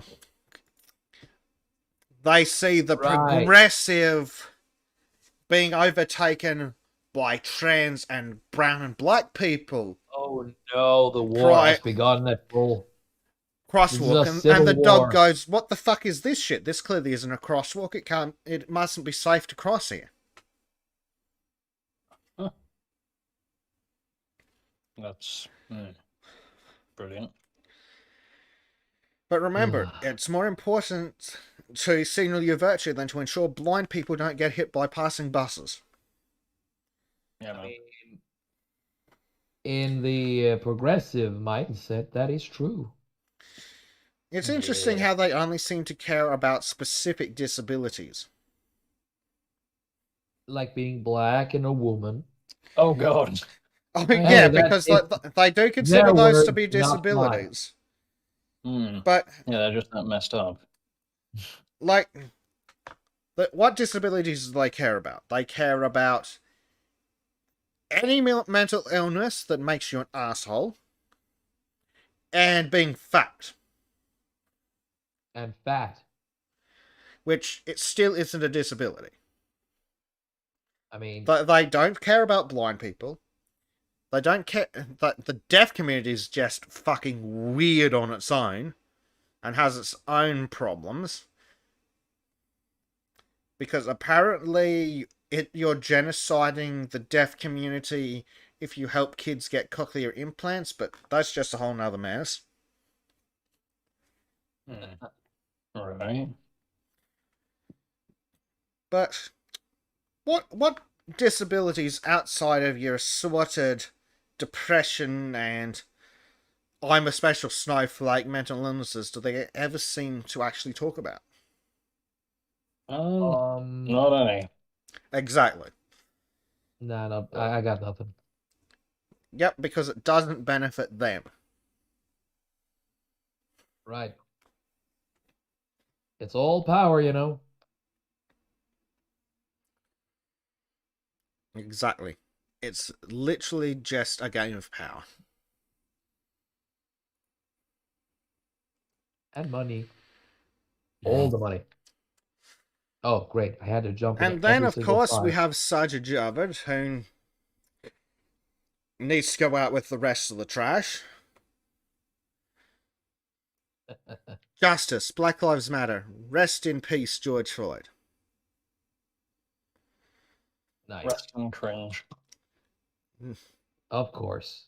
Yeah. You want to know what we call George Floyd in Norwegian? What?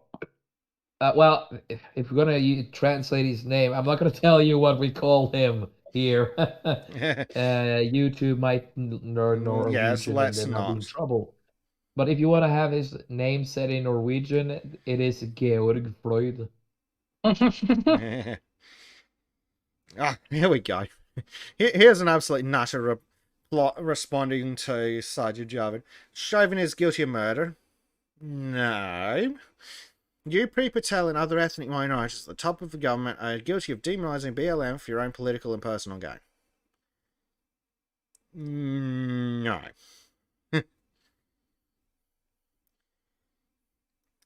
You don't really need to do put much effort into demonizing what should we say? A violent racial supremacy group? Yeah. Sounds pretty accurate to me.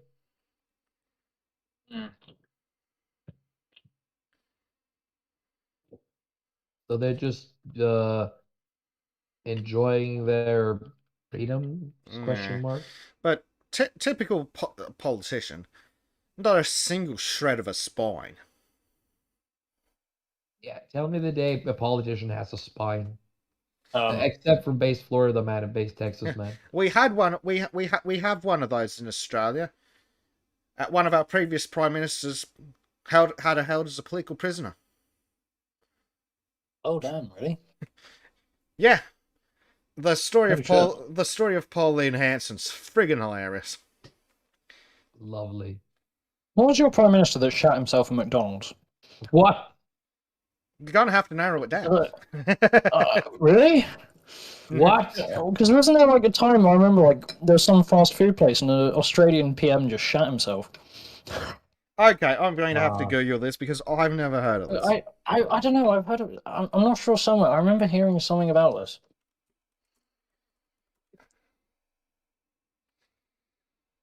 Oh, yeah. Apparently, that is a rumor. Really? Yeah. Did What is the the true cunt in rumor? chief shit himself at Engadine Macca's in 1997? Oh my god. I mean, it seems likely. I Not gonna wouldn't lie. wouldn't surprise me. He tends to crawl around in the sewers. To be honest, if I shot myself at a fast food place, I would try to cover it up with every government agency possible. Except Indeed. unless you're Jeremy. Yeah.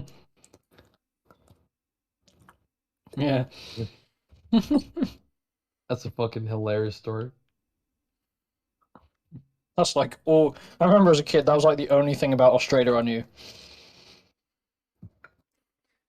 Shitting Not the yourself? deadly spiders, not the sharks, but no, some PM shitting himself. Well, that's the most important part. Yeah. Important to Oh, know. God, you say as a kid, and I'm like, what the fuck do you mean when you were a kid? He hasn't been the prime minister for that. Oh, fucking young people. Yeah, I am. Mate, I was 17 on like the first 3 episodes I was on. Like, Yeah, it took me too long to remember that. I'm like, whoops. What? yeah. Wait, you just got 18? No, I was like beginning of this last month, Oh, but I'm 18 now. Yeah. holy shit. Yeah, you seem a lot more grown up than you first. Yeah, I keep forgetting that you're technically a fucking kid. Well, I'm a kid that can drink now legally, which is epic. Yeah. Reminds me that I owe you a beer. Nah. Yes, I do. Oh, fuck, I'm on fire.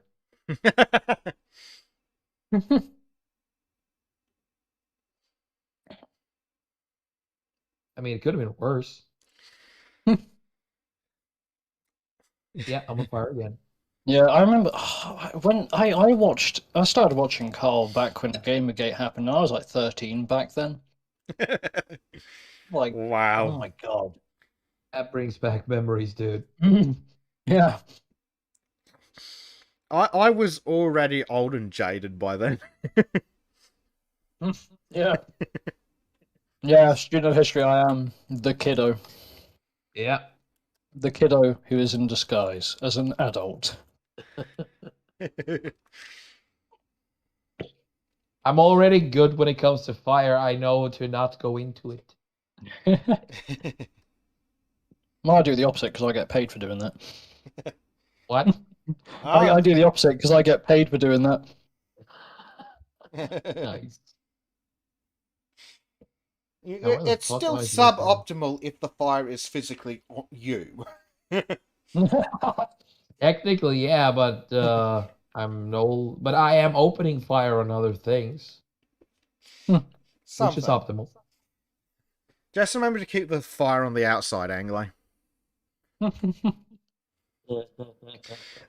Prime Knight says he got into Sargon through Total Biscuit during Gamergate.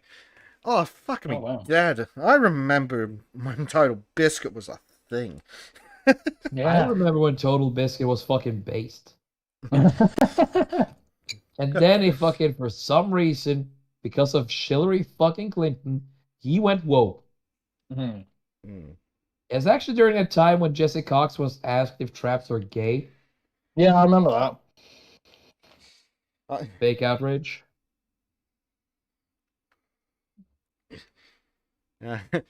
Discord here. Game again. Yeah, Yeah, it really brings back memories. it does. I can't. I know it's a joke for some of you, but it's actually fucking nostalgic Yes. to me. I miss the days when the most pressing concerns were feminists trying to take the tits out of my video games. Yeah, that was the worst part. And Fortunately, now speaking it's of, even worse. Yeah. I've got your sketch. Yeah. We just wanted to play video games, for fuck's sake. Yep. Yep. I love that. That. I think we were talking about what was going to be our gravestones at the end of this mess. Pretty much. And also, why not make a merch out of it? Exactly. Just want to play video games. 2014 to something far, far in the distant future. God, 2014. What a beautiful time that was. Yeah. A different world. Before fucking cartoons went woke and shit, I could still watch a series and enjoy it for being what it was. And now everything's fucking Yeah. rotten and distorted. Student of History says, lol, when all we wanted was to play video games, and now look at us all. Oh boy. Actually, I have something that's good for this. It reminds me, like, it feels like, have you ever heard of a film called Come and See? In the sea or common sea? Come and See. I think I've heard of it, but I don't know if I remember It's it. a Russian war film, but it feels very much like we're the kid of that film. I'll put it in general. Like, at the beginning of the film, he's all happy and nice, and by the end, he just looks like he wants to fucking die. Nice. Like, Yes. that is. Sounds about right. Mm. Discordia says, I just wanted to make video games, and so I had to help Carl not be a boomer. Sadly, it appears he still needs more help. Yeah. I mean, Carl is literally the only guy who makes me look less like a boomer. Yeah. Mm. Anyway, Only speaking slightly. of feminists being whores and how they have guilty consciences about it.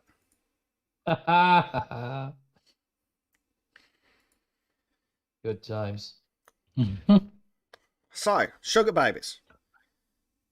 Prostitutes I by a don't different approve. name? Pretty much. With no value, with no sense of value for their own bodies.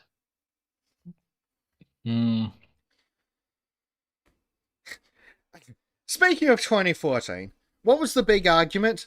Men are objectifying women. We're not the ones putting a price on you, you whores. Yeah, they're doing that pretty well by themselves. Yeah. Well, Although, a lot of them believe they're worth more than they really are. Yeah. yeah. Though on the positive side, Discordia, by avoiding Carl to be a boomer, you're helping the internet at large, and you're getting paid for it. God. Always Remember to when come remember when Carl was still just Sargon with no face, hidden behind the mask, just talking on his shit microphones. Yeah, man. On his laptop as well. Yeah. Oh, and now look at him. He runs an independent media company in England. Employing what? At least a dozen staff plus by this point? Pretty fucking much. Sargon is fucking grown, dude. Mm. And yeah, I still call him Sargon every now and then. Yeah. And he just Well, that is wanted to who he play is. video games. Yeah. I'm gonna be honest, guys. Carl will always be Sargon to me. I get what you mean. I mean, I've mostly known him as Sargon, so everyone has. Yep. Yeah. God, can you imagine being someone who only knows him as Carl Benjamin? Oh Or my knows god. of him as Carl Benjamin? I mean, I can imagine, but it's still kind of weird for me. Yeah, that would be kind of sad. It's like, like how everybody has their own sort of like niche obsession. Like that is what Sargon is to us. Like we've been there from a long time. So Oh, yeah. I don't know. He's something more to us than to new viewers of him. Been through it all. Yeah. Mm. It has been incredible watching his career, I guess, go. Yeah, Oh yeah. noticeable progression by quite a lot. Mm. Especially, I remember when the Lotus Eaters first set up their first episode, man. Oh, God. That was hilarious and adorable at the same time. Yeah. And the website didn't even work on the first few days. Well, look at Was him it now. like a was Episode it like a week? episode was it like a week until it was done? 237. Mm. Like, what the hell? Man, oh my god, yeah, that's 237 episodes from the beginning of their podcast. That is mad. Like, do you remember like how The Office used to look and how they changed it around? Like, it used to be a lot darker. Yep. It used Oh my like slightly God. different table arrangement and everything.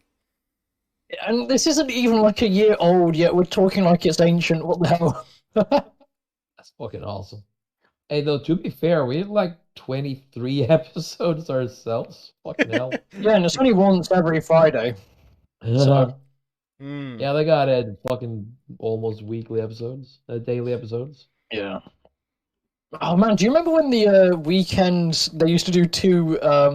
What was it like the extra things a weekend, and then they only do one now? The Scotty has been saying, good to see you're making good use of my reading list. At least there's someone using it. Yes, we do. It is an excellent reading list. Mm. We promise we're not just stealing content. We are trying to make it our own. Speak for yourself, what? Student of History says he's always Sargon in our hearts. And Prime Knight says, can't stop wondering how far Biscuit had gone. Then Discordia again. It was funny when we first moved to the office, we had to get used to not using screen names. Yeah, that would have been interesting. It was and then it was almost a month that was down, posting it on his channel before it had been fully tested. People were more excited about it than he expected, I think. Yeah, that's right. Damn. Man, that's How the gonna be a world transition. changes. Who'd have ever thunk? I mean, I didn't. No.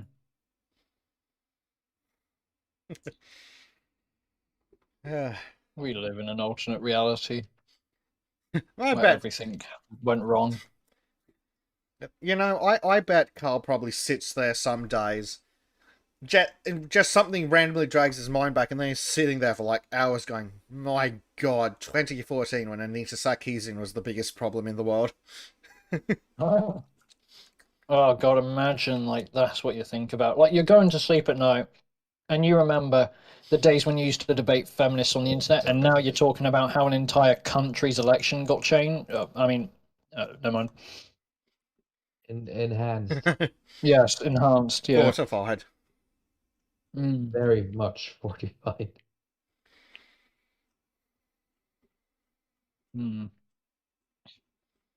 Yeah. I'm gonna have to make a meme of that eventually. I'll try and start working on that. Nice. Okay. Podcast of the Lotus Eaters number 0, 9th of November 2020. They're a month away from a year. Oh, Wow. In Australian time, it is the 9th of October. It is literally a month away from their 1 year anniversary. That is pretty fucking wow. cool. That's awesome. It's cool to say, like, we've been there sort of following his journey all the way back then.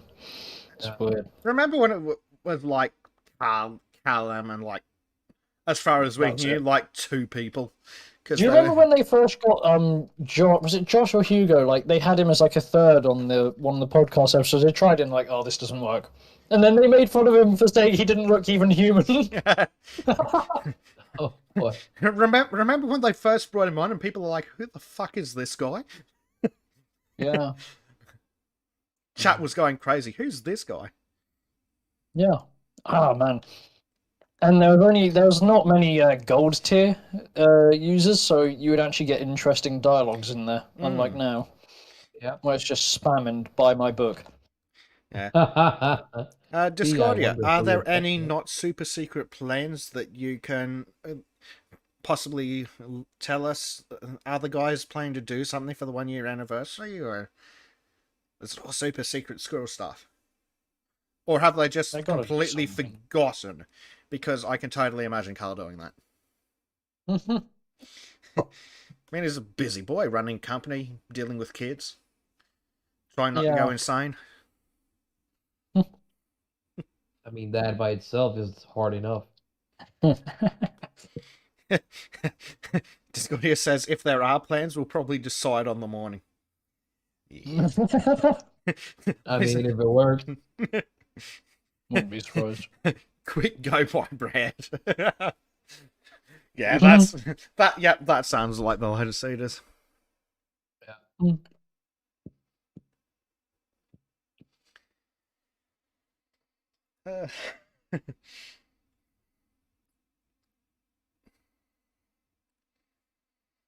Yeah, this is a lot.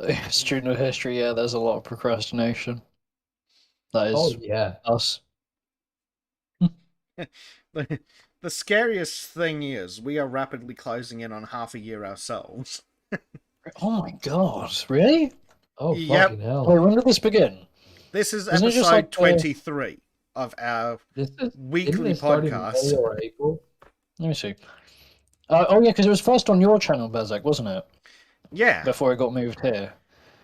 But Yeah, even, like, it was on just this channel, tooling the around other on my stuff is channel, 4 and then months. all of a sudden, hold on a second, this is disgustingly big for a bunch of weirdos talking on the internet. Shit, we need our own channel.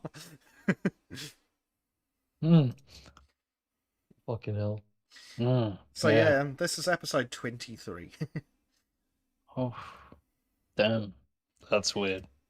Yep, 3 weeks will be half a year mark. Honestly, one of the better things to come out of this fucking year. And a lot of good things has happened this year, so.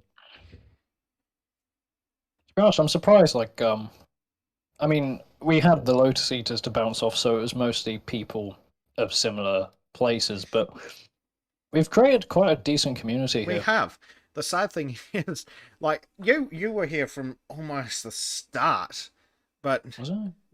I think, like, I remember, like, there was only like 14 people on here when I Yeah. first joined. that was when we opened it to people who weren't just gold tier subscribers to the Lotus Eaters. It basically went from us having a great time in, like, what, a 10-person Zoom call, and deciding we were all having such a great time, we just talked more, and then all of a sudden there was a Discord, and then we now have like 120 people on our Discord. Random Swede just said, "Hey, I have a Discord. Use it."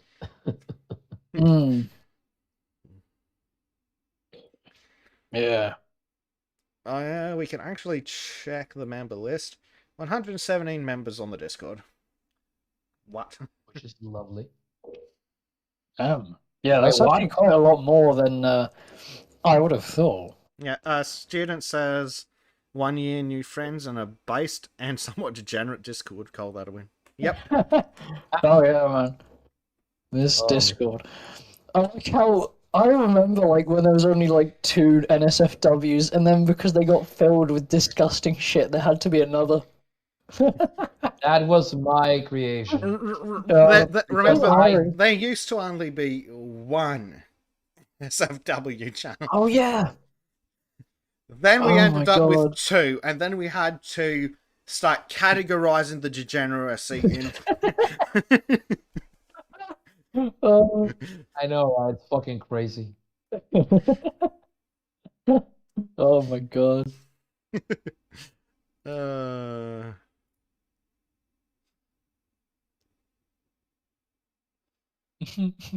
Really fucking fun though. Not gonna lie. Oh yeah. I like Actually, how like it's checking chat. We've got some good memes It's- coming through. it's That's- funny like with what was it? We're starting to develop like a community history so much that even the iceberg is actually starting to become relevant. Like when I finish that, I'll put it out for everyone, but like it's slowly becoming actually useful. The Discord link is up in the top right corner. Y'all broke the degeneracy that bad, Lemay. Yes, yes, we did. Dogs get I to apologize for nothing. Oh my god. Oh, that's a pretty good meme. Scientific fact, Trim. Dogs get more information from sniffing another dog's ass than Australians do from watching Channel 10, Channel 9, Channel 7, the ABC, and the SBS.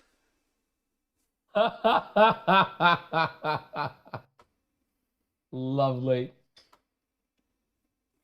And it's true.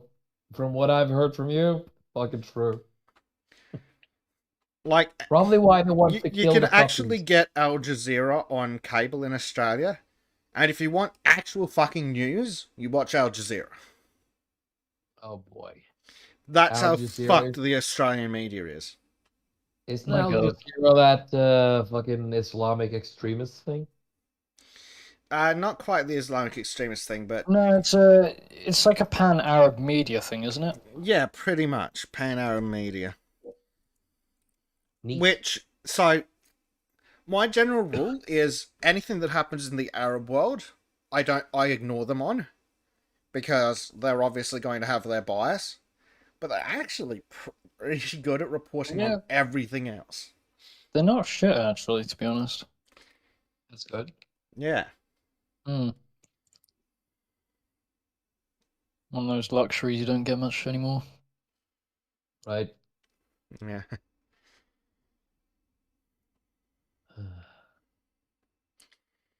Oh dear. So, but yeah, somehow we went from feminists complaining that the boobs in video games are making men objectify women to all now talking about why women want sugar daddies. Right. Yeah. What the hell happened to women in the last 7 years? Discordia, what happened to women in the last years? Explain yourself. You are now beholden to answering for all women. I mean, she's a woman. She at least knows a percent more than us. Yeah. I don't know. You can just actually no. You can just identify as a woman now, and you are more of a woman somehow. Well, Yeah, but I'm remember, not a raging bigot. do remember that this is the internet. So the men Yeah. are men, the women are men, and the children are FBI agents until proven otherwise. Oh yeah. Like I enjoy. Yeah. I mean, glowies everywhere. Oh my god! I swear, like I bet the Sultans of Shadilay is just full of FBI or CIA. It's Well, gotta I'm be. halfway convinced that oil is a glowy. Ironically, we probably have the highest concentration of autism in the known world. Oh man, we need to do a poll and see like how many I'm people not have going autism. to challenge that one. It's gonna be at least a quarter of the server at minimum, I mean, which is at least Yeah. like 10 or it's like 10 plus people at that least. we know Yeah. Like, of. this is the boss fight room. Isn't Though it? though This is it the boss does fight tie into the theory that I came up with and I've espoused a couple of times before. Due to the unique characteristics of autism, it means that due to your analytic ability, you're either super based, or due to the desire to fit in, you switch everything off and go full purpled hair, transgender, cut your dick off.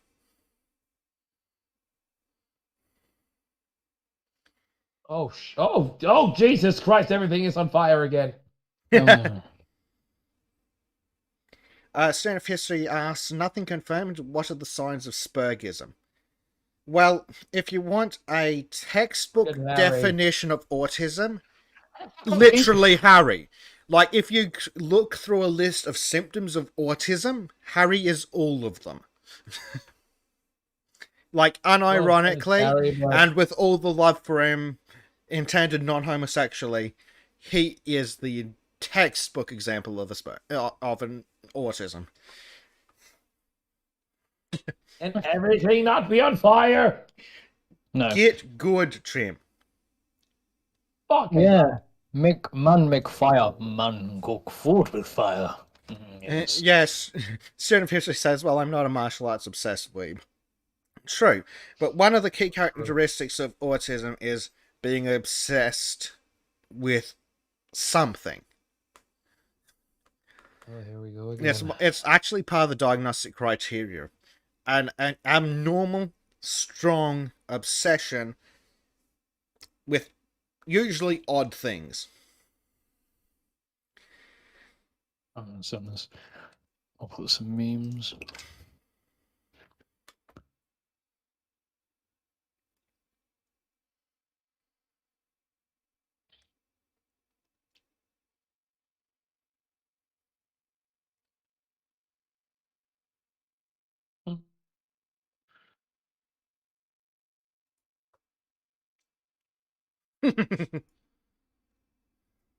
There you go. He's on fire. Oh man. Well, good news, guys. I survived. What the? Okay, that's fucking true. Mm. Yeah, things have changed in ways you could not imagine. I have seen things you couldn't imagine. I've seen things you couldn't imagine. Yeah, that applies so much. Like, man, who ever thought rainbow dildo butt monkey would be a thing if you told this to somebody in 2016? I'd look weird at you and be like, nobody can God. be that fucking crazy. Right? Like, one. Aside from the fact that they were grooming children, the fact that you can type rainbow dildo butt monkey into Google and get an actual specific event is glorious. Oh, God. The rainbow dildo butt monkey incident. Where were What you the- I'm on, gonna have to what day was that? Where were you on the day you found out about the rainbow dildo butt monkey? Rainbow dildo butt I was monkey. at home still believing that something like innocence existed. Man, I'm gonna put that in the memes. It's just so messed up. That fucking like you couldn't you can't even make this shit up. Like whoever thought? Hey, on the positive note, guys, I can no longer be on fire because I got the suit that prevents me from being on fire. I love it.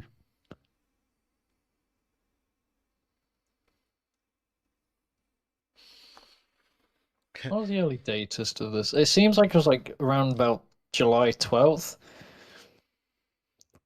Yeah. So the where were you on July the 12th? The day the dildo butt monkey attacked. Butt monkey.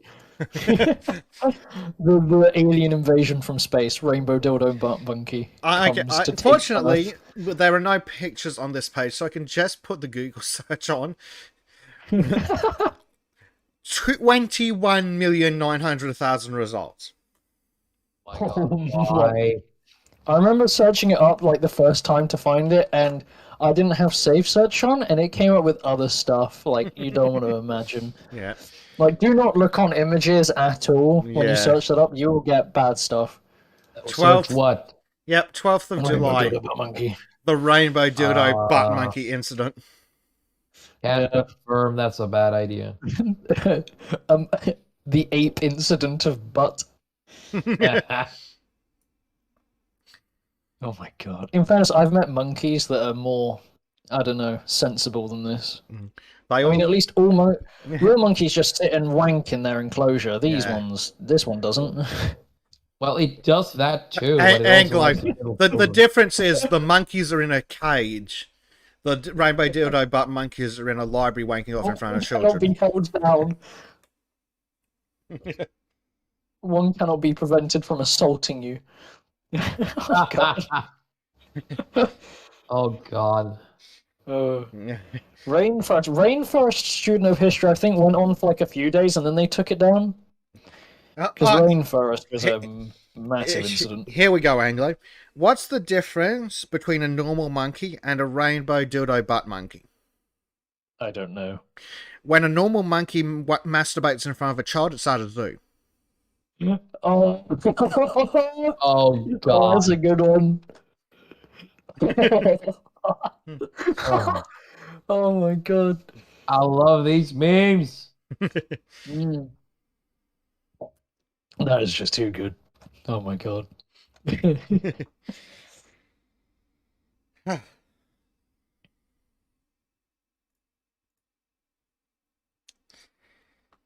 Oh.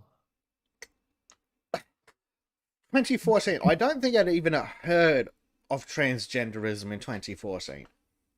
Same. Yeah, actually, no, I unironically didn't. Like, holy shit. I was back in primary school in 2014. Oh my god. Yeah, well, it's a bit different for you, but for those of us that were adults in 2014, Oh boy. Oh my god. I don't think I'd even heard Embarrassed. of it back then. Like, I don't think I even thought about gay people as a social class in 2014. Guys, I just want to ask you this. This is us now. Imagine how it's gonna be in 10 more years. Oh god, no. Well, the question is, how far will it go before this pendulum swings back? Because the further it goes this way, the further the pendulum will swing back. And I do have some sympathy for the people who are just gay. If it swings back too Yeah. far, it might start hurting them. Yeah. I'm actually saying the poor gays without any sort of sarcasm. Hmm. Yeah, like at this point, the snapback when things finally break. Ooh, that's going to be the hard part, is keeping it from snapping back too far. Yeah. Yeah. Yeah, like Discordia says, I don't want the other extremes either. Yeah, that wouldn't be good No, either. not any No, extreme. but that's going to be one of the hardest things for the sane people. It's going to be stopping the snapback.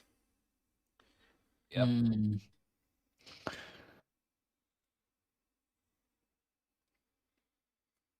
Yeah, just some normality would be nice, student.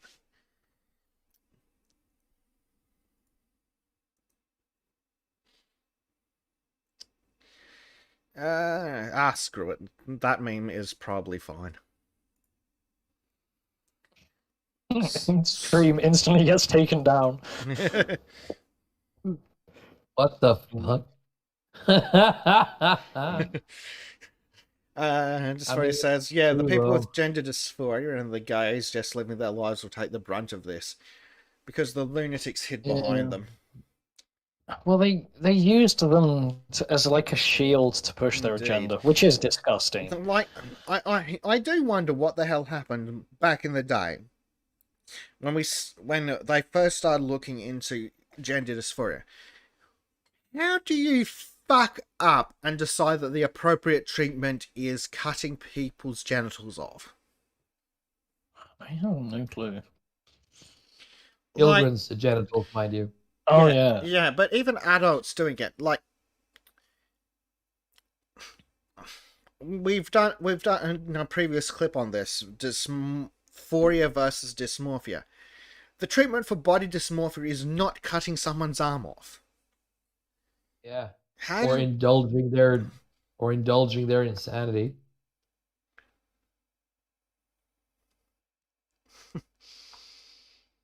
Honestly, I'm just calling exactly. it as a... Discordia says we say no to letting people cut off their hands and legs. Exactly. So, what's the difference? Oh god, not another boss fight. Rainbow Dildo Butt Monkey is the true boss man. Oh yeah. The time has come, my son. You must fight Rainbow Dildo Butt Monkey.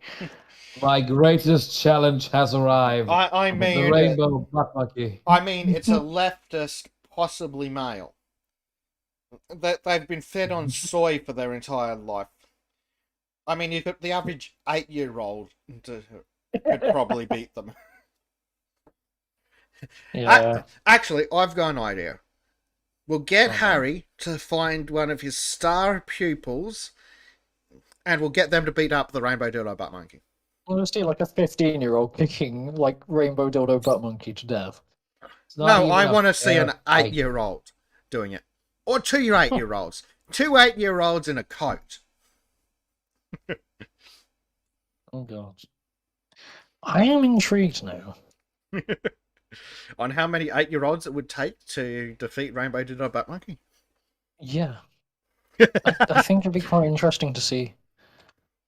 I'd guess 1. 1 trained 8-year-old.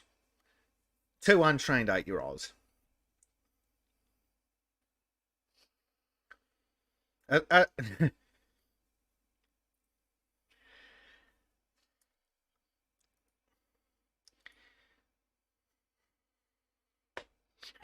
Bas Van Diepen says 3/4 of an 8-year-old. Oof. Oh god, that's bad. Prime Yeah, says sounds, 2 yellow belt 8-year-olds. Gosh, I remember when I used to do karate. Many years ago, and even more kilos before that, I used to do jiu-jitsu. Nice. Which is good, because even being a fat ass, a lot of that, I can still do a lot of that. Mm.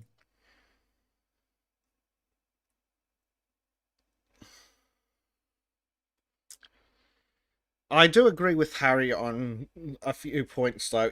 Getting kids into martial arts is a brilliant idea. If you can find a competent school. It's also cool. Yeah. So It is cool. And it's great for self-confidence. yeah. And usually the people in martial art clubs are fucking great people. Usually, yeah. It's hard to find bad ones, especially in ones that do sporting styles and self-defense. It's good to teach them the difference, like the holding back, the honor when you're on the mat, and then poke them in the eyes, rip their nuts off on the street. My favorite version. Because there's no such thing as a fair fight outside of the ring. One of us is true. walking away, and it's going to be the guy that doesn't have a broken neck. Dragon's Breath shotgun noise. Oh. Oh, I love that. Do I still Yes, have the audio muted? Yes, I do. So we can just play it. Dragon's breath is a beautiful thing. Yeah, it is.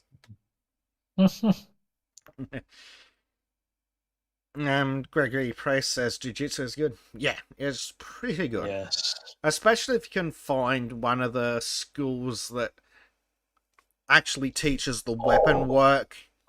And Question: is this the one with magnesium or white phosphorus?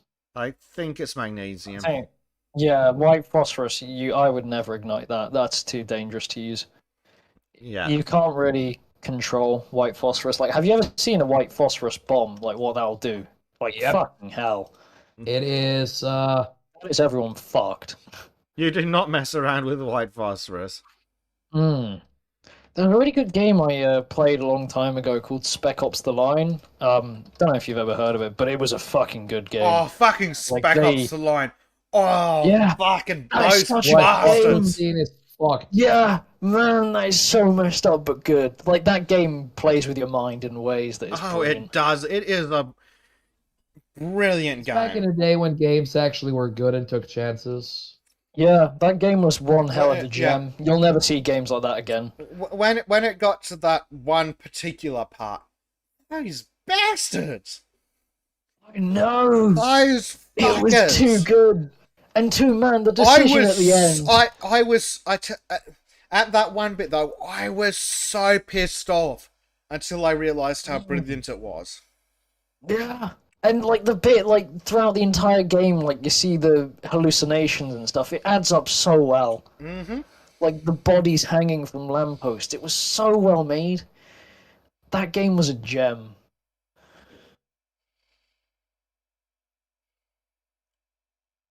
Hmm.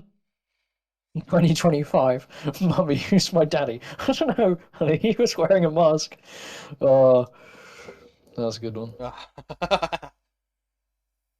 Yeah, man. Remember, don't wear a condom, but wear a mask. Important stuff. Yeah. 2025. Yeah. More like 2025. Mummy, who's my daddy?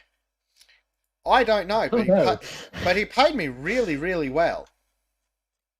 Oh god. Says the sugar Unfortunately, baby. he didn't wear I got extra for not wearing a condom, for him Mhm. not wearing condom, and then you were born.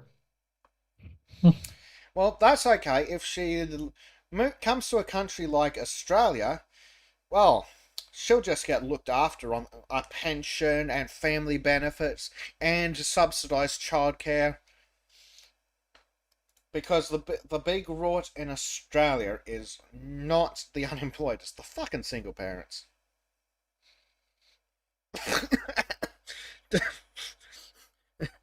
Holy shit. Discordia says, I saw a screenshot the other day from a woman. If only you could pick your baby daddy. Yeah. You kind of can. It's not exactly difficult. Apparently most women in history could figure that out if they wanted to. It's almost like all women pick who's gonna be the kid's dad. I mean, unless they're raped, but still, like, Yeah, and even if it wasn't their husband, they at least had a short list of suspects. Yeah.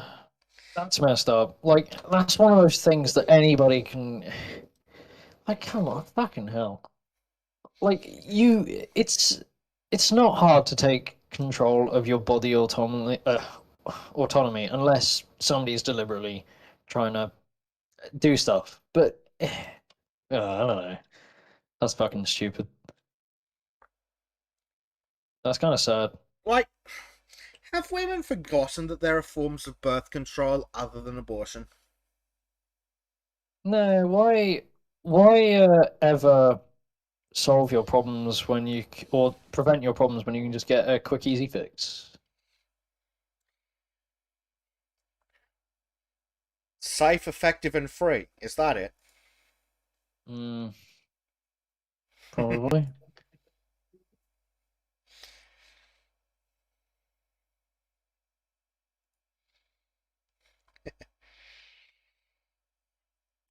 Soon History says, and this is why Carl's dad's sermons hit home sometimes, man. Yeah. Yeah. I still can't believe that though. Like, I mean, I knew a girl once she's a year younger than me. She, on multiple occasions, didn't use birth control. Well, she sort of did, but like she used, what was it, a birth control a day after pill, a week after instead. So the chemicals killed the fetus, and eventually, like a mostly formed fetus just like dropped out. Oh. Yeah. Oh. No. Oh, God. Your day is now ruined. My job here is done. Look, I've seen enough for Chan to know this is going. Technically, my day was ruined before it started. Discordia says, how will she get those online likes if she doesn't have an abortion to celebrate? Yes, Queen. So empowering. I just killed a baby. It's fucking.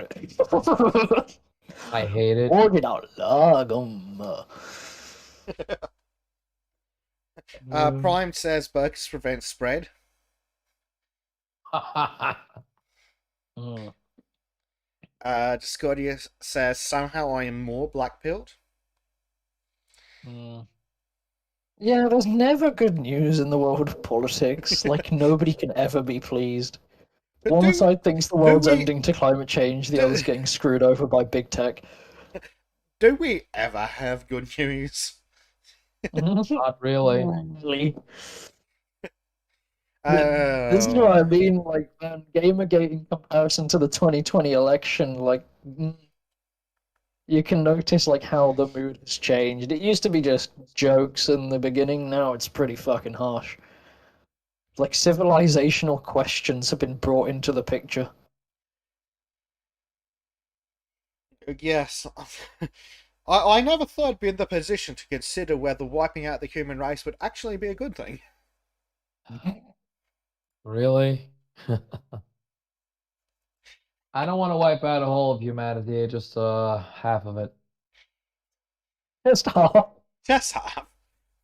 Which half? The north half, the south half, the east or the west? Why not take a bit of everything? Sounds good. Grimm's Norwegian imperialism. We did it to the Sami, we can do it again. Yeah. Gee, isn't that like a really like messed up topic in Norway? And No, not Look. really. Oh, really not? No, we have actually made up for it because they can fucking Look, do whatever they want. Trim. What? Tasmania was right.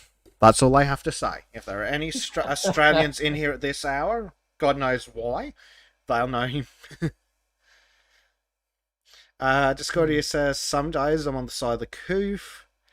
A student of history says, perhaps just a continent or two.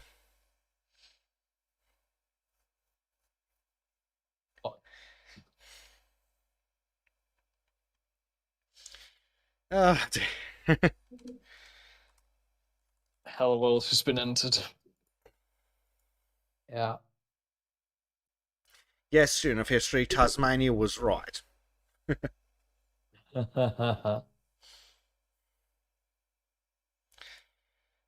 Which is far too spicy. Even on a good day. I mean, depends.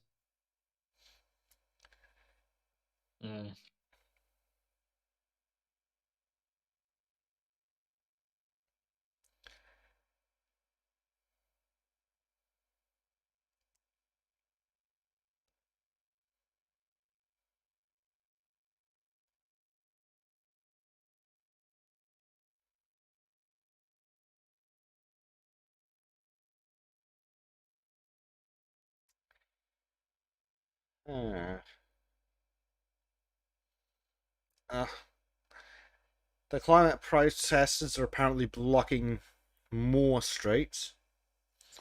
Lovely. Though apparently transport for London has been granted an injunction against them. Why they needed that to stop people from breaking the law, I'm not sure. Fancies, of course. Why else? Yes, GB News, the second best media organisation in the UK. First to the Lotus Eaters.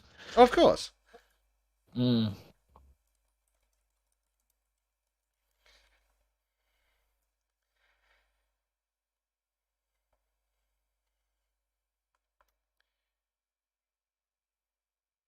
whatever. Yeah. Blocking roads. I mean, we shoot Sami reindeer because, hey, free food. Falling.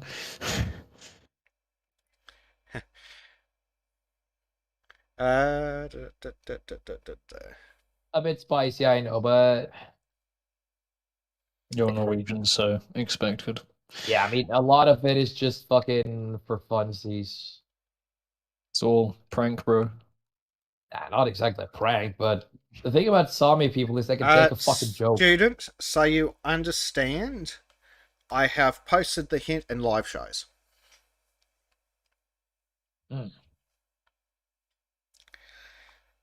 I am mostly joking, though that changes from day to day.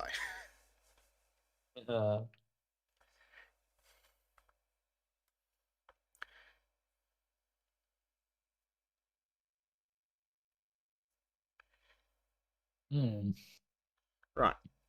So, London's transport network has been granted a High Court injunction against Insulate Britain protesters aimed at preventing them from obstructing traffic.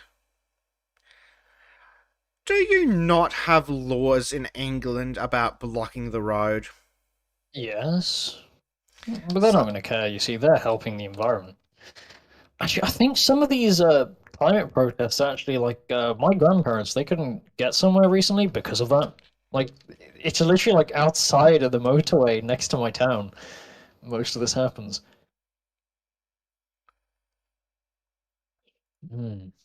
I just don't get their logic, though. Let me sit in the middle, let me block the road for climate change, so people will sit in their cars with their motors idling?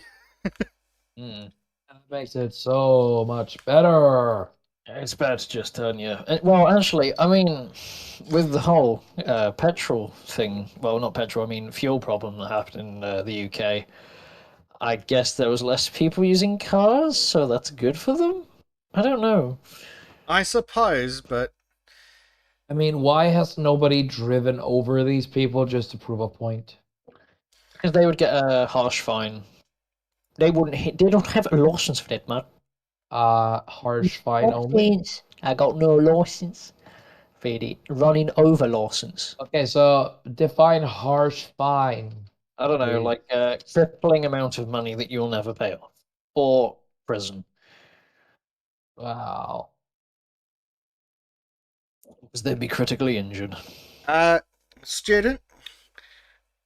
I'm critically injured by critical race theory. Let's just say that when Tasmania was colonised, they weren't, and they didn't take it from the natives. Oh. Yeah.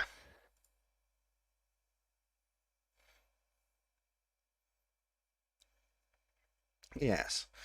Because... Lovely. And I will post the end of that sentence in live shows.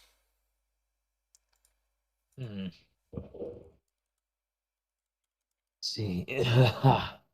Live shows, you said? Yes. Oh yeah, that's right. I forgot that one. Yes. Let's see if we can drag Raymond in to have a chat. Yeah. Ray? Hello, Raymond.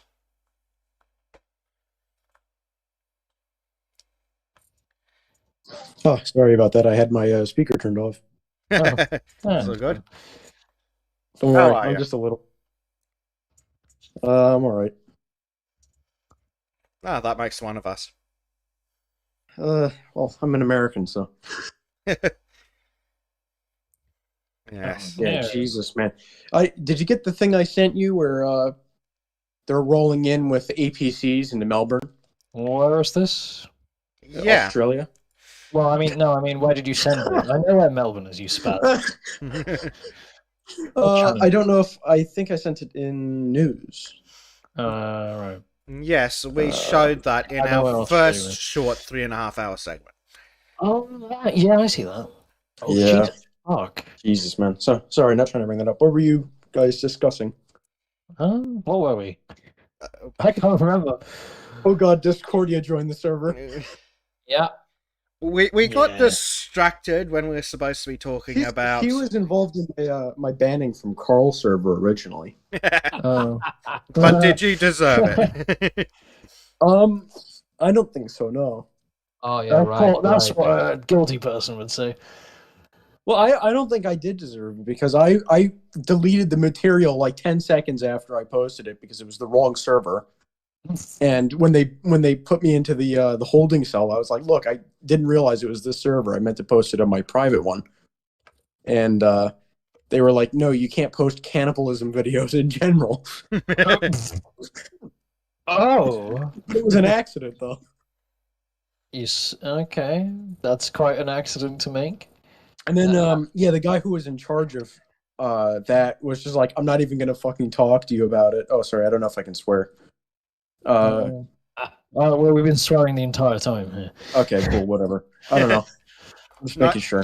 No gamer words is about the algorithm. Yeah, I was not going to. I don't normally say that. Good. Of course you don't. I'm not gaming right now. I'm gaming right now. So, But, I'm a hardcore gamer. You gotta, gotta understand. well, that gamer word is definitely not allowed here. You don't, officer. You don't understand. He's a gamer. Hey, officer, you don't understand. I'm gaming here. I'm a gamer. I'm gaming. No, officer. I promise. I'm actually from originally Newark, New Jersey. I don't have the accent for reasons, but I don't want to get into that. Cool. But that's actually where I'm from. People speak like that. Based. I don't Newark. get why, but I like it. I really like the accent. Well, that's like I tell people I'm from New Jersey, and they're like, "Oh, you're from New Jersey." It's just like that. We don't talk like that. You fucking no, I can't say that. Gapagoo. Hey, I'm surrounded by Italians though. There's a lot of people who are Italian. That must be sad. Well, Yeah, I didn't think about this, but my neighbor moved here from Texas, and the first thing that he asked us was like, "You're not Italians, right?" Yeah, we mentioned that, yeah. Okay. We're like, "No, we're not." So, I'm Irish. How the internet works. OC, 4chan and Reddit. They're your meme. Facebook thank me. Yeah. Look, all I'm saying is to get back on the other point though. I didn't mean to post cannibalism. I probably would have intended to. I didn't mean to. I meant to post it. No, officer. That's I the problem. promise. I didn't mean to post. You need to take the Chad position of, yes, I sent it on the wrong one, but I don't care. It's still staying here. Yeah. So anyway, what happened was there's a guy on the old server named Commando who ended up going insane later on. I gotta ask this question of Discordia. How do you accidentally post cannibalism? How? I mean, Well, basically, my server and Crawl's server in the server list were right next to each other, and I clicked on the wrong one and instantly, because it was a link, I Control P to post it, copy paste. So I just did that, posted it, and then kept moving on. Then I was just like, "Oh shit, that was the wrong server." I went back, deleted it, and then I got banned anyway. oh no. It sucked. I should have just left it up. Yeah. Exactly. So Commando was the guy who was in charge, and I had a history with him because I was part of a group called the Zethno State, which Okay, I like that one. if you're part of the old the old server basically had these the different roles and whatnot, and Zenoi was the just like the normal server members, you're not part of PayPal or Subscribestar or Patreon or anything like that. It's just the standard role. So the Zethno State was the Zenoi uprising, and we were gonna we were gonna commit war crimes against the I can't remember what the Patreon members were called. But it was basically this whole narrative about it. We made propaganda videos, posters. We had wanted posters for people. It was hilarious. Oh, it's not Reminds me of how a Danish friend of mine had planned the invasion of Norway. Kind of, yeah. He and his friends were supposed to go to the beaches of Denmark leading to Norway, drink themselves halfway to death, everybody get on rubber dinghies, and then row into Oslo and take over the castle. I mean, as if Danish people are going to defeat Norway. At least one lasted against the Nazis somewhat. Yeah, I mean, right. And here's another fun one, though. Well, Danish can't conquer Norway because every single Dane on planet Earth is born with a crippling fear of heights. Really? And by crippling fear of heights, I mean anything taller than 10 meters. Oof. They see a mountain and shiver in fear. I climb mountains. Mountains are awesome. Norwegian countryside is fucking great. It is. Like Are you you guys alright? have the best nature reserves. What? What? I don't hear anything. What did he say? Did Raymond say anything? Sorry.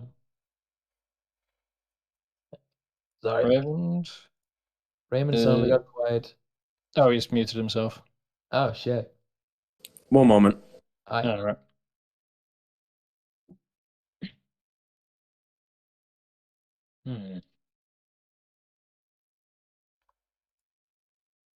Anyway, I was gonna say, Trim, are you all right? You sound sick. Yeah, I am. I am the only human being on planet Earth who's managed to catch the elusive and non-existent flu. Yeah, flu. COVID's here. Flu doesn't exist. Yeah. Ugh. Oh shit. Well, I guess the flu, unlike COVID, can't transmit over the internet. Otherwise, it'd be masking up. Yeah. Yeah, that'd be. Oh boy.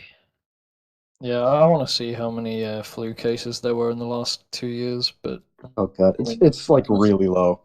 yeah. Yeah, I was talking with Billy B on the server, and he's been going over a lot of the studies and stuff like that, and he's it's not looking good. That's all I'm gonna say. I know we're on YouTube, so I can't really go into depth about the CDC and the studies that the NIH have been doing about COVID and vaccinations, but Cap Stasher is asked us previously, how the fuck do we still live? yeah. Well, I think we're unfortunately Sultans is not big enough to be on their radar yet. Yeah.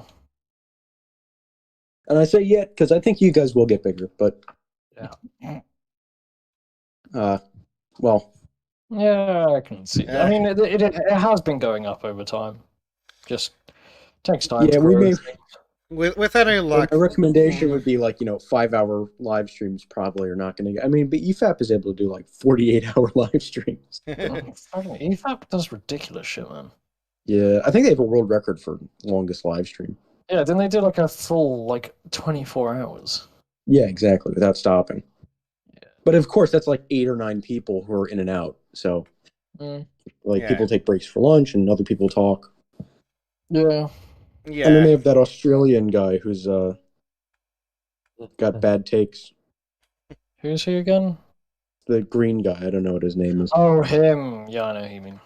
Where he was like, yeah, Australia's not a free country because we're not communist. What? I can't bear to watch EFAP anymore, though. Oh, Not because they're bad, Fringy. but they're That's so long. There we go. I remember. It's not my thing, honestly. Yeah, I can't watch 24 hours of the same thing. Yeah, understandable. 5, 6, 7 hour live streams don't work for a lot of people, which is why theoretically I'm cutting the streams down into clips. Yeah, actually, I liked the clips. I was watching those. Well, good to know that people like the clips. It's easier to digest than the full thing. Exactly. Yeah, for the full thing, you kind of have to devote far too much time. What was that about? You should devote yourself to the Bible. Sorry. I have my King James Bible that I just like to throw around. Nice. Why? Just chuck it at people's head. Read it! Christ compels you! Yeah, pretty much. Honestly, where I live, that's kind of necessary. So I'm trying to think of a way to phrase this for YouTube, but my state has had an increase, not a spike per se, but an increase in cases of COVID. and are Oh, threatening, and they are threatening to have another lockdown if people don't get vaccinated. It's like we're one of the most vaccinated states in the country. yeah. But are you at? It's funny. I have But dual are you at citizenship. So 98% triple vaccinated? Because you'll never achieve No. No, we've got something like 80%, and they're mad that the 20% won't get it. And it's just like, yeah, but how many of those people are like, allergic, or like me, where I'm 20 and I've already had it, so I'm basically at 0% risk to get COVID. Well, there's also there's that girl on Tim Pool's podcast that she literally can't, for medical reasons, have it. Yep. Yeah. And I'm saying I have friends who have allergies to it. It's something that they use as a what's the word? Filler? Not a filler, but it's part of the fluid they suspend the actual medication in. I can't remember what the actual word is. Sorry, it's been 4 years since I've been involved in medical stuff at all. Well, Yeah. Well, I've got a medical condition that means I can't have it. I'm addicted to freedom. Well, they're going to declare that a mental illness. Well, I think isn't like obsessive gaming a mental illness, but transgenderism isn't. Well, where's my paycheck, Anglo? Huh? I don't know, man. Where's my mental illness paycheck for that? You're too much of a gamer. You're mentally ill. oh god, no. This man's having too much fun. Clearly, he's mentally ill. Yeah. I mean, in fact, if you have 1,000+ hours in Forklift Simulator, I would consider you mentally ill. Yeah, but that's Forklift Simulator. I know, it's a way of life. In fairness, why Power Wash Simulator when you can do it in real life? Oi lads, we was gamers. We was gamers. We was gamers, man. We was gamers and shit. We was gamers, man. Yeah? I really love that fucking We just wanted to play video games, yeah. The International Gamer Mafia. Have you seen in the SCP Foundation Gamers Against Weed? Yes. Yeah, that was brilliant. I'm trying to find the Game Warriors quote. I'm about to become one with Game Warriors. This man truly games. Oh no, did I delete the video? I hate when you have a really good meme and then delete it. Why'd you delete your memes? I save all of them, so my computer is overloaded with storage. I need to get like external hard drives. It's not, I have a few memes, but it's not just memes. Put them on your USB, man.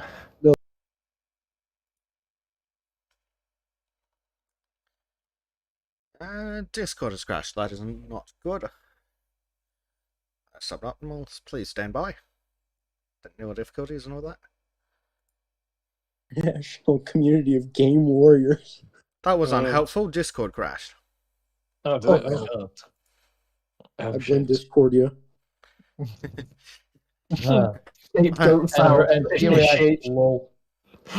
Initiate horror. Oh man, that thing you sent the other day is like ketoism, low carbs, calories in, calories out. I like that I posted it, and then somebody posted it in the same channel. Yeah, I know. Well, it's only like a few down as well. Yeah, it's like 2 down. I congratulated him. Well, if you get mad at somebody for reposting though, they're just gonna post a meme about reposting. And do you want to see? I was on my bus back to college, and I saw this. Like, I don't even understand what that is, but it's like some scooter gang in my county. Because that's scooter gangs. No place too far. Scooter gang. Scooter gang. Yeah. I'm guessing you mean like Vespas, you know?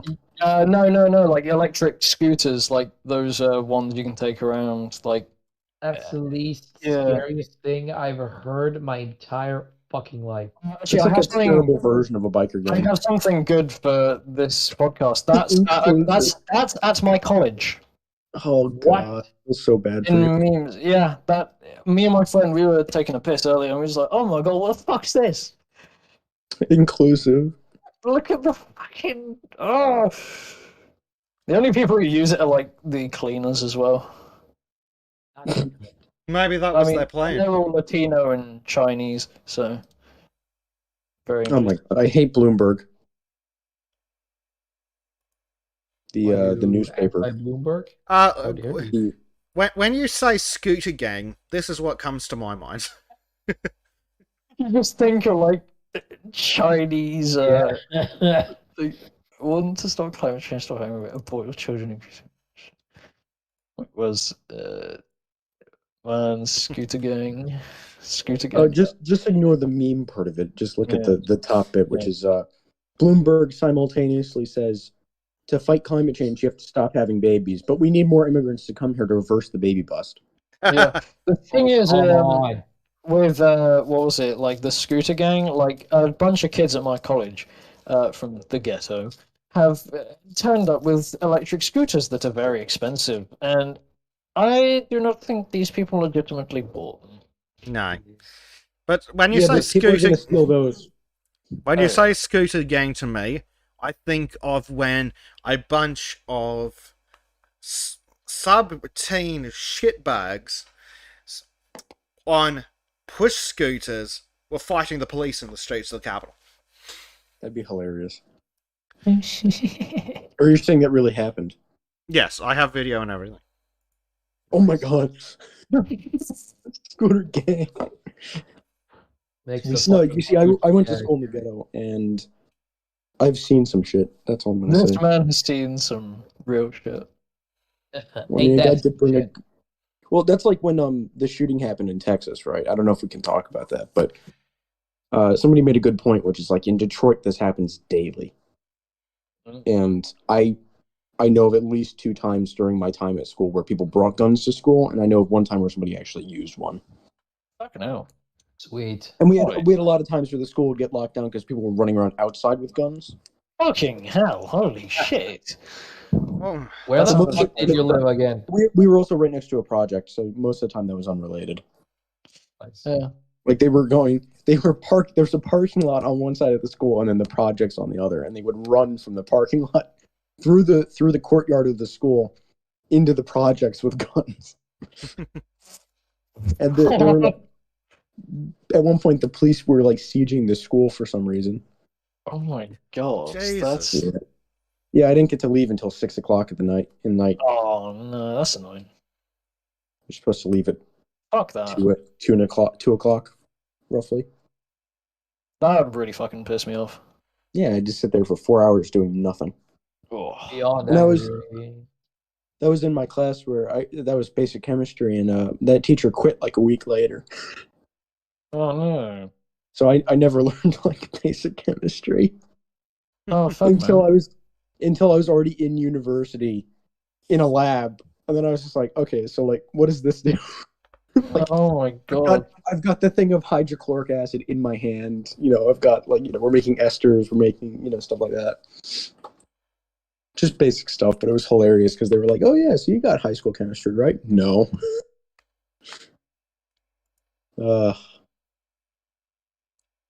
Yeah. Man, that sounds like one What was that hell. about your school being in the ghetto? What? Oh my god. We literally had a riot at one point. Fucking hell, that's based. What? I mean, I had people.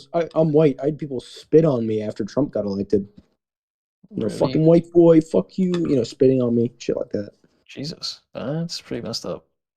I actually avoided fights for the most part though, because most people just didn't really want to deal with me. I'm just like fucking Well, I'm like 6'3", and in freshman year I was like 6'1". So okay. most freshmen were kind of just like freshman boys, I should say, were just like, yeah, I'm not gonna mess with him. That's fair. Also, a lot of my friends were like linebackers from football who are just big guys. So it's just like, yeah, sure, I'm going to go punch the giant guy, and then all of his giant friends are going to come and beat the shit out of me. The thing. The thing. You give a man a fish, you teach the fish day. A fish crawled up his ass. When they close the gyms, but not the supermarket. Oh boy. Speaking of people shooting up schools, if you trespass on Congress, you get solitary confinement and no bail. But if you shoot up a school with a 45, you get bail and walk free the next day. Mm-hmm. That's never happened before either for a school shooting. That's never happened. Yeah, I'm not surprised. It Well, wouldn't. It except in Chicago, maybe. But the thing is, in Chicago, school shootings are sort of like But it they're doesn't get gang reported on shootings anyway. They're just in a school. most of the time they're gang shootings that are in the school, but you get normal shootings where it's like, like there'll be like a fist fight or some shit. Actually, I saw this in North Carolina. Literally, there was this brawl with like 8 people, and then one guy pulls out a Glock and just starts blasting into the crowd, and then books it. And it's just like, how the fuck does this happen in schools? Well, in Chicago, it's just mutual Well, I mean, in combat, North so it's Carolina. fine. Yeah, in North Yeah, in Carolina, good fucking Chicago, the question. schools are just basically open air prisons, and I'm not even joking when I say that because it's like school in Chicago and Detroit is just a way to keep people off the streets and keep the damage contained. Because you look at like what happens in the summer, it's like a war zone. That's the thing. Like the safest time in the hood is the middle of winter. Oh, that's So everybody's at fucking home. Nobody's out on the street. It's too cold. in fairness, where I am, it's funny. All the drug dealing happens in winter. Yeah, well, there's still drug dealing that goes on, but it's like people doing it in their houses rather than on the street, so it's a lot safer. Sees. Like even in like the deepest shithole of Detroit, in the middle of winter, you're probably fine. Oh, that's Like you could just walk around, nobody would bother you. Hmm. I mean, if you're white, they'd probably be mad at you for being white and being on their turf, but other than that, You're a white man, you racist. but you're a lot less likely to get robbed or beaten or carjacked for that matter, because nobody wants to wait outside. Hmm. Yeah, I mean, you look at like pretty much all the violence in this country happens in big cities. Like almost all of it. You get stuff with meth heads, but that's not. They do weird things that are zany and wacky, but they're not as violent normally. I mean, they can be. Don't get me wrong, but Hmm. I mean, I live in Florida now. Trust me, I know. Meth heads can be insanely violent if they want to be. I mean, I've seen at least I think he was a meth head, pick up an alligator and just chuck it. Based. Fucking hell. I mean, then again, they're not big. I mean, they can be, but that one wasn't that big. So I mean, like, you probably could. My only question is, what do you charge that man with? Yes. Good question. Well, he wasn't throwing it at anybody. He was throwing it into a river. Oh, So okay. probably just possession charges for having meth. Ah. What's Oh. funny is people complaining about cocaine versus crack cocaine, right? And they were talking about how it's racism, right? Mm. So cocaine and crack are the same chemical substance, right? The only difference is the physical factor of it. Crack is a crystalline structure, so it's a big rock, crack rocks, whereas cocaine is a powder. Right. And people were like, oh, it's the same drug, so why is there a different sentence for it? Well, the reason why is it's a lot easier to transport high amounts of crack than it is cocaine. Because if you want to transport the powder, you have to, you see how they wrap it in bricks. But crack, it's condensed. There's no gaps. It's just one single crystalline structure. So it's a lot more of the substance in a smaller package. Oh. And I'm trying to think of how to break this down. So you can transport a lot more of it for the same weight and the same size than you can cocaine. So as part of that was to discourage people from transporting it. Part of it was literally black community leaders and politicians trying to discourage their own people from using it, so they made the sentence harsher. But you look at other drugs in that category, which is like methamphetamine and other crystalline type stuff, crystal meth, has the same sentence, and that's used 80% by whites. So it's not a race thing. It's a drug that's really powerful and easy to transport lots of. And then the other things, most of this legislation was passed in the 70s. Correct. So it's just, I don't know. We have a lot of drug problems in this country, though. We're especially right now, opiates, heroin, fentanyl. Though It's a you big can deal. you can develop a resistance of fentanyl, I hear. Yeah. Yeah. Well, you think if I do enough heroin that fentanyl can't kill me? Yep. Yeah. Only if you eat it for breakfast. Yeah. I was talking to a cop from where I live. Actually, I got stuck in the airport with him. And we were talking about Narcan, and there was a lot of so Narcan's a drug that you can give somebody who's ODing on an opiate, and it will stop them from ODing. I can't remember the precise chemical way, but it basically binds with the bit that binds in your body, so it kind of blocks it. Really? Yeah, Yeah, and it binds with the receptors that the opiates would bind with, which yeah, stops it the blocks it. Yeah, opiates from killing you until your body can flush them out. Which yeah, exactly. interestingly means if you have more drugs than Narcan in your system, you can actually overdose again in like 10 minutes. Yeah, you can. Yeah. Which is why they're doing it as an emergency measure to get you to a hospital to flush your system. But the thing is that the beat cops, the guys who are actually out there on patrol, really want Narcan because they come across stuff all the time where it's useful. You either have somebody ODing in the back of your car. You have a lot of times, unfortunately, you get kids where the junkies are leaving needles everywhere, and you have kids in these environments, and they step on the needles, or they play with them because they're little kids and they play with everything, and they start ODing because there's residual drug in the hypodermic needles. So the cops get called for that because people in this country call the cops for everything. And yeah, I mean, if they have Narcan, they can save the kid's life. If they don't, well, they can't. There's nothing you can do. Jesus fucking Christ. And so the argument in the town, I'm not going to say what town or where, but the argument was basically, we should have Narcan because it's just a good thing to have. So we're not going to be liable if somebody's ODing or something like that.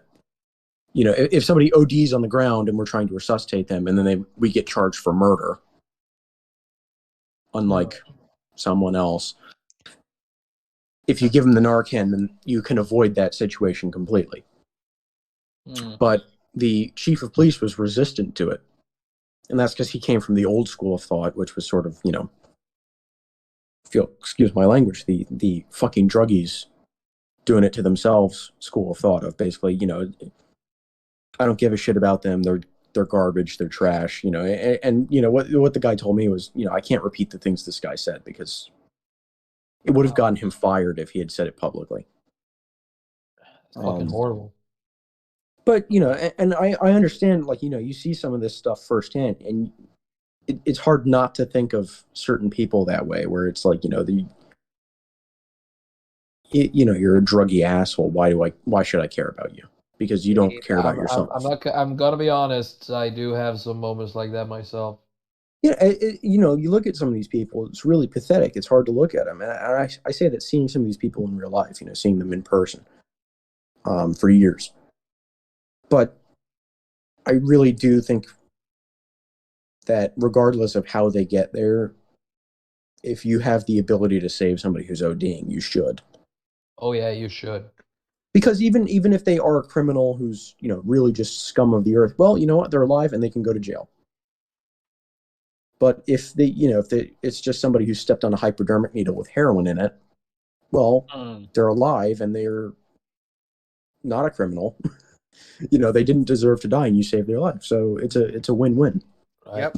And don't forget all the legal opiates that you can OD on anyway, and you might need some for. Yeah.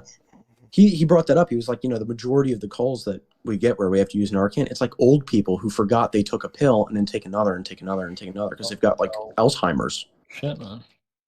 Because that's a real issue. They're on painkillers and they have Alzheimer's. They forget they took the pill and they just keep taking them and then they OD. It's a real thing that happens.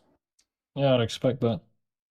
And clearly there's no way to deal with the Alzheimer's bit. So if you get called there, I think it's better to have, and the Narcan in our state anyway, or at least in the state that this guy works in, because again, I live in different states.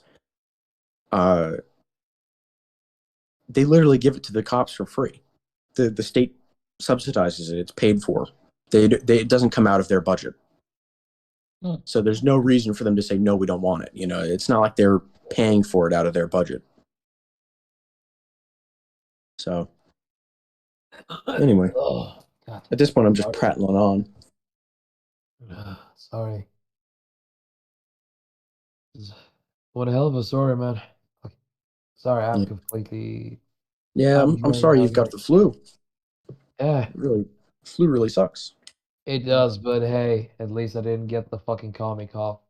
Yeah, I had it. It wasn't even as bad as the flu. I've had the flu in the past as well. I didn't even notice I had it. Like, Yeah, that's the thing. It's like my mother didn't have any symptoms. I have pre-existing conditions, as in lung condition, right. and which is part of the reason I'm hesitant to get the vaccine. I don't know if I can even say that on here. I forget that we're streaming. Sorry. I am not hesitant to get the vaccine. All praise Xi Jinping. Fuck Xi Jinping, and we're not talking about the Tiananmen Square and Anti-writer struggle.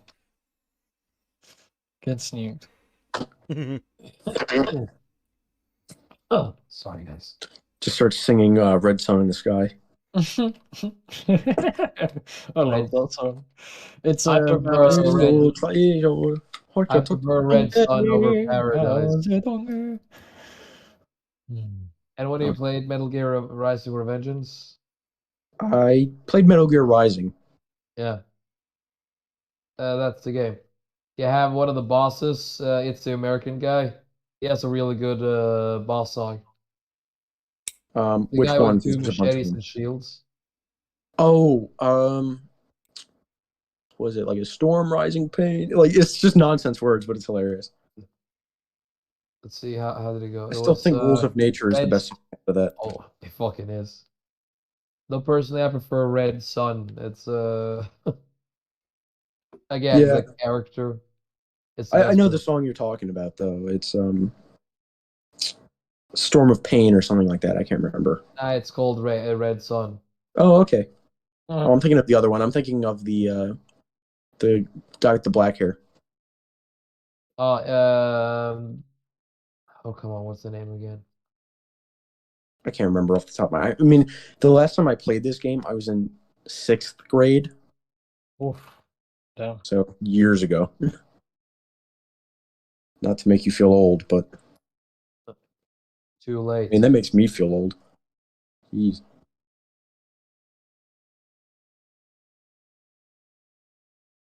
Yeah. Yeah, because Angle is like the youngest guy. The youngest here. I don't know about the Little server, fucking but kid. definitely in the call.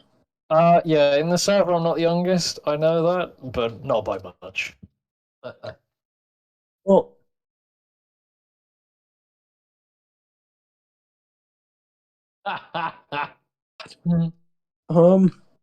jeez, I don't even remember when that happened. You not. You liar. Was at work. Oh. Actually, I was probably asleep because of the time differences, but whatever. I feel sorry for you. Like, remember Dodo Butt Monkey as Satan? He's the great shaitan. The Bismillah. great Mullah. enemy, the nemesis of all living things. Evil Rainbow Dildo Butt Monkey.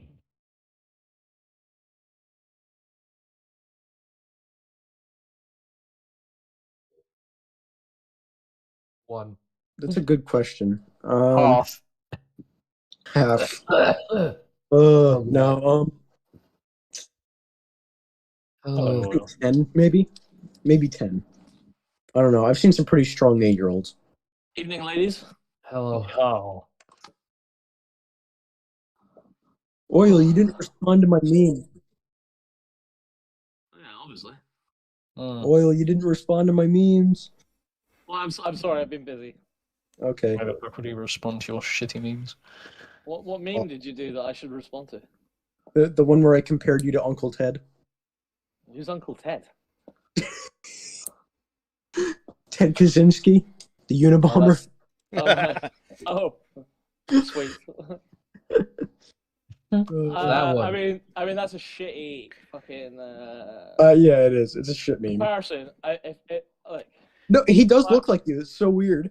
Okay, cool. But if I had done that, it would have been much more successful. Yeah. Okay, yeah, because you would have made him out of wood. Yeah, probably not. That would Yes, that step would one, have been. don't make your. I mean, that wouldn't have been my medium of preference. No, that's for sure. Yeah. We're still streaming, so we can't really say that much on YouTube about Oh, what? making We're still, what. Are we still streaming? Yep. Yes, Yeah. we are still going. Ace. Yeah, so we can't talk too much about what. I can say whatever I like. I don't give a shit. Yeah. Bezic can get fucked.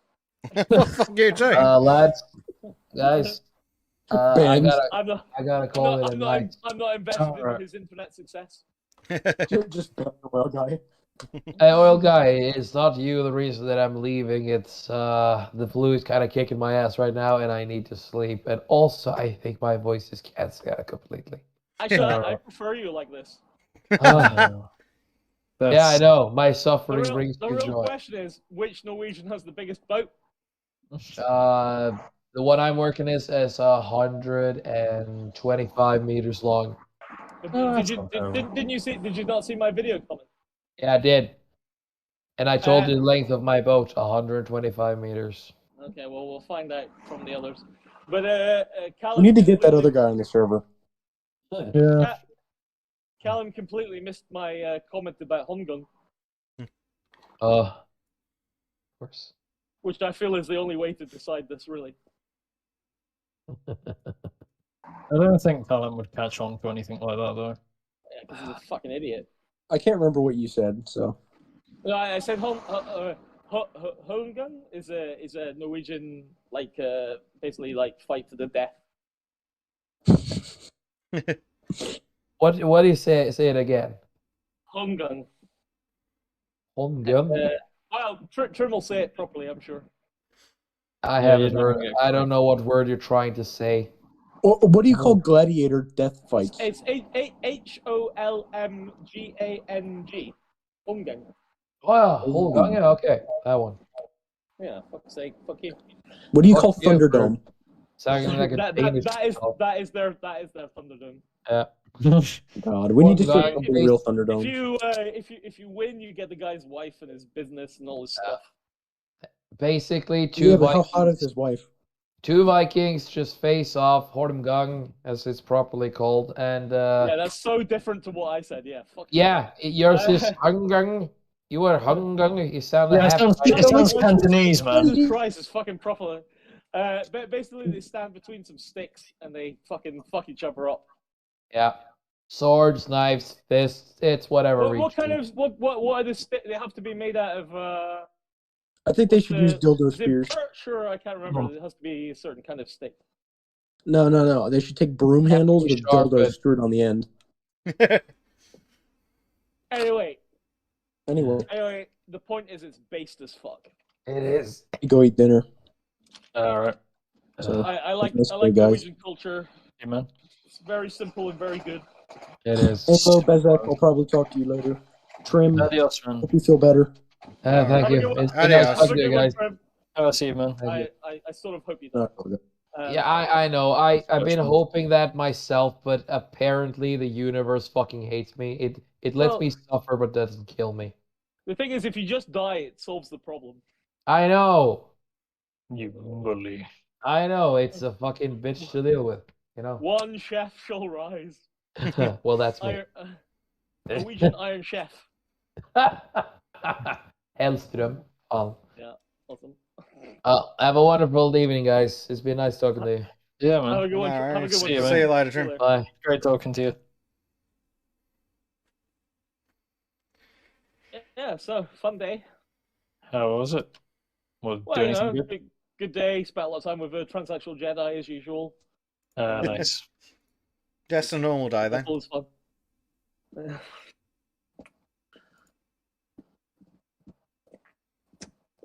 She kicked everyone's ass as usual.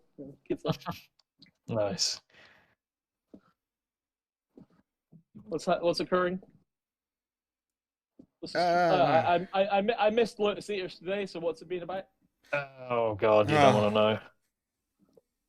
Well, It's White Pill Friday, isn't it? no. Very not. Let's put it this way: our first segment, responding to their first segment, took 4 hours. Right. Okay. And who was on today? Was it Carl?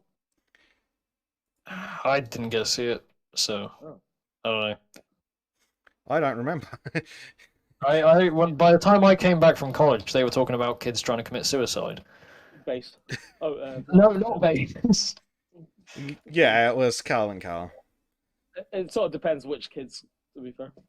Oh, oh God! What kids do you want to be committing suicide? The ones that want to. I'm not. Oh, the emos. I mean, I believe in allowing people to do. I believe in liberty. If they want to kill themselves, it's hardly my business to stop them, is it?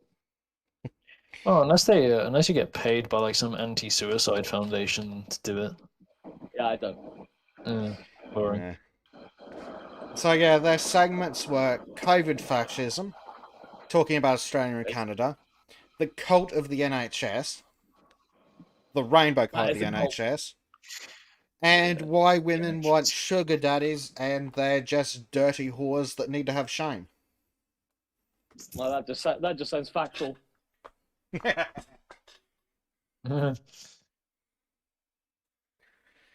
much. I've encountered several today. The guys you were hanging out with the cigar at the cigar lounge don't count. Yeah. That's not who I meant, but fair enough.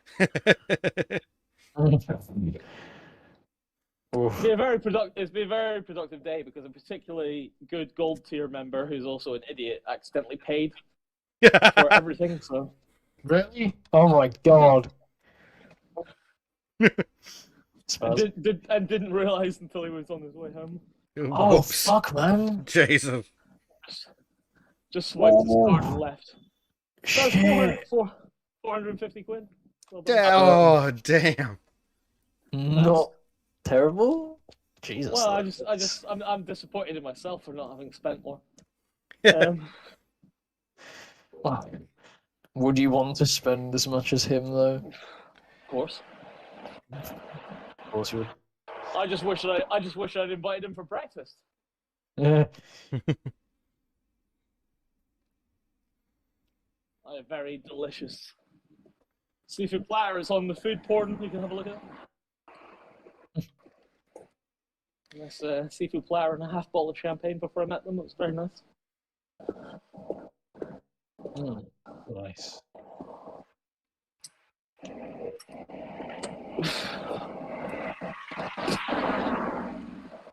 And I've been at a nice whiskey tasting this afternoon. Oh, how was that? It was good. I'm just making my way home now. Nice.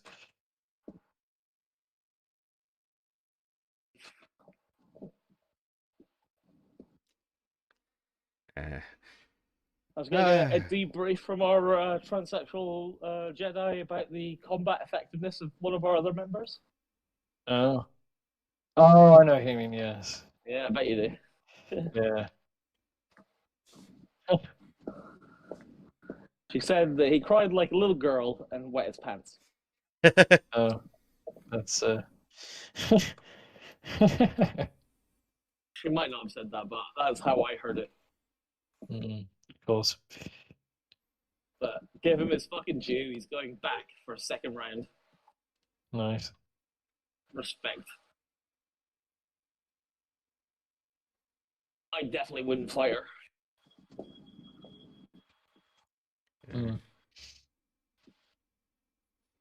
Gosh. I mean that's a no-win situation, isn't it? Like even if you punch her in the face, you just punch the woman in the face, haven't you?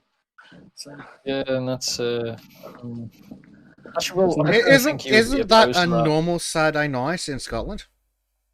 Yeah. no one punches the women. You just get punched by the women. Jesus, man. Scottish woman. Scotland is essentially the dwarves. Quite difficult to tell the men from the women at the time. The men have beards and the women have better beards. Something Oh my like God. that.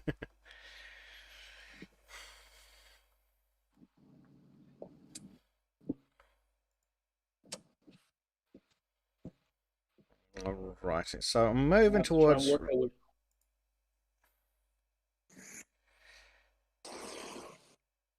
moving towards wrapping things up, Cap Stasher is working on his project he calls the memory hole. So Yeah, when That's people, good stuff. so when people start denying all the shit that's happened, we've got a nice resource to give them to deal with.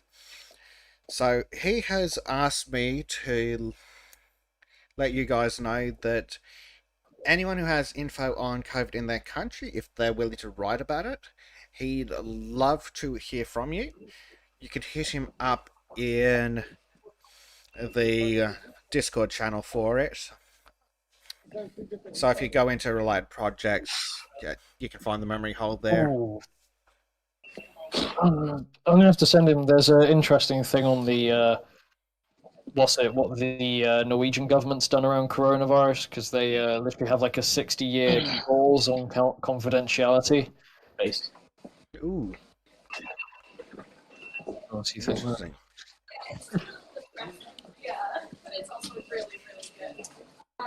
Oh, actually, does England's still got the 30-year rule, doesn't it?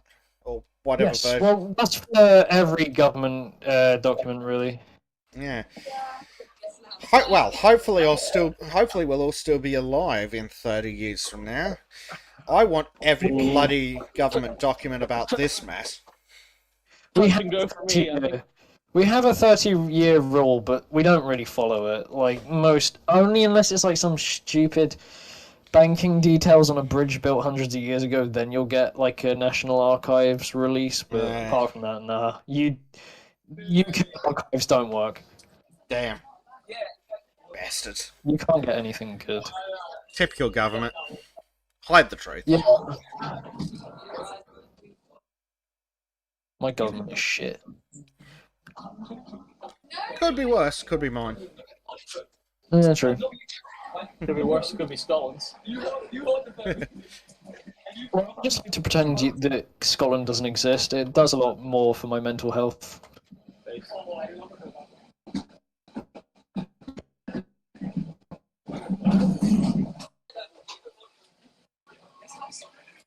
Hmm. Yeah, Okay, tap up in a memory hole. You should see the article on it. nice. Hmm. Alright.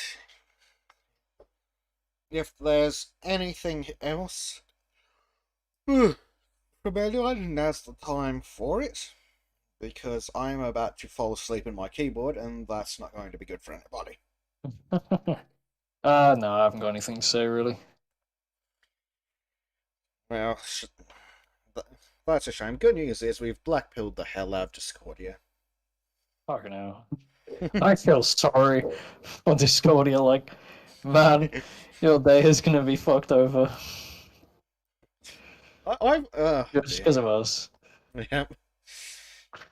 Now everyone's got to go home and think of the poor Australian children. Yeah, that really pisses me off. Like, the last people that should be even considering that is them. Yeah. It's just be on the pile. Peak clown world, man. Yeah, literally peak clown world.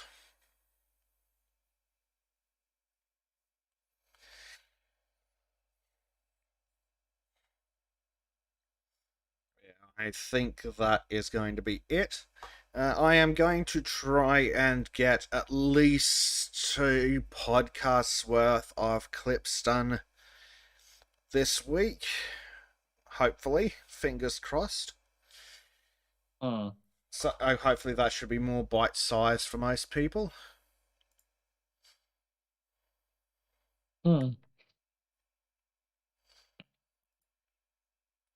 So, yeah. Oil's gone. Yeah, oil's dropped out. Alright, folks, I get that is going to be it. Looking forward to see you all in the Discord, or same time, same place next week. It has, minus the Black Pills, been a blast as always. It's been good having you all join us. It's been good. Yeah, that's all from me. Thanks for joining me, Anglo. Thanks to joining Yep. all the people in chat, especially the weirdos who've been here the whole time. Thank you, Mate, especially. I wasn't even here that long. Like, they've been here longer than I was. Hopefully, they've Ugh. just got in the background while they're doing important things. Yeah, hopefully. If they're not, my god. I'm gonna have a Yeah, snack, have something to drink, go to bed. Yeah, man, you should get some sleep. Yeah, I'll see you all later. Shadilay, folks. Shadilay.